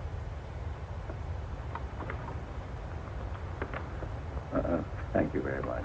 Anytime. Well, why can't that old skinflint house give you a raise? You don't even make enough money to buy me a radio. I have to run downstairs every night to listen to the radio. The way I have to scrimp and save and you wasting money on paint. I'd like to know what you'd do without me. Poor dear Homer. If only he had a grave where I could put some flowers. Why, you couldn't even ask me to marry you. I had to put the words into your mouth. I'd have been better off a widow. The only reason I put up with you is because I'm married to you. I'm stuck. Yes, and I'm stuck, too. Have you been drinking? No, I haven't. Let me spell your breath. So what's the matter with you? Why are you shouting at me? Well, you keep blaming me for not buying you a radio. But you think I like running downstairs every night to listen to the radio? Why don't you buy a radio? You have money. Is insurance money? Well, I don't want a radio. You want it. I'll never touch those bonds. They're for my old age. Homer was alive, I'd have a radio. He made a good salary. He gave me a good home. Well, you're living in the same apartment, aren't you? Yes, but it didn't smell of paint. I can't sleep with the smell of paint. And all your silly pictures clattering up the hall. If you don't get rid of that trash, I swear I'll give it to the junk man. Adele. I will. I swear I will. And the things you paid. It was bad enough when you used to copy picture postcards.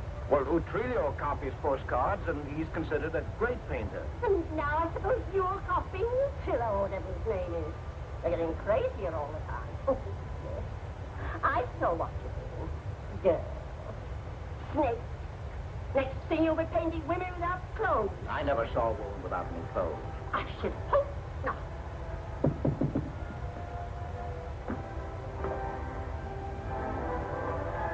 The happy household hours just coming on, dear. I'll be right down, Dora. Mr. Cross came home late.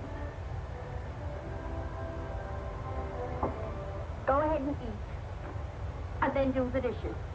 This is the Happy Household Hour, brought to you at this time by Happy Hour Bubble Suds. No soap gives you more habits, more washing, and more suds per package than Happy Hour Bubble Suds. Ask your nearest grocer for the large economy-size package today. And now for the next episode of Hilda's Hope for Happiness. As you remember, we left Hilda in the laundry. Bubble Suds, Hilda.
I was looking for the paper.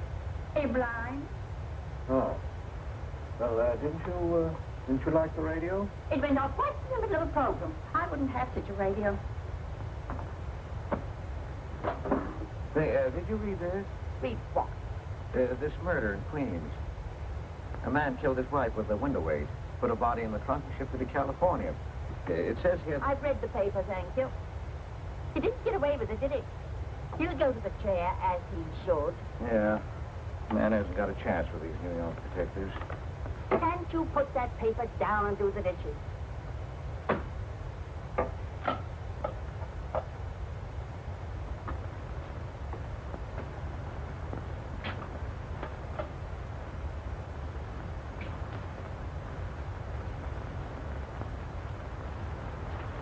Adele, you didn't mean what you said about giving my paintings away to the junk man.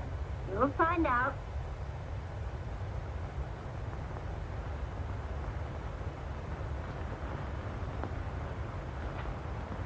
Well, you won't have to. A friend of mine is taking an apartment in Greenwich Village. I'll move everything there. Well, if he's fool enough to let you do it, go ahead. The sooner the better.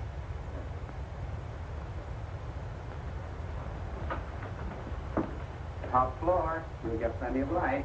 Lots of privacy. You've heard of Tony Rivera, the illustrator? He has his apartment on a 3-year lease. Couldn't work anywhere else. This was his studio.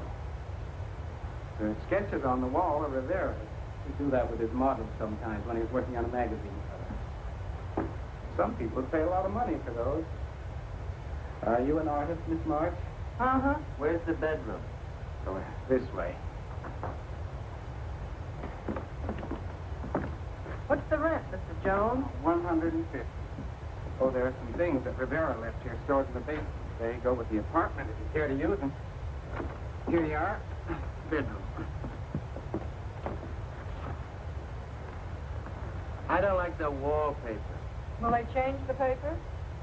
I guess so, on a year's lease. I'll pick it out myself.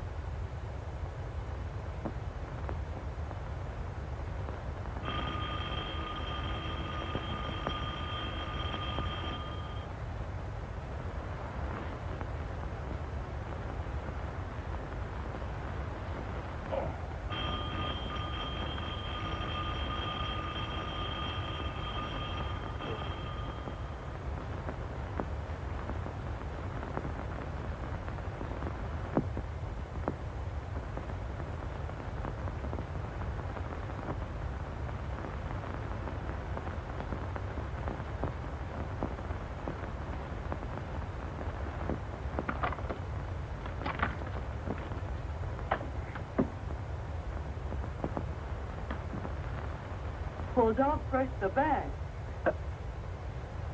Hello, Lazy Leg. I heard the doorbell.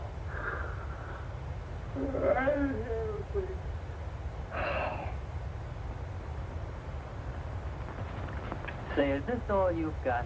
I'm lucky I have that left the way you were throwing it around last night. You even bought me a book, honey. You're supposed to be an actress, aren't you? Shakespeare, for Pete's sake.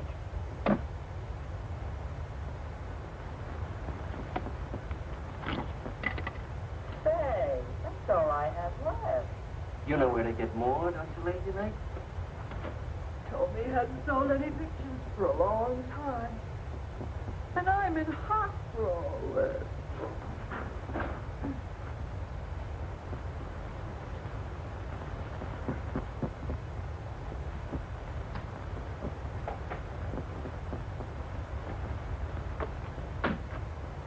Look, Kitty.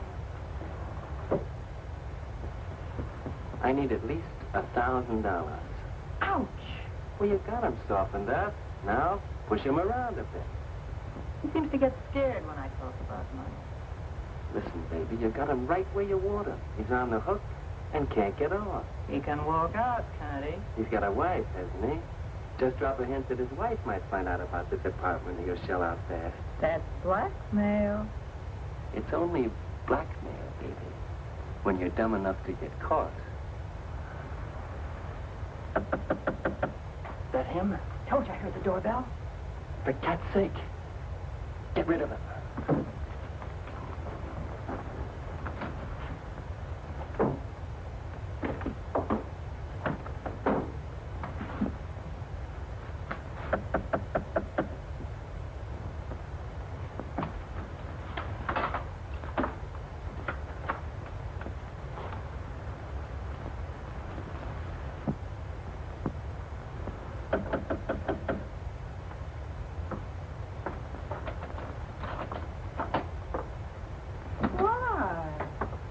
Don't you answer doorbell? Thought you were mad at me. Peace offering. Scotch. Thanks, honey. I didn't think you were out. It's only 12:10. I rang downstairs and I found the door was open. Well. You're doing all right for a working girl. Don't start that again.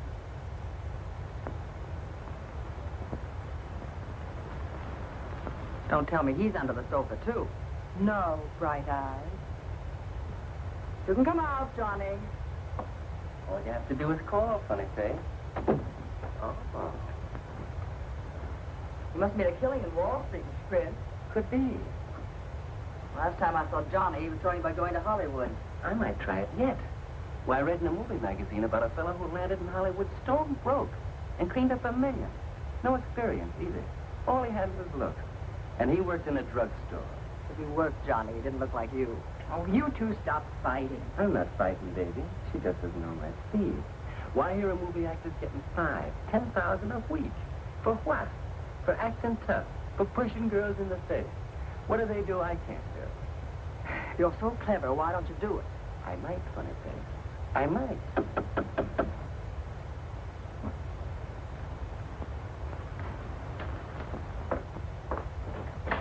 Chris! I brought over some of my things, Kitty. I'll bring some more tomorrow. The rest on Saturday. Oh, you have company. This is Millie and Johnny.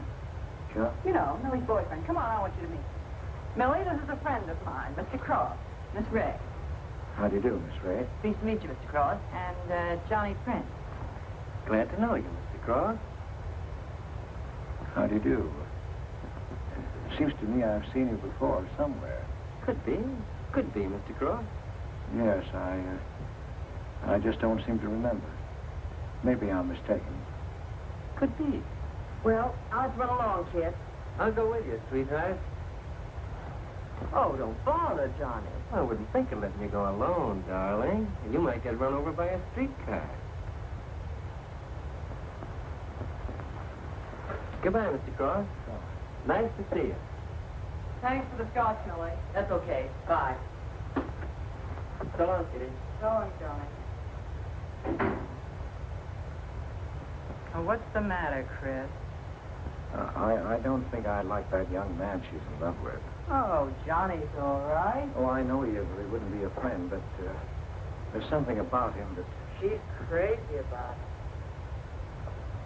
it. Would you like to see my pictures? Not. Come sit down, Chris. You happy? For the first time in my life, Very happy? I think of you all the time. All I want is to see you, be near you. I know I haven't any right to ask you this, but have you ever... Well, there must have been other men who... Just one. You still see him? I've forgotten. Look, Kitty, if I were single, if I had no wife... But you have a wife. Yes, I know, but if she'd, well, if something would happen that would make me free,